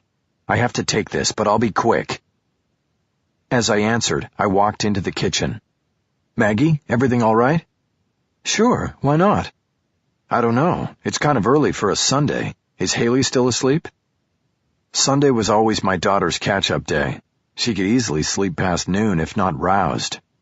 "Of course. I'm just calling because we didn't hear from you yesterday, so I guess that makes today movie day." I vaguely remembered promising a movie outing when I had been in Maggie's office Friday afternoon. "You're busy." The tone had entered her voice. The judgmental, "you are full of shit" tone.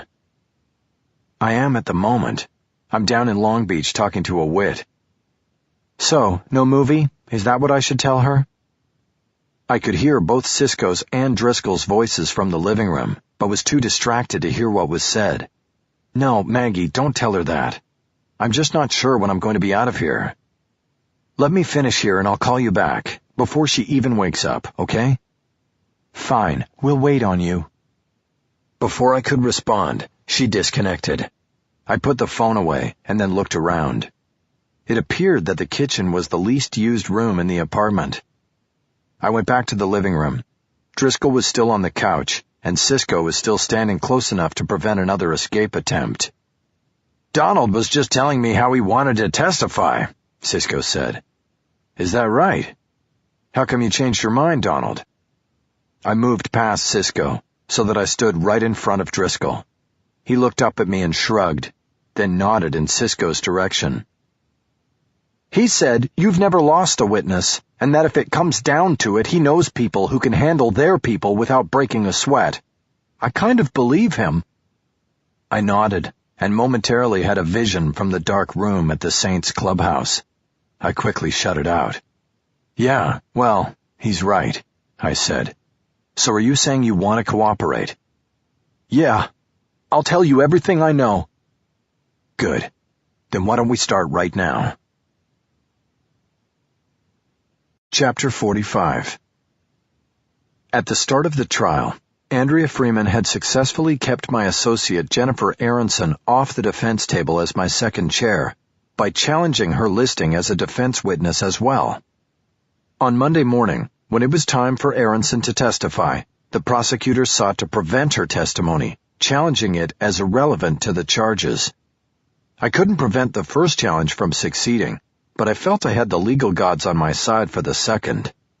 I also had a judge who still owed me after towing the prosecution's line on 2 critical decisions earlier in the trial.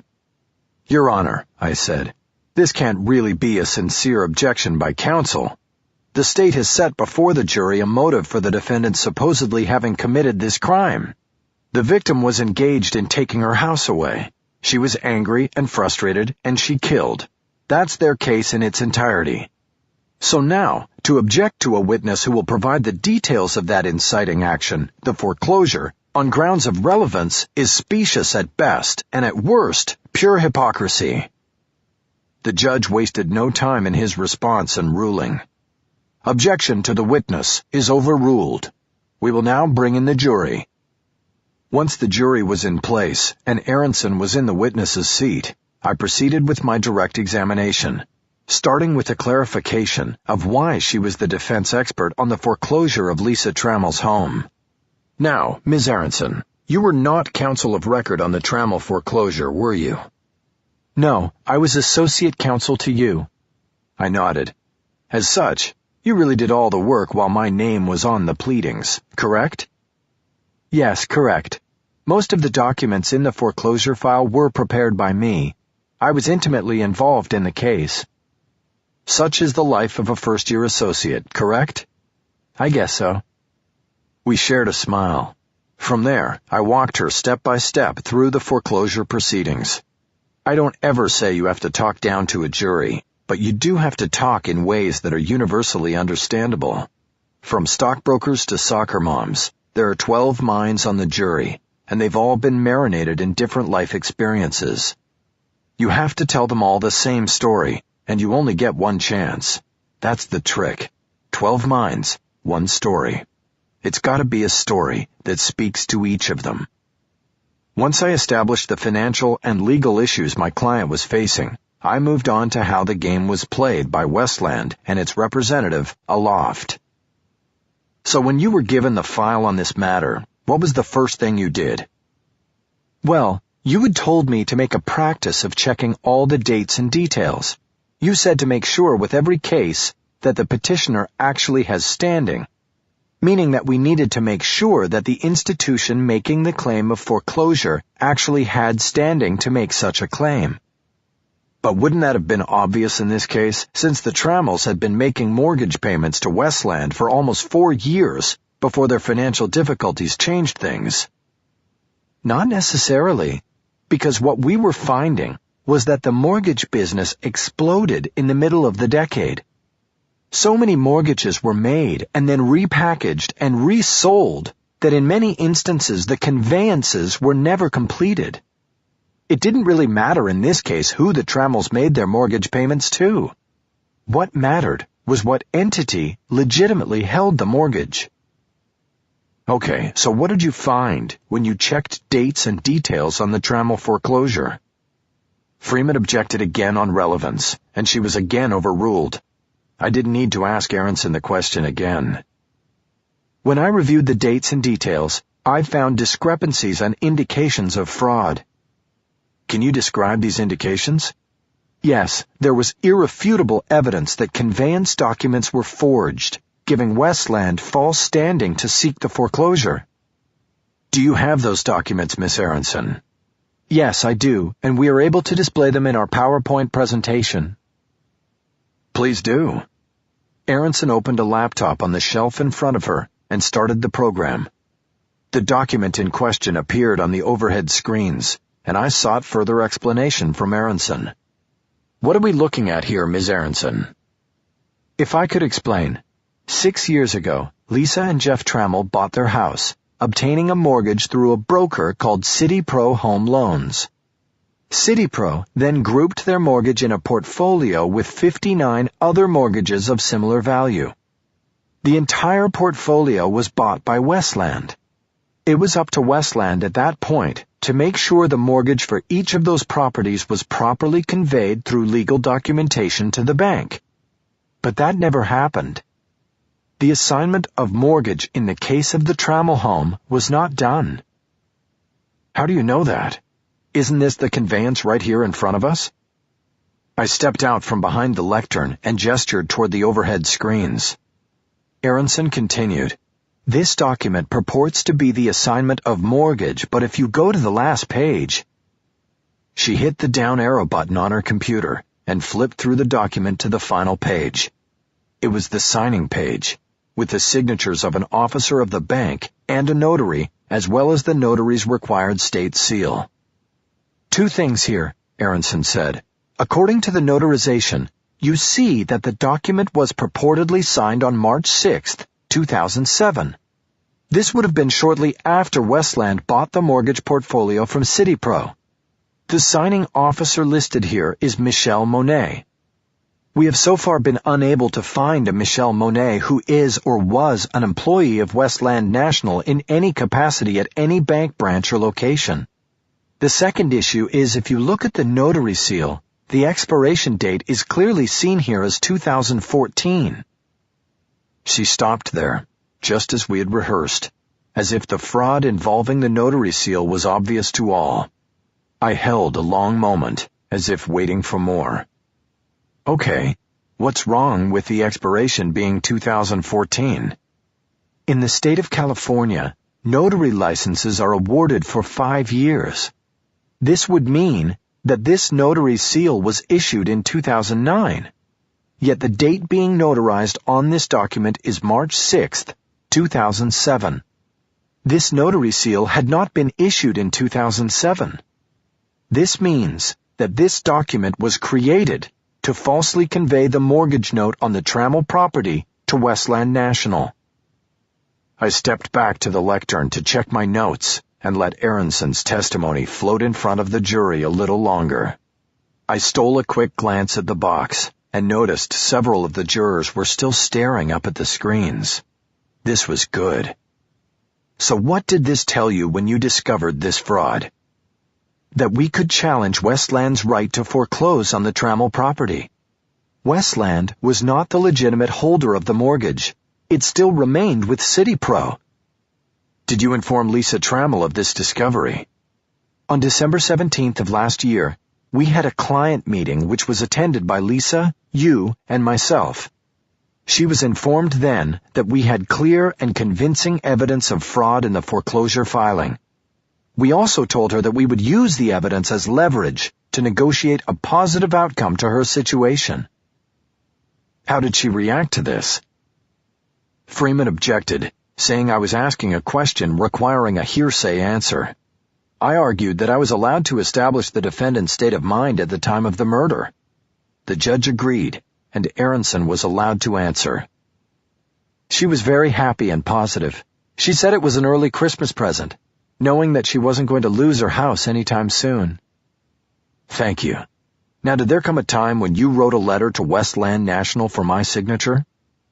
Yes, I wrote a letter for your signature that outlined these findings of fraud. It was addressed to Mitchell Bondurant. And what was the purpose of this letter? This was part of the negotiation we told Lisa Trammell about. The idea was to inform Mr. Bondurant of what Aloft was doing in the bank's name. We believed that if Mr. Bondurant was concerned about the bank's exposure on this, it would help facilitate a negotiation beneficial to our client. When you wrote that letter for my signature, did you know or intend that Mr. Bondurant would forward it to Louis Aparicio at Aloft? No, I did not. Thank you, Ms. Aronson. I have no further questions. The judge called for the morning break, and Aronson took the defendant's seat when Lisa and Herb Dahl left to stretch their legs in the hallway. Finally, I get to sit here, she said. Don't worry, after today, you're there. You did great, Bullocks. Now comes the hard part. I glanced over at Freeman, who was staying at the prosecution table during the break, finishing her plan for the cross-examination. Just remember, you are entitled to take your time.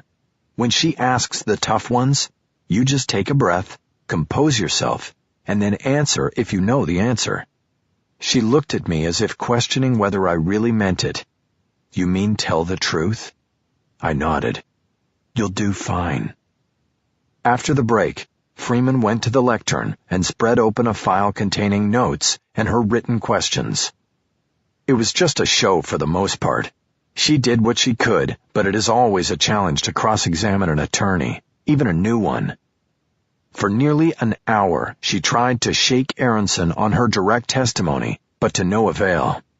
Eventually, she went in a different direction, using sarcasm whenever possible, a sure sign that she was frustrated. "So, after that wonderful happy client conference you had before Christmas, when was the next time you saw your client?" Aronson had to think for a long moment before answering. "It would have been after she was arrested." "Well, what about phone calls? After the client conference, when was the next time you talked to her on the phone?" "I'm pretty sure she spoke to Mr. Haller a number of times, but I did not speak to her again until after her arrest." "So during the time between the meeting and the murder, you would have no idea what sort of state of mind your client was in?" As instructed, my young associate took her time before answering. "If there had been a change in her view of the case and how it was going, I think I would have been informed of it by her directly or through Mr. Haller. But nothing like that occurred." "I'm sorry, but I didn't ask you what you think. I asked what you directly know. Are you telling this jury that based on your meeting in December, you know what your client's state of mind was a whole month later?" "No, I'm not." "So you can't sit there and tell us what Lisa Trammell's state of mind was on the morning of the murder, can you?" "I can tell you only what I know from our meeting." "And can you tell us what she was thinking when she saw Mitchell Bondurant, the man who was trying to take away her home, that morning at the coffee shop?" "No, I can't." Freeman looked down at her notes and seemed to hesitate. I knew why. She had a tough decision to make. She knew she had just scored some solid points with the jury, and now had to decide whether to try to scrape up a few more, or let it end on the high note. She finally decided she'd gotten enough and folded her file.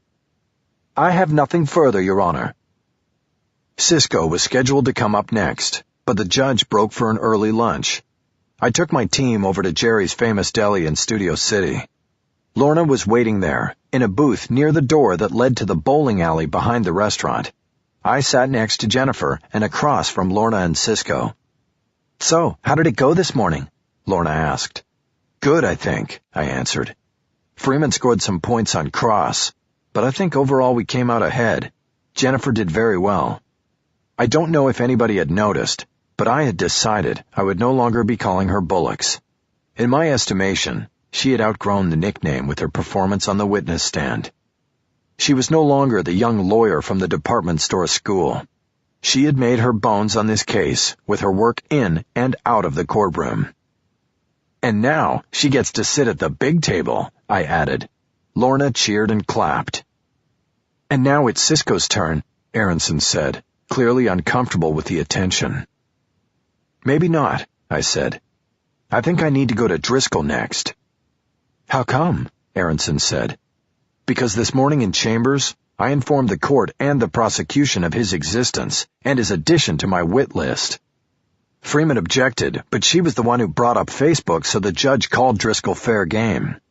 So now I'm thinking that the faster I get to him, the less time Freeman will have to prepare. If I stick with the plan and put Cisco on, Freeman can work him all afternoon, while her investigators are running down Driscoll. Only Lorna nodded at my reasoning, but that was good enough for me. "Shit, and I got all dressed up," Cisco exclaimed. It was true. My investigator was wearing a long-sleeved collared shirt that looked like it would burst at the seams if he flexed his muscles. I had seen it before, though. It was his testifying shirt. I ignored his complaint. "Speaking of Driscoll, what's his status, Cisco?" "My guys picked him up this morning and brought him up. Last I heard, he was shooting pool at the club." I stared at my investigator. "They're not giving him alcohol, right?" "Course not." "That's all I need, a drunk witness on the stand." "Don't worry, I told them, no alcohol." "Well, call your guys. Have them deliver Driscoll to the courthouse by 1. He's next." It was too loud in the restaurant for a phone call. Cisco slipped out of the booth and headed toward the door while pulling his cell. We watched him go. You know, he looks good in a real shirt like that, Aronson said. Really? Lorna responded. I don't like the sleeves. Chapter 46. I almost didn't recognize Donald Driscoll with his hair combed and a suit on. Cisco had placed him in a witness room down the hall from the courtroom. When I stepped in, he looked up at me from the table with scared eyes. How was the Saints Club? I asked. I would have rather been somewhere else, he said. I nodded in false sympathy. Are you ready for this? No, but I'm here. Okay, in a few minutes, Cisco will come get you and bring you to the courtroom. Whatever. Look, I know it doesn't seem like it now, but you're doing the right thing. You're right, about it not seeming like it now. I didn't know what to say to that.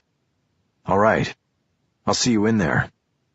I left the room and signaled to Cisco, who was standing in the hallway with the two men who had been minding Driscoll. I pointed down the hall toward the courtroom and Cisco nodded. I proceeded on and entered the courtroom to find Jennifer Aronson and Lisa Trammell at the defense table. I sat down, but before I could say anything to either one of them, the judge entered the courtroom and took the bench. He called for the jury, and we quickly went back on the record. I called Donald Driscoll to the stand. After he was sworn in, I got right down to business. Mr. Driscoll, what is your profession? I'm in IT. And what does IT mean? Information technology. It means I work with computers, the internet. I find the best way to use new technologies to gather information for the client or employer or whoever it may be. You are a former employee of Aloft, correct? Yes, I worked there for 10 months until earlier this year. In IT? Yes. What exactly did you do in IT for Aloft? I had several duties. It's a very computer-reliant business, a lot of employees, and a great need for access to information through the internet. And you helped them get it? Yes. Now, do you know the defendant, Lisa Trammell? I've never met her. I know of her. You know of her from this case? Yeah, but also from before. From before? How so? One of my duties at Aloft was to try to keep tabs on Lisa Trammell. Why? I don't know why. I was just told to do it, and I did it. Who told you to keep tabs on Lisa Trammell? Mr. Borden, my supervisor. Did he tell you to keep tabs on anybody else? Yes, a bunch of other people. How many is a bunch? I guess there were about 10. Who were they? Other mortgage protesters like Trammell, plus employees of some of the banks we did business with. Like who? The man who was killed, Mr. Bondurant. I checked my notes for a while and let that percolate with the jury. Now, by keeping tabs, what did that mean? I was to look for whatever I could find on these people online. Did Mr. Borden ever tell you why you had this assignment? I asked him once, and he said, because Mr. Aparicio wants the information. Is that Louis Aparicio, founder and president of Aloft? Yes. Now, were there any specific instructions from Mr. Borden in regard to Lisa Trammell? No, it was just sort of see what you can find out there. And when did this become your assignment? It was last year. I started working at Aloft in April, and so it would have been a few months after that. Could it have been July or August? Yeah, right about then. Did you give the information you got to Mr. Borden? Yes, I did. Did there come a time that you became aware that Lisa Trammell was on Facebook? Yes, it was sort of an obvious thing to check. Did you become her friend on Facebook? Yes. And this put you in a position to monitor her posts about the flag organization and the foreclosure of her home, correct? Yes. Did you tell your supervisor about this specifically? I told him that she was on Facebook and was fairly active, and that it was a good spot for monitoring what she was doing and planning for flag. How did he respond? He told me to monitor it and then summarize everything once a week in an email, so that's what I did. And did you use your own name when you sent Lisa Trammell your friend request? Yes, I was already on Facebook as, myself, so I didn't hide it. I mean, I doubted she knew who I was anyway. What sort of reports did you give Mr. Borden? Like if her group was planning a protest somewhere, I would tell them the date and time, that sort of stuff. You just said them. Were you giving these reports to someone other than Mr. Borden? No, but I knew he was forwarding them to Mr. Aparicio, because Mr. O would send me emails every now and then about the stuff I sent Mr. Borden. So I knew he was seeing the reports. In all of this, did you do anything illegal while snooping around for Borden and Aparicio? No, sir. Now, did one of your weekly summaries of Lisa Trammell's activities ever include reference to her posts about being in the garage at Westland National and waiting to talk to Mitchell Bondurant? Yes, there was one. Westland was one of the company's biggest clients, and I thought maybe Mr. Bondurant should know, if he didn't already, that this woman had waited for him out there. So you gave Mr. Borden the details of how Lisa Trammell had found Mr. Bondurant's parking spot and waited for him? Yes. And he said thanks? Yes. And this was all in emails? Yes. Did you keep a copy of the email you sent Mr. Borden? Yes, I did. Why did you do that? It's just kind of a general practice of mine to keep copies, especially when dealing with important people. Did you happen to bring a copy of that email with you today? I did. Freeman objected and asked for a sidebar. At the bench, she successfully argued that there was no way of legitimizing what purported to be a printout of an old email. The judge wouldn't let me introduce it, saying I would have to stick with Driscoll's recollections. Returning to the lectern, I decided I had made it clear to the jury that Borden knew Trammell had previously been in the garage, and that Borden was a conduit to Aparicio. The elements of a setup were right there. The prosecution would have them believe that the first time Lisa was in the garage was a dry run for the murder she would later commit. I would have them believe that whoever set Trammell up had all he needed to know thanks to Facebook. I moved on. Mr. Driscoll, you said that Mitchell Bondurant was one of the people you were asked to gather information on. Is that correct? Yes. What information did you gather on him? Mostly about his personal real estate holdings. What properties he owned, when he bought them, and for how much. Who held the mortgages, that sort of thing. So you supplied to Mr. Borden a financial snapshot. That's right. Did you come across any liens against Mr. Bondurant or his properties? Yes, there were several. He owed money around. And all of this information went to Borden. Yes, it did.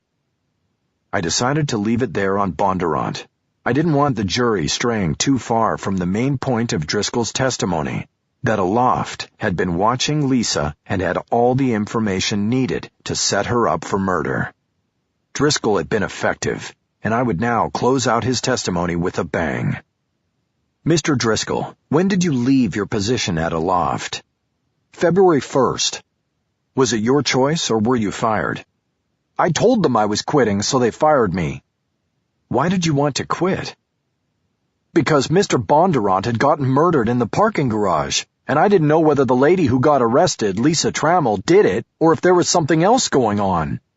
I saw Mr. Aparicio in the elevator the day after it was in the news and everybody in the office knew about it.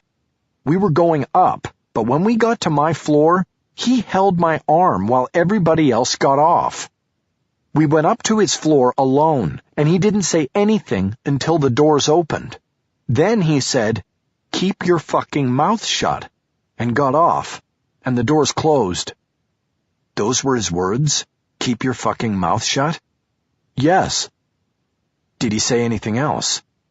No. So this led you to quit your job? Yes. About an hour later, I gave 2 weeks' notice. But about 10 minutes after I did that, Mr. Borden came to my desk and told me I was out, fired. He had a box for my personal stuff, and he had a security guard come watch me while I packed up. Then they walked me out. Did they give you a severance package? As I was leaving, Mr. Borden gave me an envelope. It had a check in it for a year's salary. That was pretty generous, giving you a year's salary, considering you hadn't even worked there a full year and you had said you were quitting, don't you think? Freeman objected on relevance, and it was sustained. I have nothing further for this witness. Freeman took my place, arriving at the lectern with her trusty file, which she spread open. I had not put Driscoll on my witness list until that morning, but his name had come up during Friday's testimony. I was sure Freeman had done some prep work. I was about to find out how much. Mr. Driscoll, you don't have a college degree, do you? No. But you attended UCLA, did you not? Yes. Why didn't you graduate? I stood and objected, saying her questions were going way outside the scope of Driscoll's direct testimony. But the judge said I opened the door when I asked the witness about his credentials and experience in IT. He told Driscoll to answer the question. I didn't graduate because I was expelled. For what? Cheating. I hacked into a teacher's computer and downloaded an exam the night before it was given. Driscoll said it with an almost bored tone to his voice, like he knew this was going to come out. I knew this was in his background. I told him that if it came out, he had only one choice, to be absolutely honest. Otherwise, he would be inviting disaster. So, you are a cheater and a thief, correct? I was, and that was more than 10 years ago. I don't cheat anymore. There's nothing to cheat for. Really? And what about stealing? Same thing. I don't steal. Isn't it true that your employment at a loft was severed abruptly when it was discovered that you were systematically stealing from the company? That is a lie. I told them I was quitting, and then they canned me. Aren't you the one who is lying here? No, I'm telling the truth. You think I could just make this stuff up? Driscoll made a desperate glance toward me, and I wished he hadn't. It could be interpreted as collusion between us. Driscoll was on his own up there. I couldn't help him. As a matter of fact, I do, Mr. Driscoll, Freeman said. Isn't it true that you had quite a little business for yourself running out of a loft? No. Driscoll demonstrably shook his head in support of his denial. I read him as lying right there, and I realized I was in deep trouble. The severance package, I thought. The year's pay. They don't fire people and give them a year's pay if they've been stealing. Bring up the severance package. Were you not using a loft as a front to order expensive software, then break the security codes and sell bootleg copies over the internet?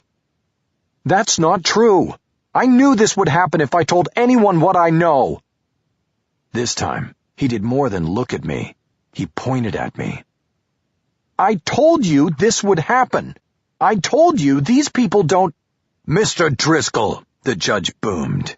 You answer the question posed to you by counsel. You do not talk to defense counsel or anyone else. Trying to keep her momentum, Freeman swooped in for the kill. Your Honor, may I approach the witness with a document? You may. Are you going to mark it? People's Exhibit 9, Your Honor. She had copies for everybody. I leaned close to Aronson so we could read it together. It was a copy of an internal investigation report from a loft. Did you know about any of this? Aronson whispered. Of course not, I whispered back. I leaned forward to focus on the examination. I didn't want a first-year lawyer tisk-tisking me over a gigantic vetting failure. What is that document, Mr. Driscoll? Freeman asked. I don't know, the witness responded. I've never seen it before. It is an internal investigation summary from a loft, isn't it? If you say so. When is it dated? February 1st. That was your last day of work at a loft, wasn't it? Yes, it was. That morning, I gave my supervisor 2 weeks' notice, and then they erased my login and fired me. For cause. For no cause. Why do you think they gave me the big check at the door? I knew things, and they were trying to shut me up. Freeman looked up at the judge. Your Honor, could you instruct the witness to refrain from answering my questions with his own questions? Perry nodded.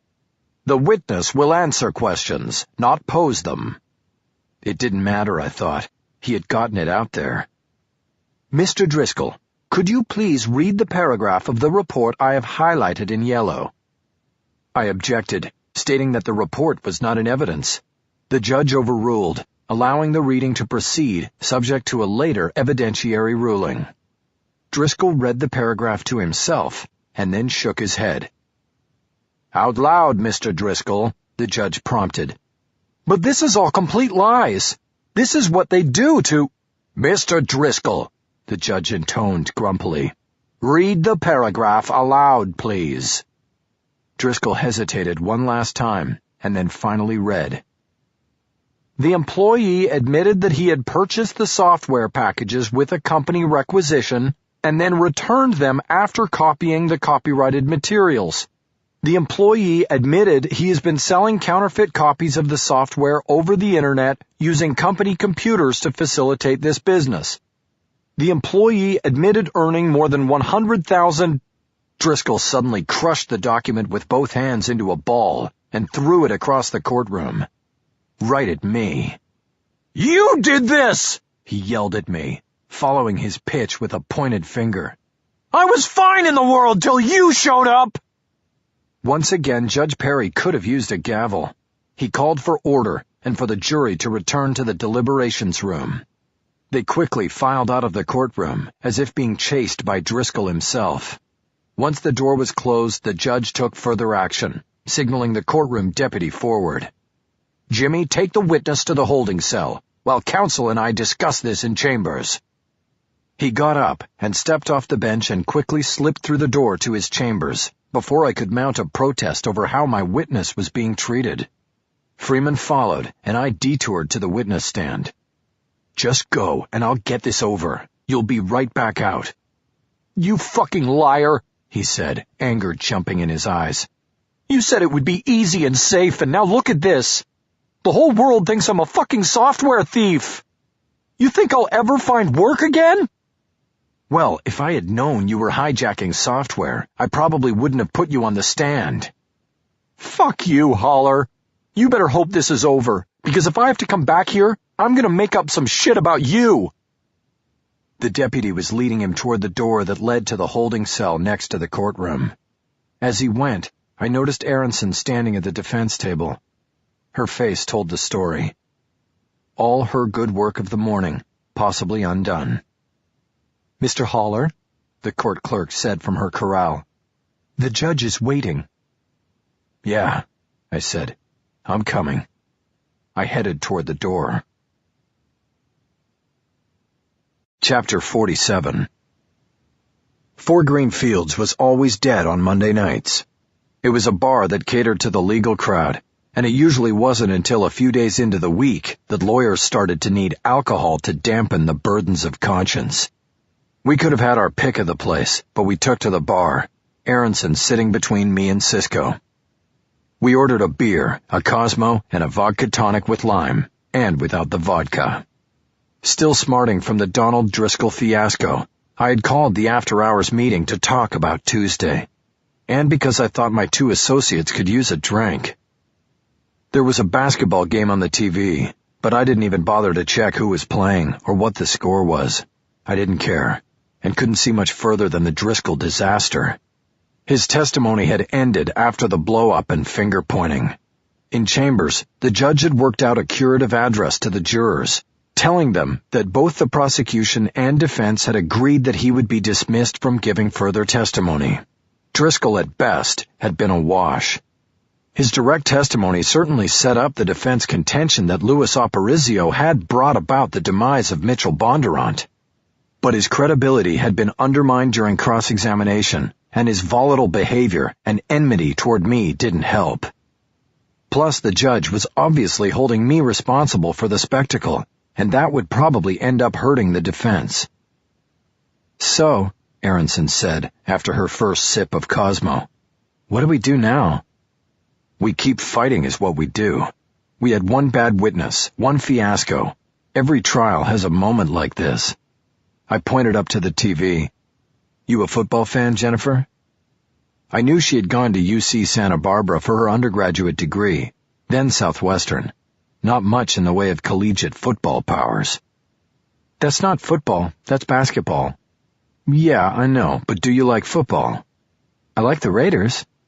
I knew it, Cisco said gleefully. A girl after my own heart. Well, I said, when you're a defense lawyer, you have to be like a cornerback. You know you're going to get burned from time to time. It's just part of the game. So when it happens, you have to pick yourself up, dust yourself off, and forget about it, because they're about to snap the ball again. We gave them a touchdown today. I gave them a touchdown. But the game's not over, Jennifer. Not by a long shot. Right, so what do we do? What we've planned to do all along. Go after Aparicio. It comes down to him. I've got to push him to the edge. I think Cisco's given me the firepower to do it, and hopefully his guard will be down, because we've had Dahl telling him it's going to be a walk in the park. Realistically, right now, I think the score is tied. Even with Driscoll blowing up, I'd say we're either tied, or maybe the prosecution's got a few points up on us. I've got to change that tomorrow. If I don't, we lose. A somber silence followed until Aronson asked another question. What about Driscoll, Mickey? What about him? We're done with Driscoll. Yeah, but did you believe him about all the software stuff? Do you think Aparicio's people set him up? Was all of that about him stealing software made-up lies? Because now it's out in front of the media. I don't know. Freeman did a smart thing. She coupled it with something he wouldn't or couldn't deny, stealing the test. So it all sort of flowed together. Anyway, it doesn't matter what I believe. It's what the jury believes. I think you're wrong. I think what you believe is always important. I nodded. Maybe so, Jennifer. I took a long sip of my anemic drink. Aronson then went in a new direction. How come you stopped calling me Bullocks? I looked at her, and then looked back at my drink. I shrugged. Because you did so well today. It's like you're all grown up or something, and you shouldn't be called by a nickname. I looked past her at Cisco and pointed. But him, with a name like Wojciechowski, he's got his nickname for life, and that's just the way it is. We all laughed, and it seemed to relieve some of the pressure. I knew alcohol could help with that, but it had been 2 years now, and I was strong. I wouldn't slip. What did you tell Dahl to go back with today? Cisco asked. I shrugged again. The defense is in disarray. They lost their best shot with Driscoll when Freeman destroyed him. Then the usual. We don't have anything on Aparicio, and testifying will be like cutting butter left out on the counter. He's supposed to call me after he talks to his handler. Cisco nodded.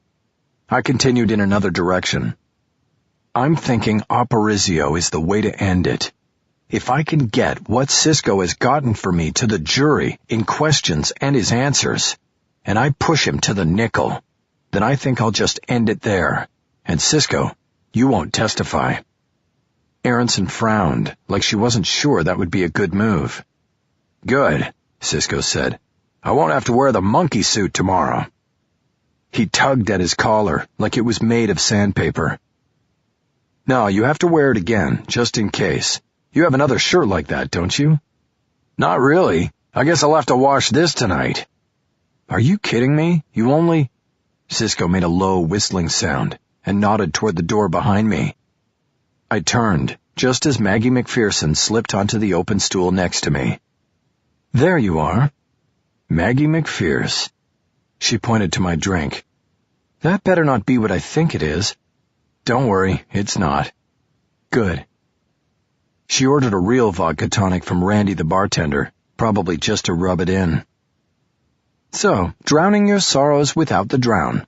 I did hear it was a good day for the good guys. Meaning the prosecution. Always. Maybe. You hired a sitter for a Monday night? No, the sitter offered to sit tonight. I take it when I can get it, because she's got a boyfriend now, so I've probably seen my last Friday and Saturday nights out on the town. Okay, so you get her tonight, and you go out to the bar by yourself? Maybe I was looking for you, Holler. Ever think of that? I turned on my stool so my back was to Aronson, and I was directly facing Maggie. Really? Maybe. I thought you could use some company. You're not answering your cell. I forgot. It's still off from court. I pulled the phone and turned it on. No wonder I hadn't gotten the call from Herb Dahl. You want to go to your place? She asked. I looked at her for a long moment before answering. Tomorrow's going to be the most important day of the trial. I have till midnight. I took a deep breath, but more air went out than came in. I leaned toward her and then tilted so that our heads were touching, sort of like how they touch sabers before a fencing match. I whispered in her ear, I can't keep doing things this way. We have to go forward or be done. She put her hand on my chest and pushed me back. I was afraid of what my life would be like with her completely gone from it. I regretted the ultimatum I had just set out because I knew that if forced to make a choice, she would pick the latter. What do you say we just worry about tonight, Holler? Okay, I said so quickly that we both started laughing. I had dodged a bullet I had fired at myself, for now. I still have to get some work done at some point. Yeah, we'll see about that. She reached to the bar for her drink, but took mine by mistake.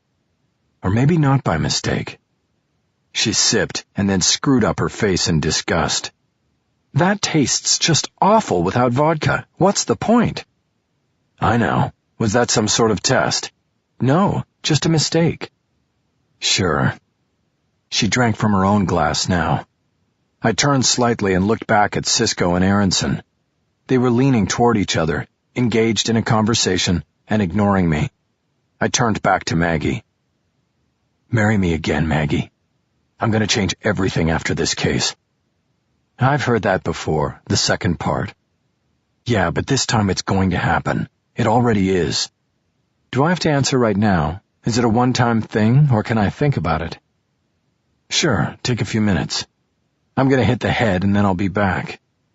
We laughed again, and then I leaned forward and kissed her and held my face in her hair. I whispered again, I can't think of being with anybody else.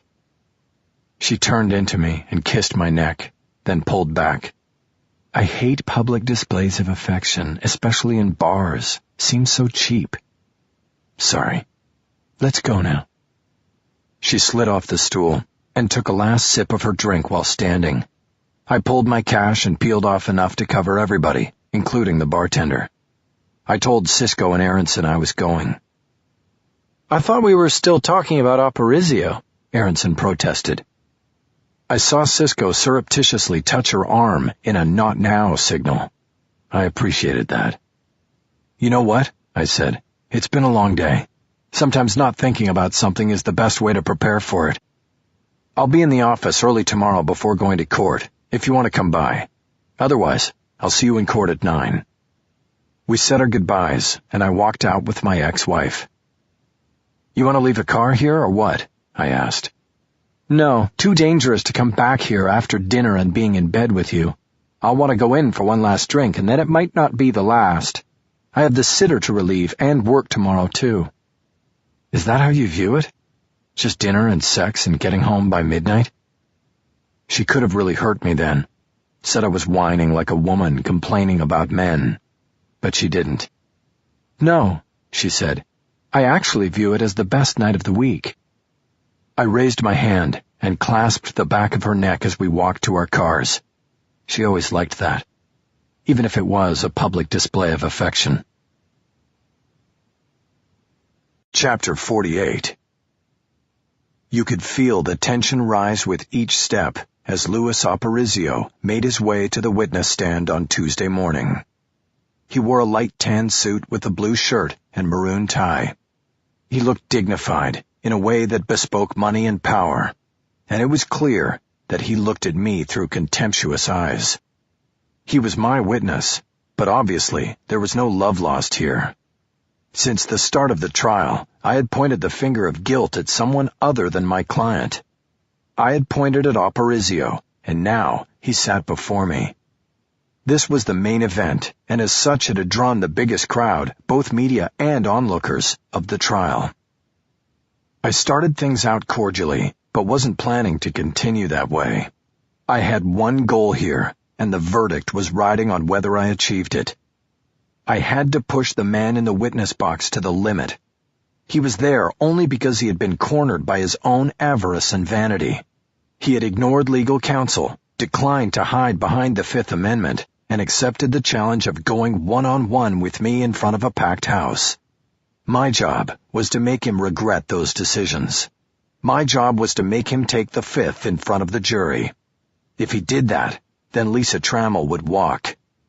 There could be no stronger reasonable doubt than to have the straw man you've been pointing at all trial long hide behind the Fifth, to refuse to answer questions on the grounds that he would incriminate himself. How could any honest juror vote guilty beyond a reasonable doubt after that? "Good morning, Mr. Aparicio. How are you?" "I'd rather be somewhere else. How are you?" I smiled.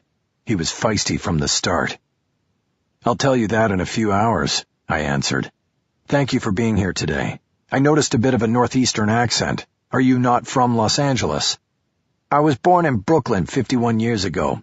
I moved out here for law school and never left." "You and your company have been mentioned here during the trial more than a few times. It seems to hold the lion's share of foreclosure work in at least this county. Your Honor," Freeman interrupted from her seat. "Is there going to be a question here?" Perry looked down at her for a moment. "Is that an objection, Miss Freeman?" She realized she had not stood. The judge had instructed us in pre-trial meetings that we must stand to make an objection. She quickly stood up. "Yes, Your Honor." "Ask a question, Mr. Haller." "I was about to, Your Honor. Mr. Aparicio, could you tell us in your words what it is that a loft does?" Aparicio cleared his throat and turned directly toward the jurors when he answered. He was a polished and proficient witness. I had my work cut out for me. "I'd be happy to. Essentially, a loft is a processing firm. Large loan servicers such as Westland National pay my company to handle property foreclosures from start to finish. We handle everything, from drawing up the paperwork to serving notices to appearing in court as necessary. All for one all-inclusive fee. Nobody likes to hear about foreclosures. We all struggle on some level to pay our bills and to try to keep our homes. But sometimes it doesn't work out, and foreclosure is required. That's where we come in." You say, "But sometimes it doesn't work out." Over the past few years, it has been working out pretty good for you, though, hasn't it? Our business has seen tremendous growth in the past 4 years, and it has only now finally started to level off. You mentioned Westland National as a client. Westland was a significant client, correct? It was, and still is. About how many foreclosures do you handle for Westland in a year? I wouldn't know off the top of my head. But I think it's safe to say that with all of their locations in the western United States, we get close to 10,000 files from them in a year. Would you believe that over the past 4 years, you have averaged over 16,000 cases a year referred by Westland? It's in the bank's annual report. I held it up for all to see. Yes, I would believe that. Annual reports don't lie. What is the fee that a loft charges per foreclosure? On residential, we charge $2,500, and that's for everything, even if we have to go to court on the matter. So, doing the math, your company takes in $40 million a year from Westland alone, correct? If the figures you used are correct, that sounds right. I take it then that the Westland account was very big at a loft. Yes, but all our clients are important. So you must have known Mitchell Bondurant, the victim in this case, pretty well, correct? Of course I knew him well, and I think it's a terrible shame about what happened to him. He was a good man, trying to do a good job. I'm sure we all appreciate your sympathy. But at the time of his death, you weren't very happy with Mr. Bondurant, were you? I'm not sure what you mean. We were business associates. We had minor disputes from time to time, but that always happens in the natural course of business. Well, I'm not talking about minor disputes or the natural course of business. I'm asking you about a letter Mr. Bondurant sent to you shortly before his murder that threatened to expose fraudulent practices within your company. The certified letter was signed for by your personal secretary. Did you read it? I skimmed it. It indicated to me that one of my 185 employees had taken a shortcut. This was a minor dispute, and nothing about it was threatening, as you say. I told the person who had that particular file to fix it. That's all, Mr. Holler. But that wasn't all I had to say about the letter. I made Aparicio read it to the jury, and for the next half hour, I asked increasingly specific and uncomfortable questions about its allegations.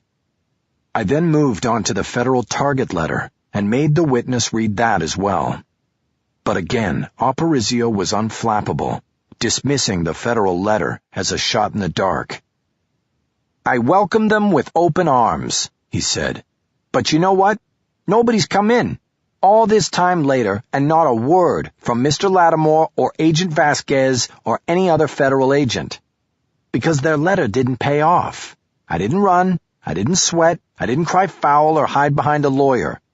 I said, I know you've got a job to do. Come on in and check us out. Our doors are open and we've got absolutely nothing to hide. It was a good and well-rehearsed answer, and Aparicio was clearly winning the early rounds. But that was okay, because I was saving my best punches. I wanted him to feel confident and in control. Through Herb Dahl, he had been fed a steady diet of no worries. He had been led to believe I had nothing but a few desperate hints of conspiracy that he could easily swat away as he was doing right now. His confidence was growing. But when he got too confident and complacent, I was going to move in and go for the knockout. This fight wouldn't go 15 rounds. It couldn't. Now, at the time these letters were coming in, you were engaged in a secret negotiation, were you not? Aparicio paused for the first time since I'd begun asking him questions. I was engaged at the time in private business discussions, as I am at almost all times. I would not use the word secret because of the connotation. Secrecy being wrong, when in fact keeping one's business private is a matter of course. Okay, then this private discussion was actually a negotiation to sell your company aloft to a publicly traded company, correct? Yes, that is so. A company called Lemur. Yes, correct. This deal would be worth a lot of money to you, would it not? Freeman stood and asked for a sidebar. We approached and she stated her objection in a forceful whisper. How is this relevant? Where are we going with this? He now has us on Wall Street, and that has nothing to do with Lisa Trammell and the evidence against her. Your Honor, I said quickly before he could cut me off, the relevance will become apparent soon. Ms. Freeman knows exactly where this is headed, and she just doesn't want to go there. But the court has given me the latitude to put forth a defense involving third-party guilt. Well, this is it, Judge. This is where it comes together, and so I ask for the court's continued indulgence. Perry didn't have to think too long before answering. Mr. Holler, you may proceed, but I want you to land this plane soon. Thank you, Judge. We returned to our positions, and I decided to move things along at a quicker pace. Mr. Aparicio, back in January, when you were in the midst of these negotiations with Lemur, you knew you stood to make a great deal of money if this deal went through, did you not? I would be generously compensated for the years I spent growing the company. But if you lost one of your biggest clients, to the tune of $40 million in annual revenues, that deal would have been in peril, correct? There was no threat from any client to leave. I draw your attention back to the letter Mr. Bondurant sent you, sir. Wouldn't you say that there is a clear threat from Mr. Bondurant to take Westland's business away from you? I believe you still have a copy of the letter there in front of you, if you want to refer to it. I don't need to look at the letter. There was no threat to me whatsoever. Mitch sent me the letter, and I took care of the problem. Like the way you took care of Donald Driscoll." "Objection," Freeman said. "Argumentative." "I'll withdraw it. Mr. Aparicio, you received this letter smack dab in the middle of your deal-making with Lemur, correct?" "It was during negotiations, yes." "And at the time you received this letter from Mr. Bondurant, you knew he was in financial straits himself, correct?" "I knew nothing about Mr. Bondurant's personal financial situation." "Did you not have an employee of your company do financial background searches on Mr. Bondurant and other bankers you dealt with?" "No. That's ridiculous. Whoever said that is a liar."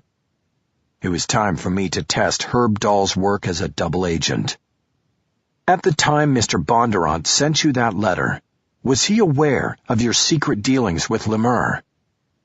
Aparicio's answer should have been, "I don't know." But I had told Dahl to send back word through his handler that the Trammell legal team had found nothing on this key part of the defense strategy. "He knew nothing about it," Aparicio said. "I had kept all of our client banks in the dark while negotiations were ongoing." "Who is Lemur's chief financial officer?" Aparicio seemed momentarily nonplussed by the question and the seeming change in direction. "That would be Sidney Jenkins." "And was he the leader of the acquisition team you dealt with on the Lemur deal?" Freeman objected and asked where this was going. I told the judge he would know shortly, and he allowed me to continue, telling Aparicio to answer the question. "Yes, I dealt with Sid Jenkins on the acquisition." I opened a file and removed a document while asking the judge for permission to approach the witness with it. As expected, Freeman objected, and we had a spirited sidebar over the admissibility of the document. But just as Freeman had won the battle over presenting Driscoll with the internal investigation report from Aloft, Judge Perry evened the score, allowing me to introduce the document subject to his later ruling. Permission granted, I handed a copy to the witness. "Mr. Aparicio, can you tell the jury what that document is?" "I can't tell for sure." "Is it not a printout from a digital daybook?" "If you say so." "And what name is on the top of the sheet there?" "Mitchell Bondurant." "And what is the date on the page?" "December 13th. "Can you read the appointment entry for 10 o'clock? Freeman asked for a sidebar, and once more we stood in front of the judge. "Your Honor, Lisa Trammell is on trial here, not Louis Aparicio or Mitchell Bondurant. This is what happens when someone takes advantage of the court's goodwill when given leeway. I object to this line of questioning. Counsel is taking us far afield of the matter this jury must decide." "Judge," I said, "again this goes to third-party guilt. This is a page from the digital diary turned over to the defense in discovery.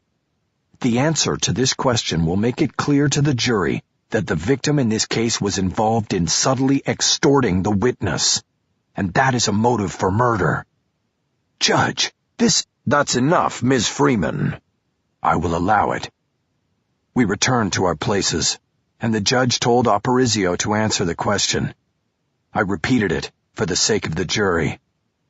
"What is listed on Mr. Bondurant's calendar for 10 o'clock on December 13th?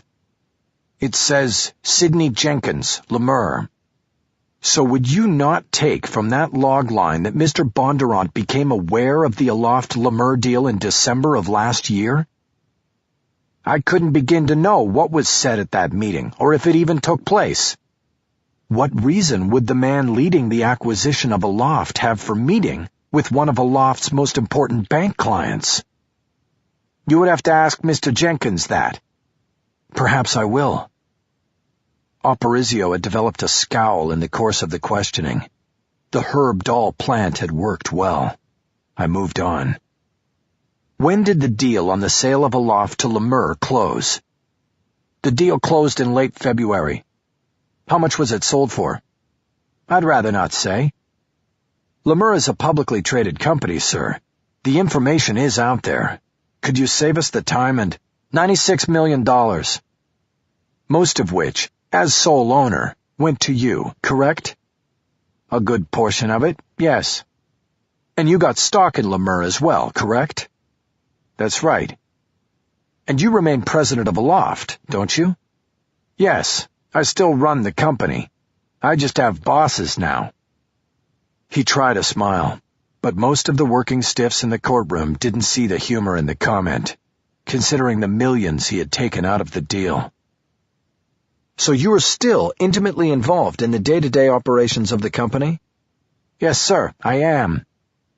Mr. Aparicio, was your personal take in the sale of Aloft $61 million, as reported by the Wall Street Journal? They got that wrong. How so? My deal was worth that amount, but it didn't come to me all at once. You got deferred payments. Something along those lines. But I don't really see what this has to do with who killed Mitch Bondurant, Mr. Holler. Why am I here? I had nothing to— Your Honor? Hold on a moment, Mr. Aparicio, the judge said. He then leaned forward over the bench and paused as if to contemplate something. We're going to take our morning break now, and counsel will join me in chambers. The court is in recess. Once more we followed the judge back into chambers. Once more, I was going to be the one put on the spot. But I was so angry at Perry that I went on the offensive. I stayed standing while both he and Freeman took seats. Your Honor, with all due respect, I had a certain momentum going out there, and taking the morning break early is killing it. Mr. Holler, you may have had plenty of momentum, but it was taking you far away from this case. I have bent over backward to allow you to present a third-party defense, but I am beginning to feel I've been had. Judge, I was 4 questions away from bringing it all back home to this case, but you just stopped me. You stopped yourself, counsel. I can't sit up there and let this go on. Ms. Freeman's been objecting, now even the witness is objecting. And I'm looking like a fool. You're fishing.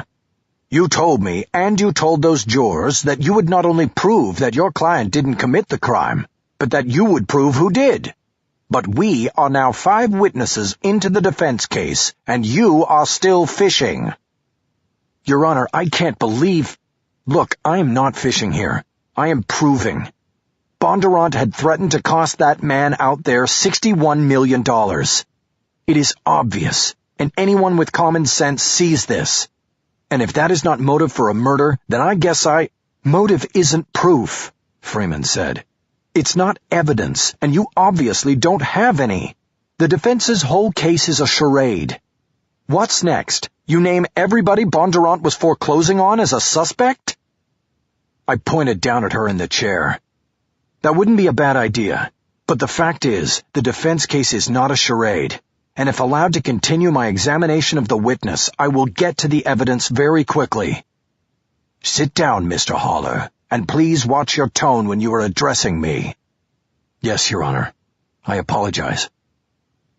I sat down and waited while Perry brooded over the situation. Finally, he spoke. Ms. Freeman, anything else? I think the court is well aware of how the prosecution views what Mr. Holler has been allowed to do. I warned early and often that he would create a sideshow that had nothing to do with the case at hand. We are well past that point now, and I have to agree with the court's assessment that all of this makes the court look foolish and manipulated. She had gone too far. I could see the skin around Perry's eyes tighten as she stated that he looked like a fool. I think she'd had him in her hand, but then lost him. Well, thank you very much, Ms. Freeman. I think at this time, I'm inclined to go back out and give Mr. Holler one final chance to tie it all in. Do you understand what I mean by final chance, Mr. Holler? Yes, Your Honor. I will comply. You'd better, sir, because the court's patience has drawn thin. Let's go back now. Out at the defense table, I saw Aronson waiting by herself and realized she hadn't followed me into chambers. I sat down wearily. Where's Lisa? In the hallway with Doll. What happened? I've got one more chance. I have to move things up and go in for the kill now. Can you do it?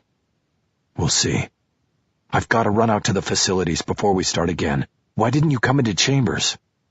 No one asked me to, and I didn't know if I should just follow you in. Next time, follow me in. Courthouse designs are good at separating parties. Jurors have their own assembly and deliberation rooms, and there are aisles and gates to separate opposing parties and supporters. But the restrooms are the great equalizers. You step into one of these, and you never know who you will encounter. I pushed through the inner door of the men's room and almost walked right into Aparicio, who was washing his hands at the sink. He was bent over and looked up at me in the mirror. Well, counselor, did the judge slap your hands a little bit? That's none of your business. I'll find another restroom. I turned around to leave, but Aparicio stopped me. Don't bother, I'm leaving. He shook his wet hands off and moved toward the door, coming very close to me and then suddenly stopping. You are despicable, Holler, he said. Your client is a murderer, and you have the balls to try to cast the blame on me. How do you look at yourself in the mirror? He turned and gestured toward the line of urinals. This is where you belong, he said. In the toilet.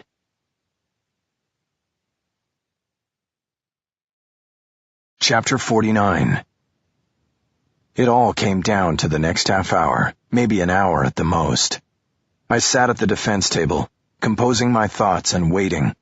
Everyone was in their places except for the judge, who remained in chambers, and Aparicio, who was smugly conferring with his two attorneys in the front row of the gallery, where they had reserved seats. My client leaned toward me and whispered, so that not even Aronson could hear. You have more, right? Excuse me? You have more, don't you, Mickey? More to go after him with. Even she knew that what I had already trotted out was not enough. I whispered back, We'll know before lunch. We'll either be drinking champagne or crying in our soup. The door to the judge's chambers opened and Perry emerged. He called for the jury and the witness to return to the stand before he was even seated on the bench. A few minutes later, I was back at the lectern staring down Aparicio. The restroom confrontation seemed to give him renewed confidence. He adopted a relaxed posture that announced to the world that he was home free. I decided that there was no sense in waiting. It was time to start swinging. Now then, Mr. Aparicio, continuing our discussion from before, you have not been completely truthful in your testimony today, have you? I've been completely honest, and I resent the question. You lied from the start, didn't you, sir, giving a false name when sworn by the clerk? My name was legally changed 31 years ago.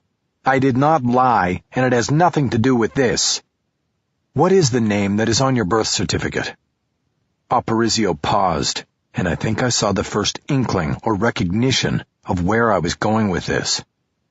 My birth name was Antonio Luigi Aparicio. Like now, but spelled with an A. Growing up, people called me Lou or Louie because there were a lot of Anthonys and Antonios in the neighborhood. I decided to go with Louis. I legally changed my name to Anthony Louis Aparicio. I Americanized it. That's it. But why did you change the spelling of your last name, too? There was a professional baseball player at the time named Luis Aparicio. I thought the names were too close. Louis Aparicio and Luis Aparicio. I didn't want to have a name so close to a famous person's, so I changed the spelling. Is that okay with you, Mr. Holler? The judge admonished Aparicio to simply answer the questions and not ask them. Do you know when Luis Aparicio retired from professional baseball? I asked. I glanced at the judge after asking the question. If his patience was being stretched before, it was now probably as thin as the piece of paper a contempt citation would be printed on. No, I don't know when he retired. Does it surprise you to learn it was 8 years before you changed your name? No, it doesn't surprise me. But you expect the jury to believe that you changed your name to avoid a match to a baseball player long out of the game. Aparicio shrugged. It's what happened. Isn't it true that you changed your name from Aparicio to Aparicio because you were an ambitious young man and wanted to at least outwardly distance yourself from your family. No, untrue. I did want to have a more American-sounding name, but I wasn't distancing myself from anyone. I saw Aparisio's eyes make a quick dart in the direction of his attorneys. You were originally named after your uncle, were you not? I asked. No, that's not true, Aparicio answered quickly. I wasn't named after anyone. You had an uncle named Antonio Luigi Aparicio, the same name as on your birth certificate. And are you saying it was just coincidence? Realizing his mistake in lying, Aparicio tried to recover, but only made it worse. My parents never told me who I was named after, or even if I was named after someone. And a bright person like you didn't put it together? I never thought about it. When I was 21, I came west and was not close to my family anymore. You mean geographically? In any way. I started a new life. I stayed out here. Your father and your uncle were involved in organized crime, were they not? Freeman quickly objected and asked for a sidebar. When we got there, she did everything but roll her eyes back into her head as she tried to communicate her frustration. Your Honor, enough is enough. Counsel may show no shame in besmirching the reputations of his own witnesses, but this has to end. This is a trial, Judge, not a deep-sea fishing trip. Your Honor, you told me to move quickly, and that is what I am doing. I have an offer of proof that clearly shows this is no fishing trip. Well, what is it, Mr. Haller? I handed the judge a thick-bound document I had carried to the sidebar. There were several post-its of different colors protruding from its pages. That is the U.S. Attorney General's report to Congress on organized crime. It's dated 1986, and the AG at the time was Edwin Meese. If you go to the yellow post-it and open the page, the highlighted paragraph is my offer of proof. The judge read the passage, and then turned the book around so Freeman could read it. Before she was finished, he ruled on the objection. Ask your questions, Mr. Haller, but I'm giving you about 10 minutes to connect the dots. If you don't do it by then, I'm going to shut you down. Thank you, Judge. I went back to the lectern and asked the question again, but in a different way. Mr. Aparicio, were you aware that your father and your uncle were members of an organized crime group known as the Gambino family? Aparicio had seen me offer the bound book to the judge. He knew I had something to back my question. Rather than throw out a full denial, he went with a vague response. As I said, I left my family behind when I went off to school. I didn't know about them after that, and I was told nothing before. It was time to be relentless, to back Aparicio to the edge of the cliff. Wasn't your uncle known as Anthony the Ape Aparicio because of his reputation for brutality and violence? I wouldn't know. Didn't your uncle act as a father figure in your life while your own father spent most of your teenage years in prison for extortion? My uncle took care of us financially, but he was not a father figure. When you moved out west at age 21, was it to distance yourself from your family, or to extend your family's business opportunities to the West Coast? Now that's a lie. I came out here for law school. I had nothing, and brought nothing with me, including family connections. Are you familiar with the term sleeper, as it is applied in organized crime investigations? I don't know what you're talking about. Would it surprise you to learn that the FBI, starting in the 1980s, believed that the mob was attempting to move into legitimate areas of business by sending its next generation of members to schools and other locales so that they could sink roots and start businesses, and that these people were called sleepers? I am a legitimate businessman. No one sent me anywhere, and I put myself through law school working for a process server. I nodded, as though I expected the answer. Speaking of process servers, you own several companies, don't you, sir? I don't understand. Let me rephrase. When you sold a loft to the Lemur Fund, You kept ownership of a variety of companies that contracted with Aloft, correct?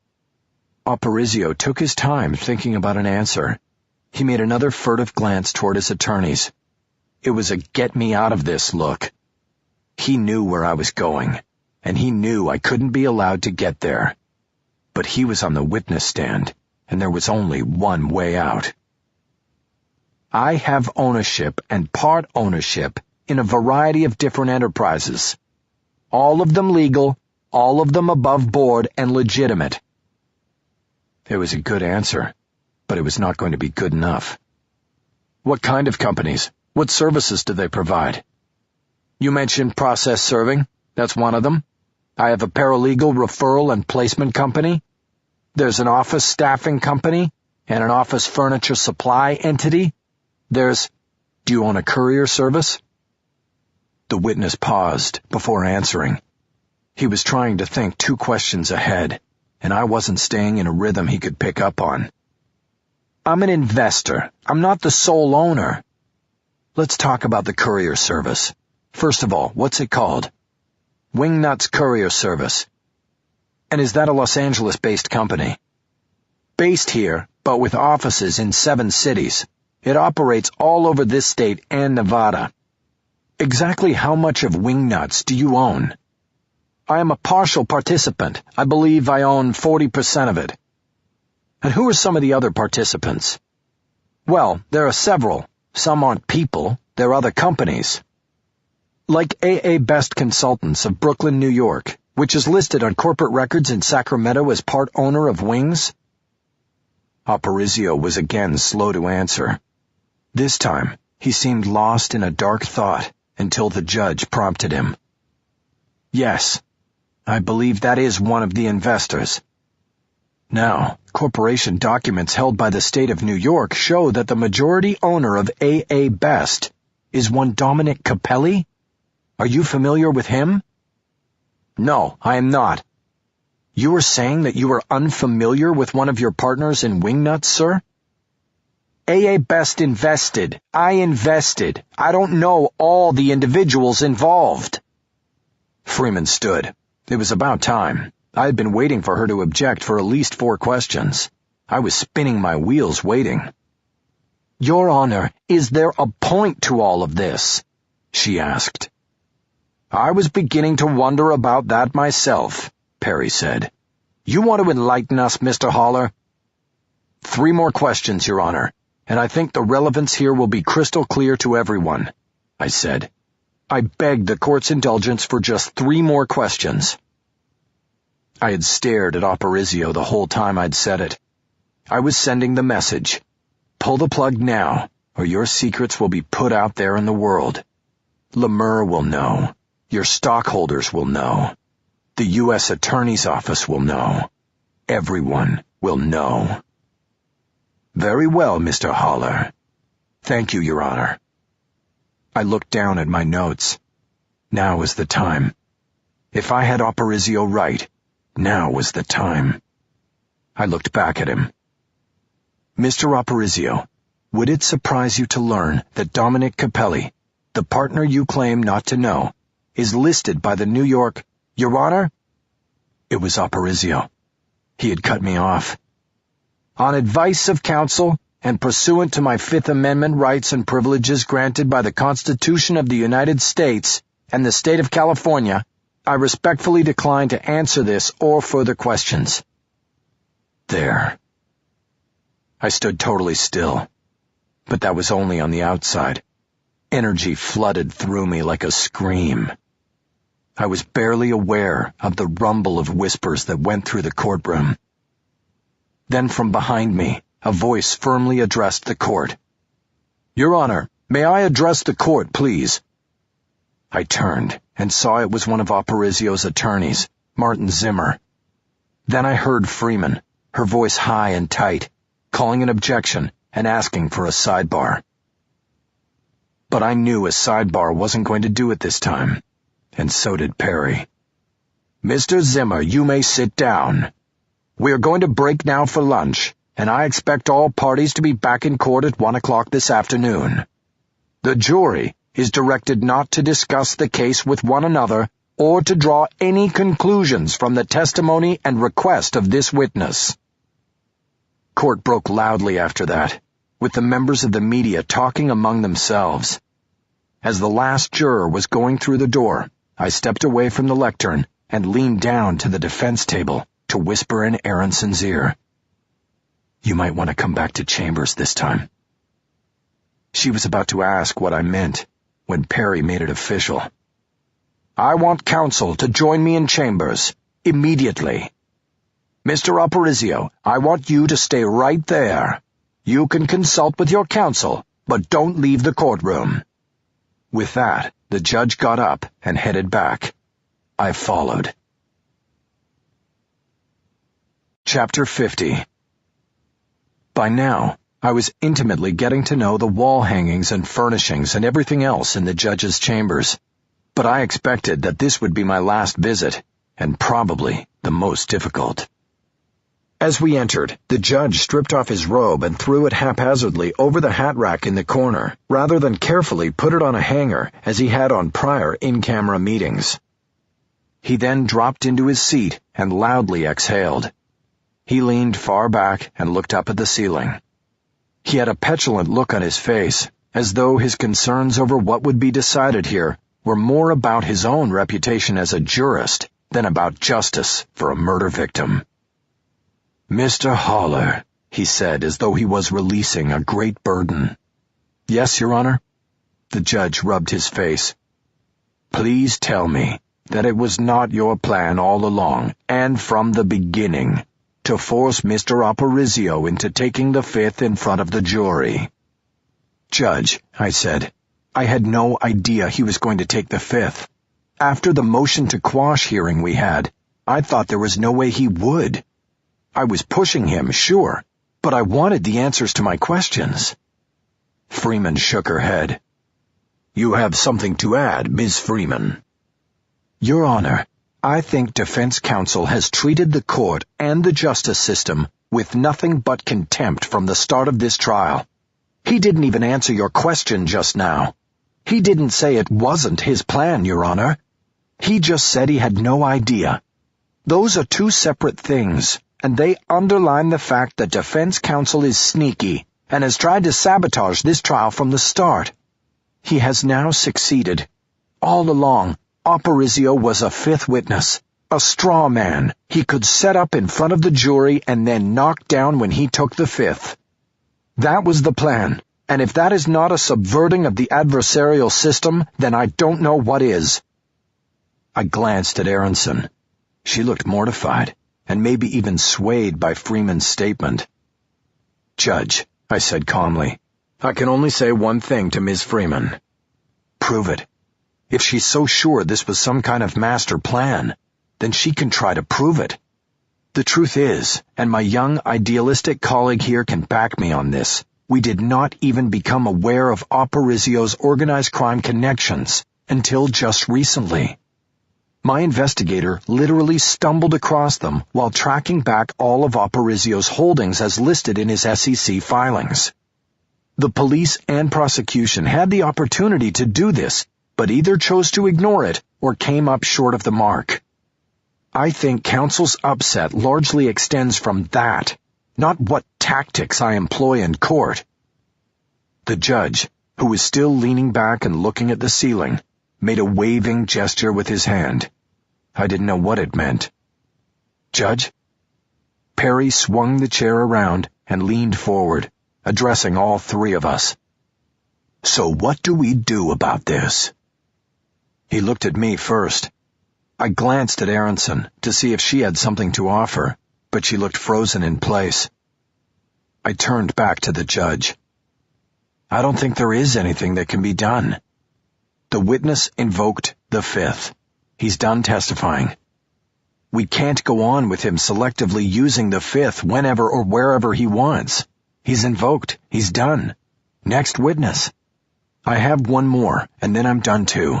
I'll be ready to give my closing tomorrow morning." Freeman could no longer take it sitting down. She stood up and started pacing a short pattern near the window. This is so unfair and so much a part of Mr. Holler's plan. He brings out the testimony he wants on direct, then pushes Aparicio into the Fifth, and then the state gets no cross, no redress at all. Is that even remotely fair, Your Honor? Perry didn't answer. He didn't have to. Everybody in the room knew the situation was unfair to the state. Freeman now had no opportunity to question Aparicio. I'm going to strike his entire testimony, Perry declared. I'll tell the jury not to consider it. Freeman folded her arms across her chest and shook her head in frustration. That's a hell of a big bell to unring, she said. This is a disaster for the prosecution, Judge. It's completely unfair. I said nothing because Freeman was right. The judge could tell the jurors not to consider anything Aparicio had said, but it was too late. The message was delivered and was floating around in all their heads, just as I had intended. Sadly, I see no alternative, Perry said. We'll take lunch now, and I'll be thinking further on the issue. I suggest you three do the same. If you come up with something else before 1, I will certainly entertain it. No one said anything. It was hard to believe it had come to this. The end of the case in sight, and things falling just as planned. That means you can all leave now, Perry added.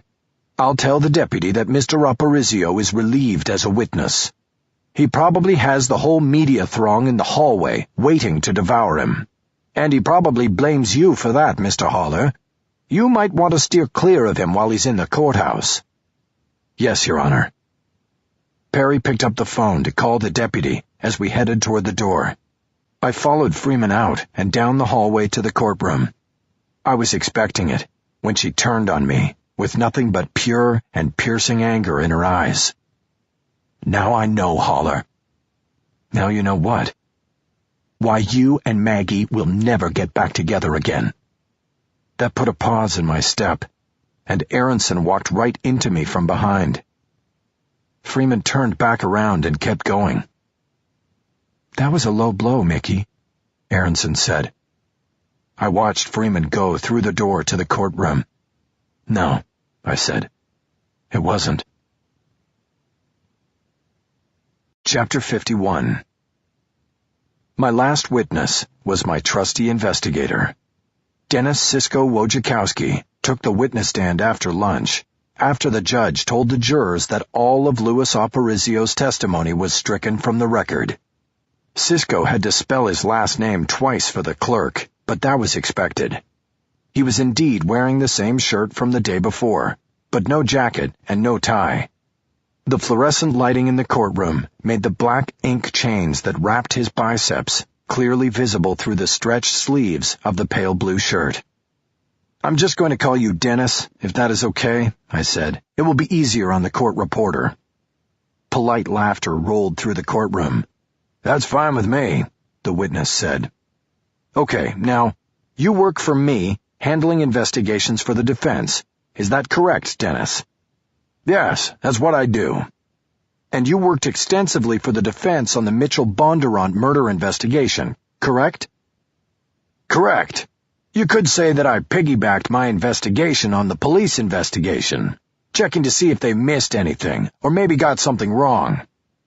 Did you work from investigative materials that were turned over to the defense by the prosecution? Yes, I did.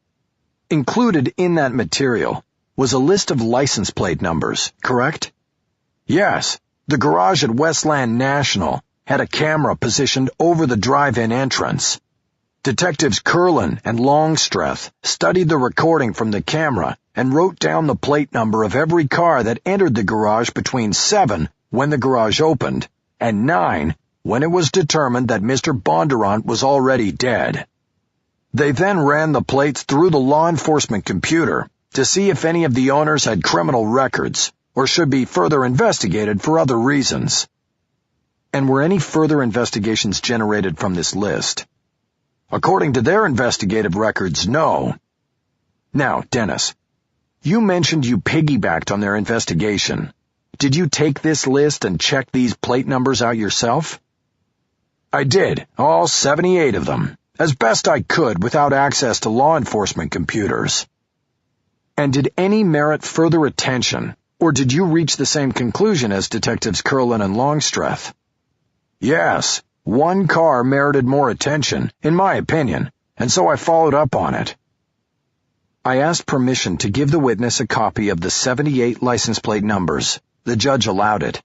Cisco pulled his reading glasses out of his shirt pocket and put them on. Which license plate did you want to further check out? WNUT Z9. Why were you interested in that one? Because at the time I looked at this list, we were already far down the road in our other avenues of investigation. I knew that Louis Aparicio was part owner in a business called Wingnuts. I thought maybe there was a connection to the vehicle that carried that plate. So what did you find out? That the car was registered to Wingnuts, a courier service that is partially owned by Louis Aparicio.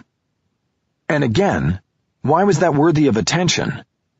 Well, as I said, I had the benefit of time. Curlin and Longstreth put this list together on the day of the murder. They did not know all the key factors or individuals involved. I was looking at this several weeks down the road. And at that point, I knew that the victim, Mr. Bondurant, had sent an incendiary letter to Mr. Aparicio and... Freeman objected to his description of the letter, and the judge struck the word incendiary from the record. I then told Cisco to continue. From our viewpoint, that letter cut Aparicio in as a person of interest, and so I was doing a lot of background work on him. I connected him through Wingnuts to a partner named Dominic Capelli. Capelli is known to law enforcement in New York as an associate of an organized crime family run by a man named Joey Giordano. Capelli has various connections to other unsavory... Freeman objected again, and the judge sustained it. I put on my best show of frustration, acting as though both the judge and prosecutor were keeping the truth from the jury. Okay, let's go back to the list and what it means. What did it show occurred at the garage involving a car owned by Wingnuts? It showed that the car entered the garage at 8:05. And what time did it leave? The exit camera showed it leaving at 8:50. So this vehicle entered the garage before the murder and left after the murder. Do I have that right? That's correct. And the vehicle was owned by a company that was owned by a man with direct ties to organized crime. Is that also right? Yes, it is. Okay. Did you determine if there was a legitimate business reason for a vehicle belonging to Wingnuts to be in that garage? Of course. The business is a courier service.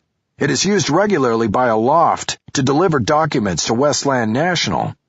But what was curious to me is why the car entered at 8:05 and then left before the bank even opened at 9. I looked at Cisco for a long moment. My gut said I had gotten all I needed to get. There was still chicken on the bone, but sometimes you just have to push the plate away. Sometimes leaving the jury with a question is the best way to go. I have nothing further, I said. My direct examination had been very precise in scope to include only testimony about the license plates. This left Freeman little to work with on cross. However, she did score 1 point when she elicited from Cisco a reminder to the jury that Westland National only occupied 3 floors of a 10-story building. The courier from Wingnuts could have been going somewhere other than the bank, thus explaining his early arrival in the garage. I was sure that if there was a record of a courier delivery to an office in the building other than the bank, then she would produce it, or Aparicio's people would magically produce it for her, by the time she could put on rebuttal witnesses. After a half hour, Freeman threw in the towel and sat down. That was when the judge asked if I had another witness to call. "No, Your Honor," I said. "The defense rests." The judge dismissed the jury for the day and instructed them to be in the assembly room by 9 the next morning. Once they were gone, Perry set the stage for the end of the trial, asking the attorneys if they would have rebuttal witnesses. I said no. Freeman said she wanted to reserve the right to call rebuttal witnesses in the morning. Okay, then we will reserve the morning session for rebuttal, if there is any rebuttal, Perry said. Closing arguments will begin first thing after the lunch break, and each side will be limited to 1 hour. With any luck and no more surprises, our jury will go into deliberations by this time tomorrow. Perry left the bench then, and I was left at the defense table with Aronson and Trammell. Lisa reached over and put her hand on top of mine. "That was brilliant," she said. "The whole morning was brilliant. I think that the jurors finally get it as well. I was watching them. I think they know the truth." I looked back at Trammell and then at Aronson. 2 different expressions on their faces. "Thank you, Lisa. I guess it won't be long before we find out." Chapter 52. In the morning, Andrea Freeman surprised me by not surprising me. She stood before the judge and said she had no rebuttal witnesses.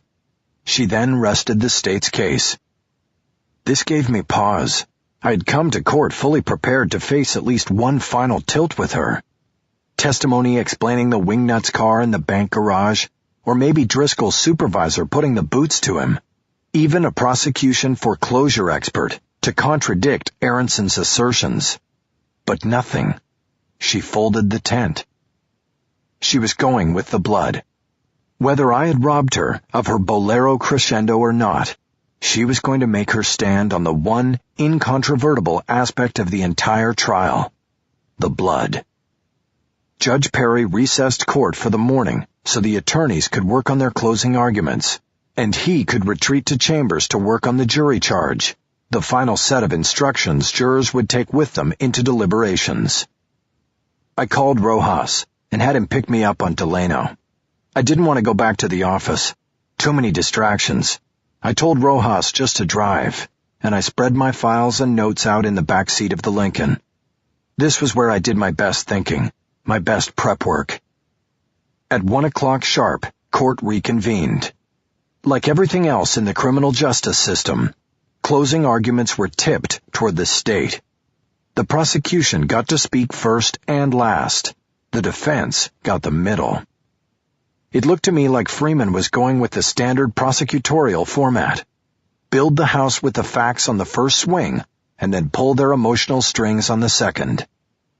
Block by block, she outlined the evidence against Lisa Trammell, seemingly leaving out nothing presented since the start of the trial.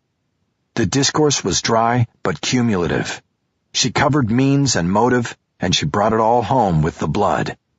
The hammer, the shoes, the uncontested DNA findings. "I told you at the beginning of this trial that blood would tell the tale," she said, "and here we are. You can discount everything else, but the blood evidence alone warrants a vote of guilty as charged. I am sure you will follow your conscience and do just that." She sat down, and then it was my turn. I stood in the opening in front of the jury box and addressed the 12 directly. But I wasn't alone in the well. As previously approved by the judge, I brought Manny out to stand with me. Dr. Shamiram Arslanian's erstwhile companion stood upright with the hammer attached to the crown of his head. His head snapped back at the unusual angle that would have been necessary if Lisa Trammell had struck the fatal blow. "Ladies and gentlemen of the jury," I began, "I've got good news. We should all be out of here and back to our normal lives by the end of the day. I appreciate your patience and your attentiveness during this trial. I appreciate your consideration of the evidence. I'm not going to take up a lot of time here because I want you to get home as soon as possible. Today should be easy. This is a quick one. This case comes down to what I call a 5-minute verdict. A case where reasonable doubt is so pervasive that a unanimous verdict will undoubtedly be reached on your very first ballot." From there, I highlighted the evidence the defense had brought forth and the contradictions and deficiencies in the state's case. I asked the unanswered questions. Why was the briefcase open? Why did the hammer go so long without being found? Why was Lisa Trammell's garage found unlocked? And why would someone who was clearly going to succeed in defending her foreclosure case lash out against Bondurant? It eventually brought me to the centerpiece of my closing, the mannequin. The demonstration by Dr. Arslanian alone puts the lie to the state's case. Without considering another single part of the defense case, Manny here gives you reasonable doubt. We know from the injuries to the knees of the victim that he was standing when struck with the fatal blow. And if he was standing, then this is the only position that he could have been in for Lisa Trammell to have been the killer. Head back, face to the ceiling. Is that possible? You must ask yourself. Is that likely? What would make Mitchell Bondurant look up? What was he looking up at? I paused there, hand in one pocket, adopting a casual and confident pose. I checked their eyes. All 12 of them were locked in on the mannequin. I then reached up to the handle of the hammer and slowly pushed it up until the plastic face came down to a normal level and the handle stood out at a 90-degree angle, too high for Lisa Trammell to grasp. The answer, ladies and gentlemen, is that he wasn't looking up because Lisa Trammell didn't do this. Lisa Trammell was driving home with her coffee while someone else carried out the plan to eliminate the threat that Mitchell Bondurant had become. Another pause to let it sink in. Mitchell Bondurant had poked the sleeping tiger with his letter to Louis Aparicio. Whether intended or not, the letter was a threat to the two things that give the tiger its strength and fierceness: money and power. It threatened a deal that was bigger than Louis Aparicio and Mitchell Bondurant. It threatened commerce, and therefore it had to be dealt with. And it was. Lisa Trammell was chosen as the fall guy. She was known to the perpetrators of this crime. Her movements had been monitored by them, and she came with what appeared to be a credible motive. She was the perfect patsy. No one would believe her when she said, "I didn't do this." No one would give it a second thought.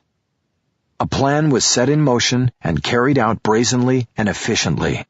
Mitchell Bondurant was left dead on the concrete floor of a garage, his briefcase pilfered on the floor right next to him, and the police showed up and went right along for the ride.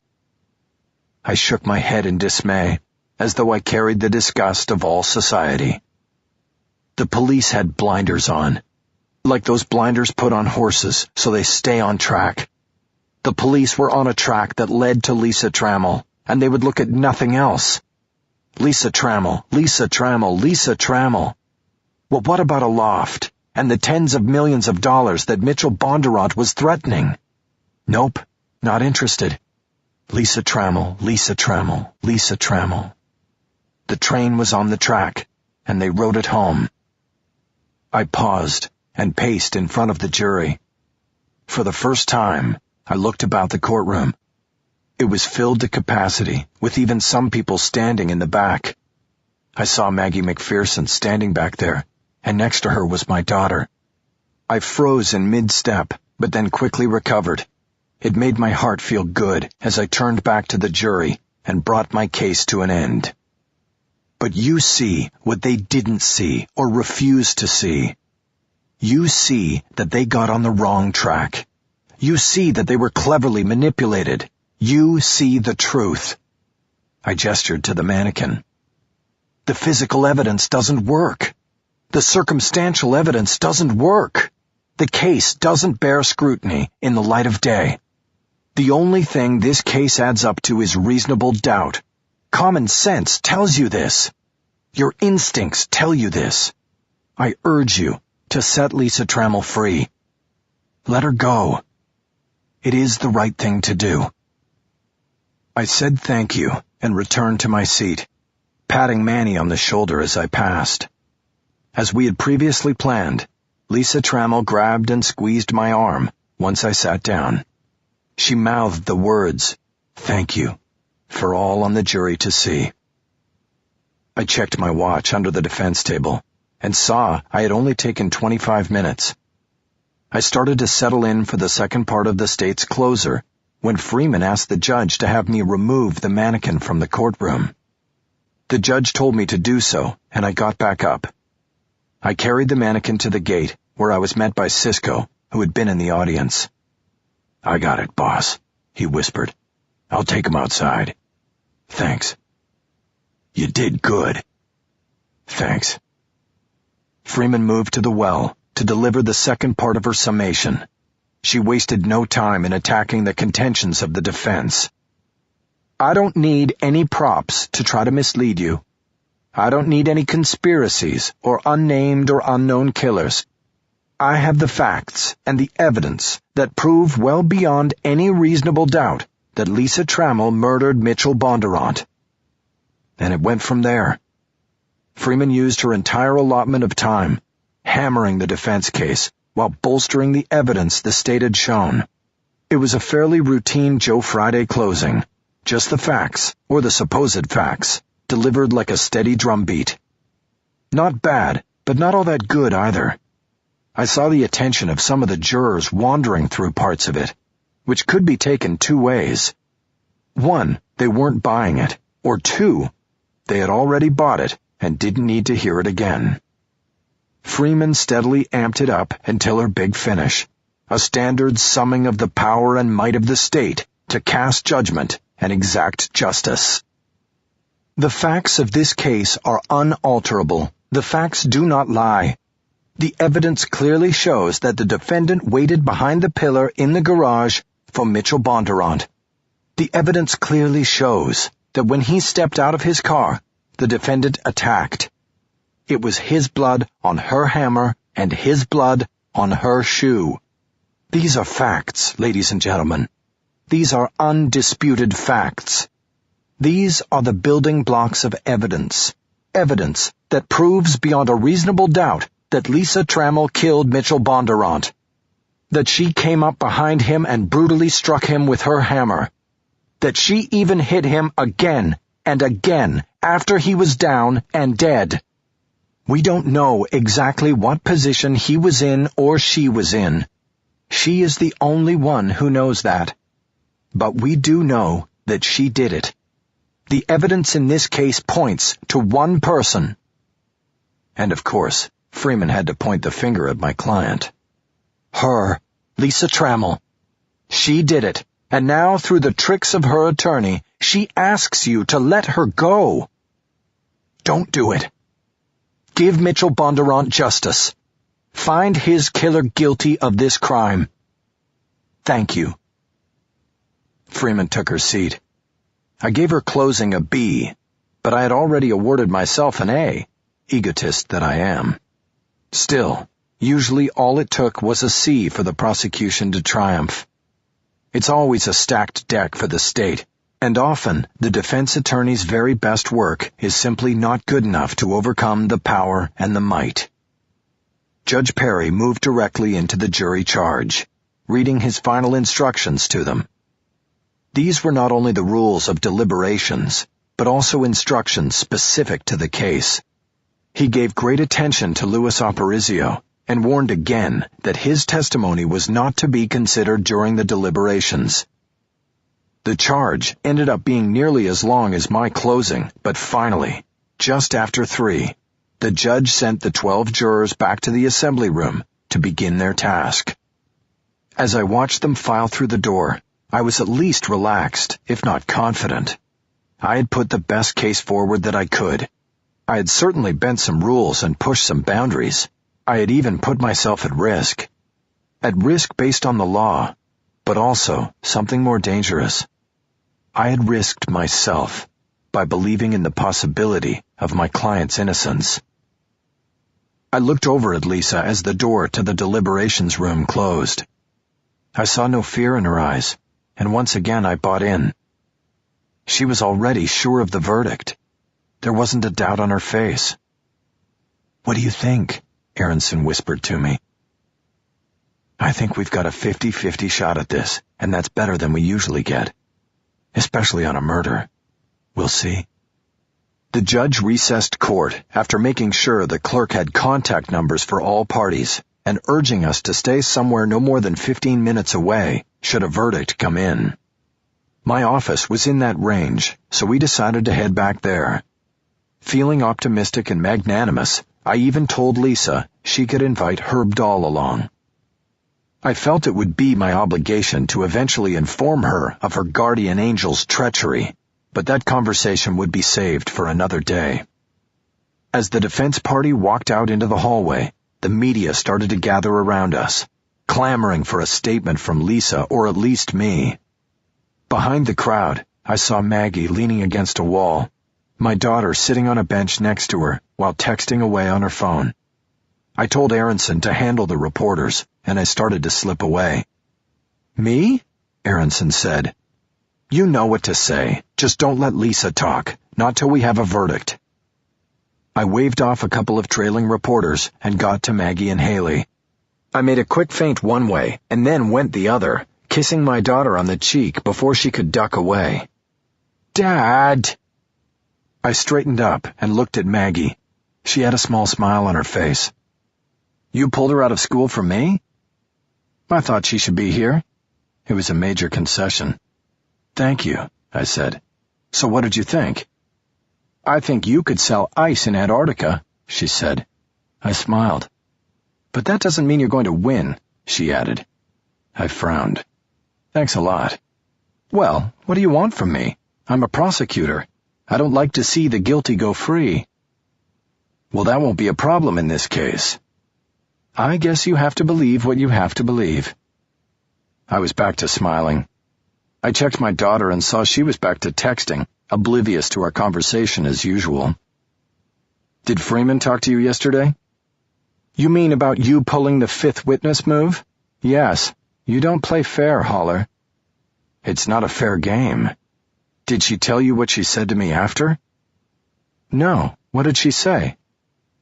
"Never mind. She was wrong." She knitted her eyebrows. She was intrigued. "I'll tell you later," I said. "We're all going to walk over to my office to wait. You two want to come?" "No, I think I need to get Haley home. She's got homework." My phone buzzed in my pocket. I pulled it and took a look. The screen said L.A. Superior Court. I took the call. It was Judge Perry's clerk. I listened and then hung up. I looked around to make sure Lisa Trammell was still nearby.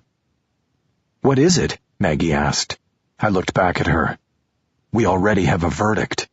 A 5-minute verdict."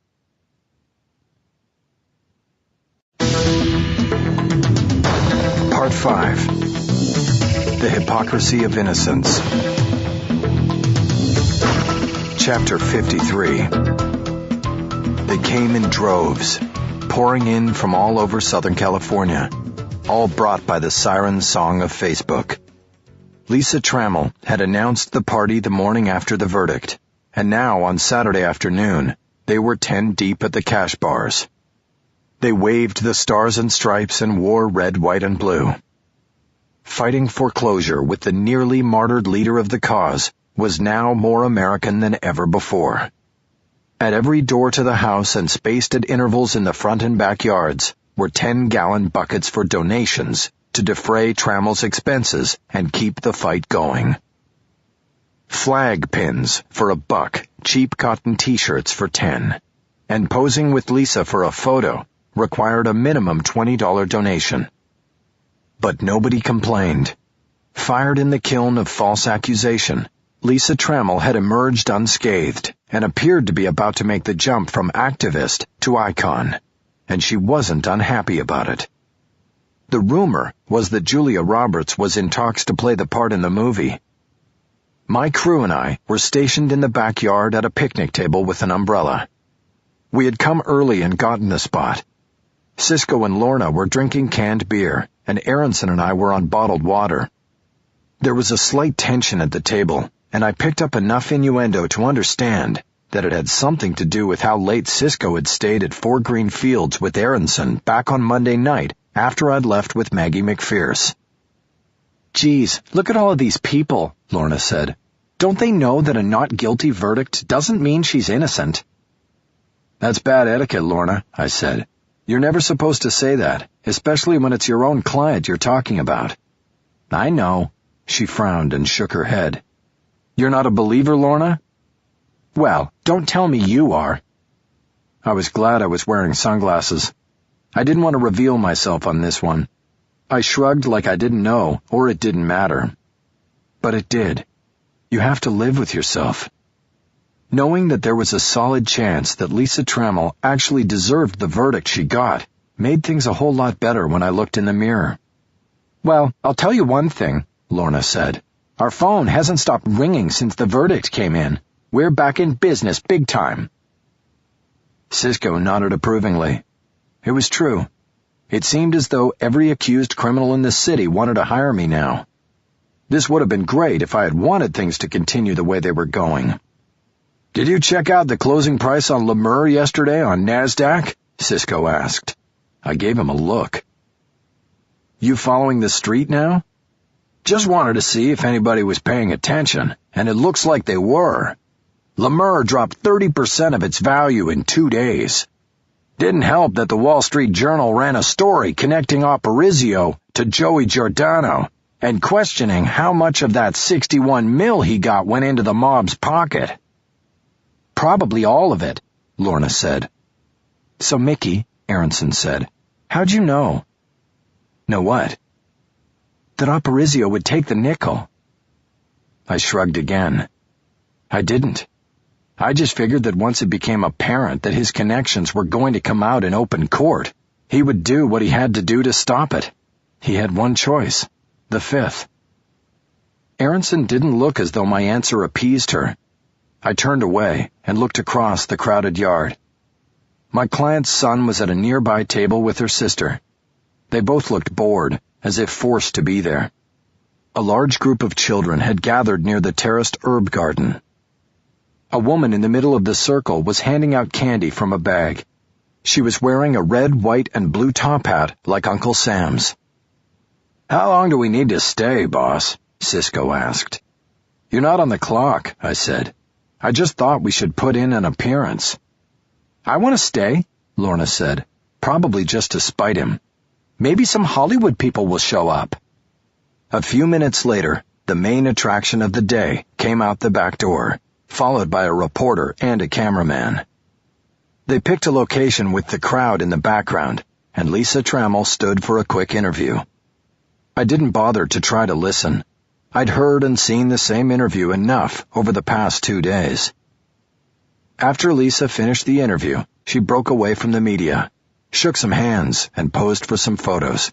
Eventually, she made her way to our table, stopping to ruffle her son's hair on the way. There they are, the victors. How's my team doing today? I managed to smile. We're good, Lisa. And you look good, too. Where's Herb? She looked around, as if looking for Doll in the crowd. I don't know. He was supposed to be here. Too bad, Cisco said. We'll miss him. Lisa didn't seem to register the sarcasm. You know, I need to talk to you later, Mickey, she said. I need your advice on which show to do. Good Morning America or Today. They both want me next week, but I have to pick one because neither will take seconds. I flipped my hand as if the answer didn't matter. I don't know. Herb can probably help you with that. He's the media guy. Lisa looked back at the gathering of children and started to smile. Oh, I have just the thing for those children. Excuse me, everybody. She hurried off and went around the corner of the house. She's sure loving it, isn't she? Cisco said. I would be too, Lorna said. I looked at Aronson. Why so quiet? She shrugged. I don't know. I'm not so sure I like criminal defense anymore. I think if you take on some of those people who have been calling, I'll stick with the foreclosures, if you don't mind. I nodded. I think I know what you're feeling. You can do the foreclosure work if you want to. There's going to be plenty of that for a while, especially with guys like Aparicio still in business. But that feeling you've got does go away. Believe me, Bullocks, it does. She didn't respond to the return of her nickname or anything else I had said. I turned to look across the yard. Lisa was back, and she had rolled out the helium tank from the garage. She told the children to gather around and started filling balloons. The TV cameraman moved in to get the shot. It would be perfect for the 6 o'clock news. "Now, is she doing that for the kids or for the camera?" Cisco asked. "You really have to ask?" Lorna responded. Lisa pulled a blue balloon off the tank and expertly tied it off with a string. She handed it to a girl of about 6, who grabbed the string and let the balloon shoot 6 feet above her head. The girl smiled and turned her face up to gaze at her new toy. And in that moment, I knew what Mitchell Bondurant was looking up at when Lisa hit him with the hammer. "She did it," I whispered under my breath. I felt the burn of 1,000,000 synapses firing down my neck and across my shoulders. "What did you say?" Aronson asked me.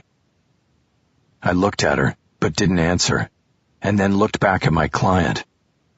She filled another balloon with gas, tied the knot, and handed it to a boy. The same thing happened again. The boy held the string and turned his cheery face up to look at the red balloon.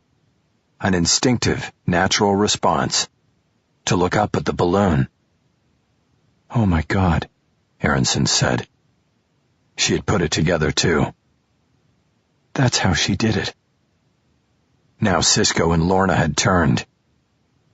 "The witness said she was carrying a big shopping bag on the sidewalk," Aronson said. "Big enough to hold a hammer, yes, but also big enough to hold balloons." I took it from there. She sneaks into the garage and puts the balloons up over Bondurant's parking space.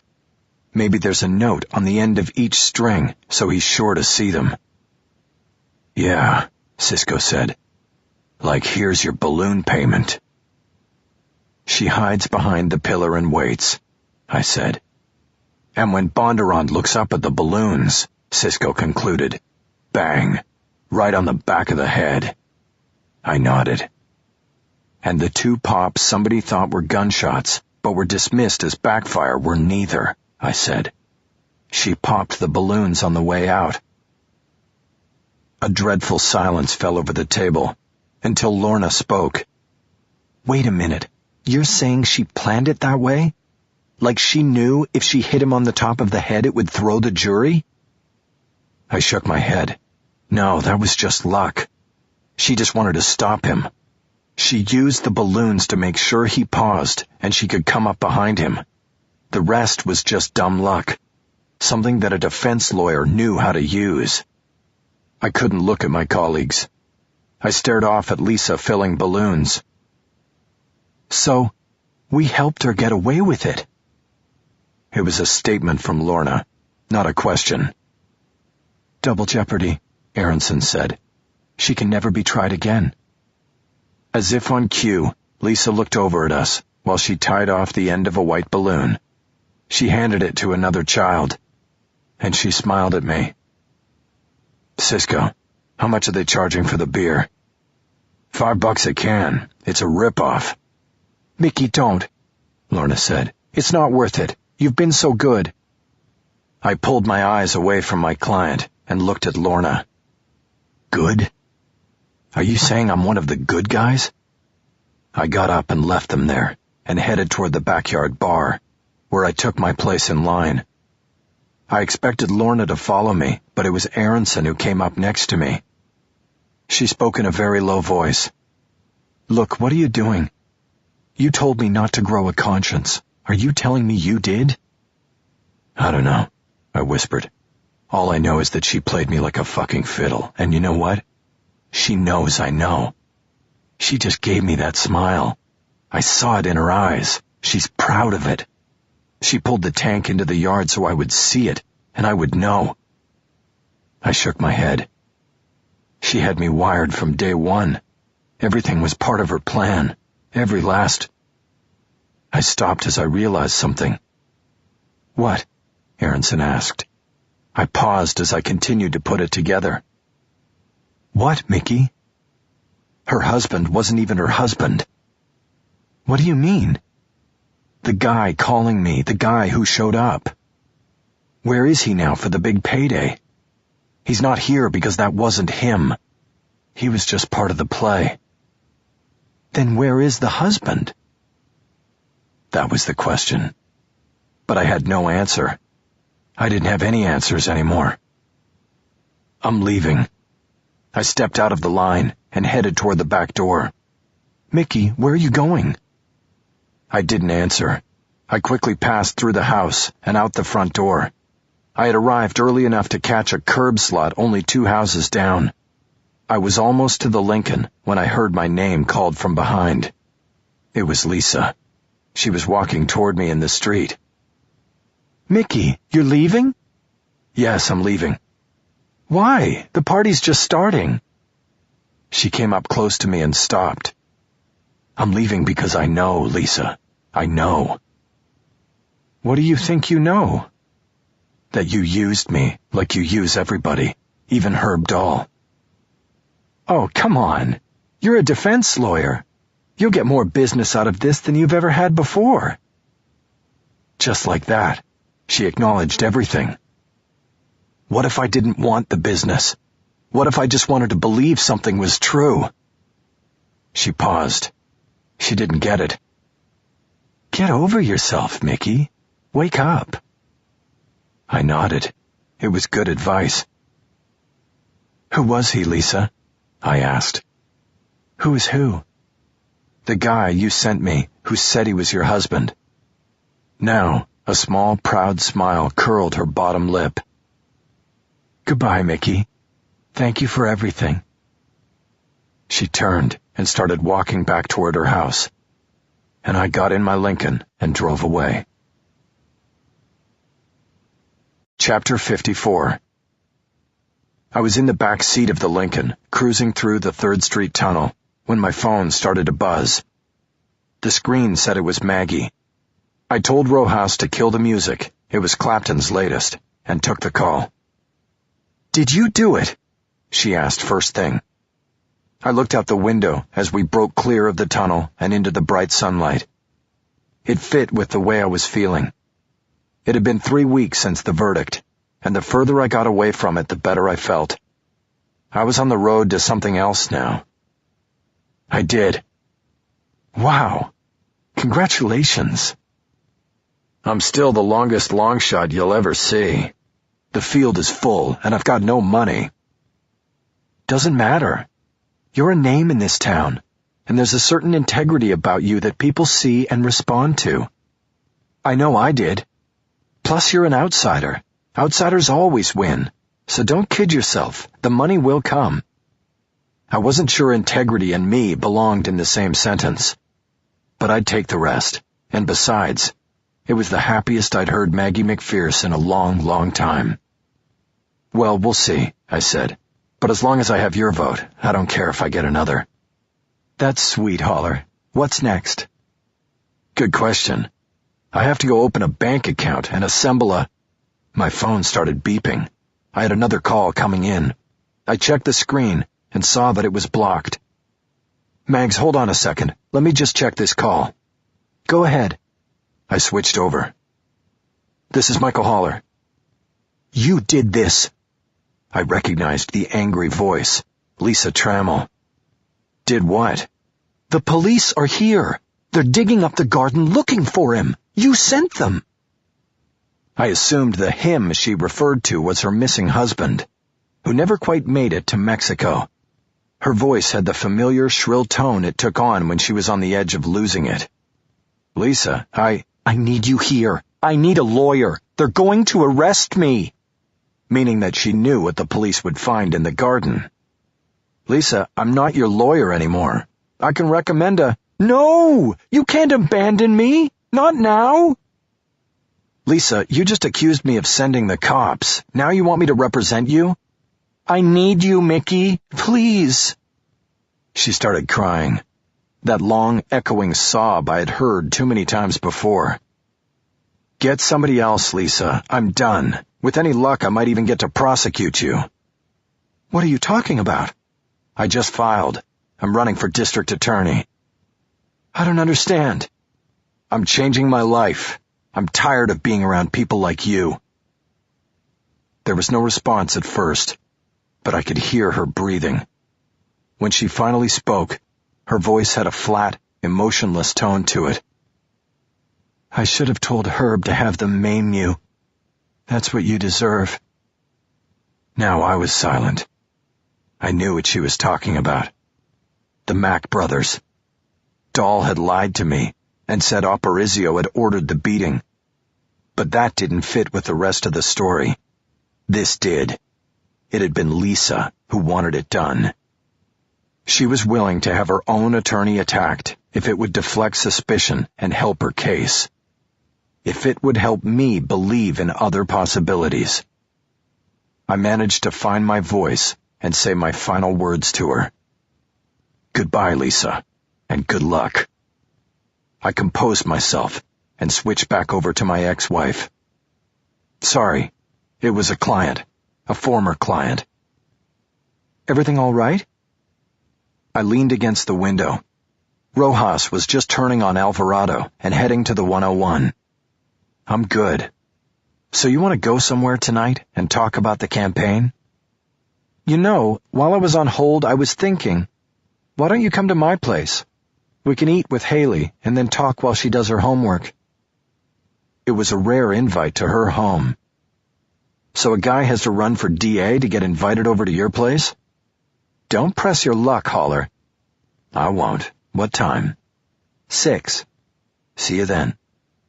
I disconnected and stared out the window for a little while. "Mr. Holler?" Rojas asked. "You run for DA?" "Yeah. You have a problem with that, Rojas?" "No, boss. But do you still need a driver?" "Sure, Rojas. Your job is safe." I called the office, and Lorna answered. "Where is everybody?" "They're here. Jennifer is using your office for a new client interview, a foreclosure, and Dennis is doing something on the computer. Where have you been?" "Downtown, but I'm heading back. Make sure nobody leaves. I want to have a staff meeting." "Okay, I'll tell them." "Good. See you in about 30. I closed the phone. We were coming up the ramp onto the 101. All 6 lanes were clogged with metal, moving at a steady but slow pace. I wouldn't have had it any other way. This was my city, and this was the way it was supposed to run. At Rojas's command, the black Lincoln cut through the lanes and around the traffic, carrying me toward a new destiny. Acknowledgements. The author wishes to thank several people for their help during the writing of this novel. They include Asia Muchnick, Bill Massey, Terrell Lee Langford, Jane Davis, and Heather Rizzo. Special thanks also go to Susanna Braum, Daniel Daly, Roger Mills, Jay Stein, Rick Jackson, Tim Marcia, Mike Roche, Greg Stout, John Houghton, Dennis Wojciechowski, Charles Hounshell, and last but not least, Linda Connelly. This is a novel. Any errors of fact, geography, or legal canon and procedure are purely the fault of the author. This has been an Hachette audio production of The Fifth Witness by Michael Connelly. Read by Peter Giles. Executive producer, Michelle McGonigal. Produced and directed by Linda Korn. Recorded by Wes Dewberry at the Invisible Studios. Post-production by Dion Audio. The Fifth Witness is also available in print and as an ebook from Little Brown & Company, a division of Hachette Book Group. Text copyright 2011 by Hieronymus Inc. Audio production copyright 2011, Hachette Audio. All rights reserved. Except as permitted under the U.S. Copyright Act of 1976, no part of this publication may be reproduced, distributed, or transmitted in any form or by any means, or stored in a database or retrieval system without the written permission of the publisher. This audiobook is a work of fiction. Names, characters, places, and incidents are either the product of the author's imagination or are used fictitiously, and any resemblance to actual persons, living or dead, events or locales, is entirely coincidental.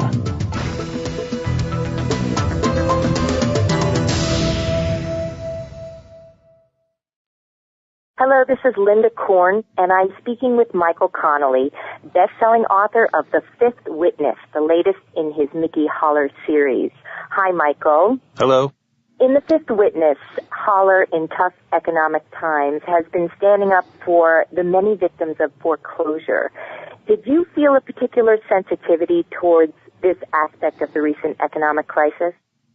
I think the reason that I went into this form of the law, foreclosure defense, was really because one of the attorneys who has inspired Mickey Holler and has helped me since the beginning has gone into this direction himself. So I'm really kind of piggybacking on his own experience. And what I found was that in the economic downturn, there's not a lot of paying clients for criminal defense. And so this attorney had to find another way of making a living. And so he kind of did some retraining and started pursuing foreclosure defense because within the law, it's really the only growth industry. And so watching him in work and spending a lot of time interviewing him, that kind of led to the sensitivity of this issue. And there's a line that hopefully is discussed or looked at in the book of whether these people are victims, are they underdogs of society, or are they people gaming the system? You know, it's an individual thing and you can make arguments either way. And hopefully that is covered in the book.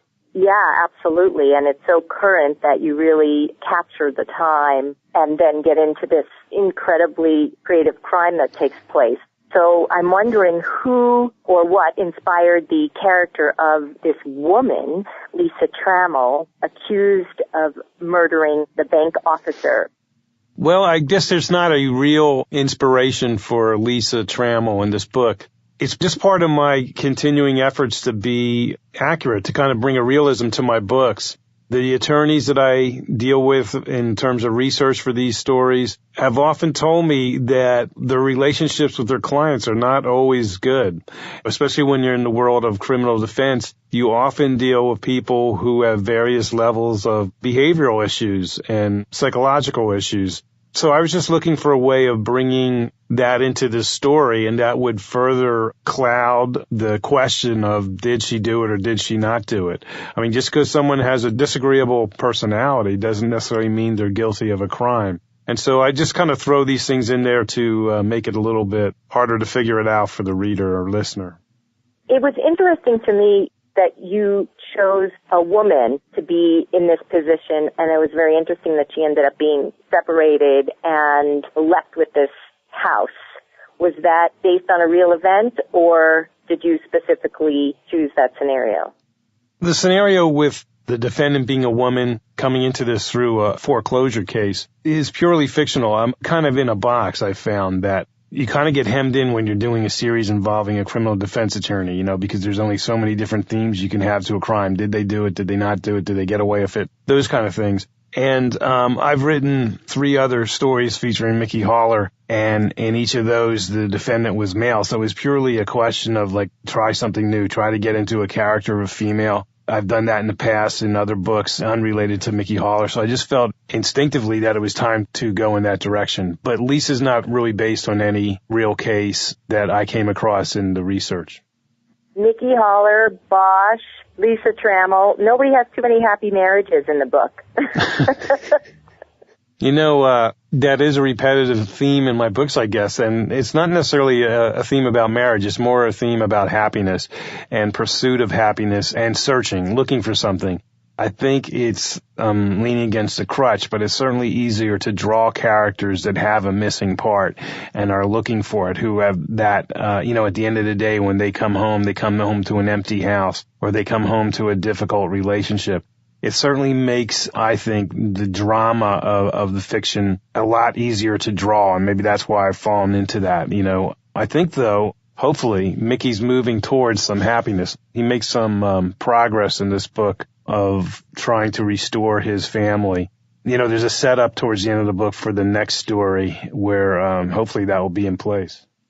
When you began this series with, I think, the Lincoln Lawyer, right? Yes. Did you know where Mickey Holler was headed, or has he really evolved with the times? He definitely has evolved, I think, over time. I don't really put too much planning into of what's going on with him in the future because, this book hopefully is seen as very contemporary, the idea of him working in foreclosure defense. So there's no way, I think, 4 or 5 years ago, actually it was 6 years ago now, when I wrote The Lincoln Lawyer, that I could foresee this. And that's what usually happens to me with my books. I hold back, don't plan too much of the future. I just know that I like this character and I want to come back to him. I'm trying to keep this character alive, and the best way to keep the character alive is to have them change all the time. And you can't just change cases. You have to change your character. A character has to evolve. And so this is the 4th time I've written about Mickey Haller. And so I just felt it was time to go into a new direction. And so the end of the book does have a big setup for what could possibly be that new direction. As I said before, I don't plan a whole lot about the future till it's time to write this story. But I certainly set something up in this book that I can grab onto next time I feel it's time to write about Mickey. Right, and we'll certainly be looking forward to that time.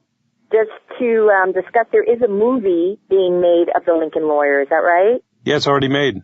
And have you been much involved with that? Well, I was involved in that. I wrote the book it was based on, but after that, I was not too involved. They were very cordial and welcoming to me. I was allowed to go to the set whenever I wanted. I watched a lot of it get made. I've already seen a screening of the film, and I'm very happy with it. They did a really good job. Matthew McConaughey plays Mickey Haller, and when I wrote the book, I didn't picture him. But once he started playing him, I just thought he nailed him. He nailed it. He just really has I don't know how to put it into words, but basically he's a guy who's looking at all the angles. He's looking for an angle, and that's what Mickey does. And I think Matthew portrays that with just his eyes alone in this film. So I think he did a really good job, and the whole film I was pretty happy with. Well, congratulations on that.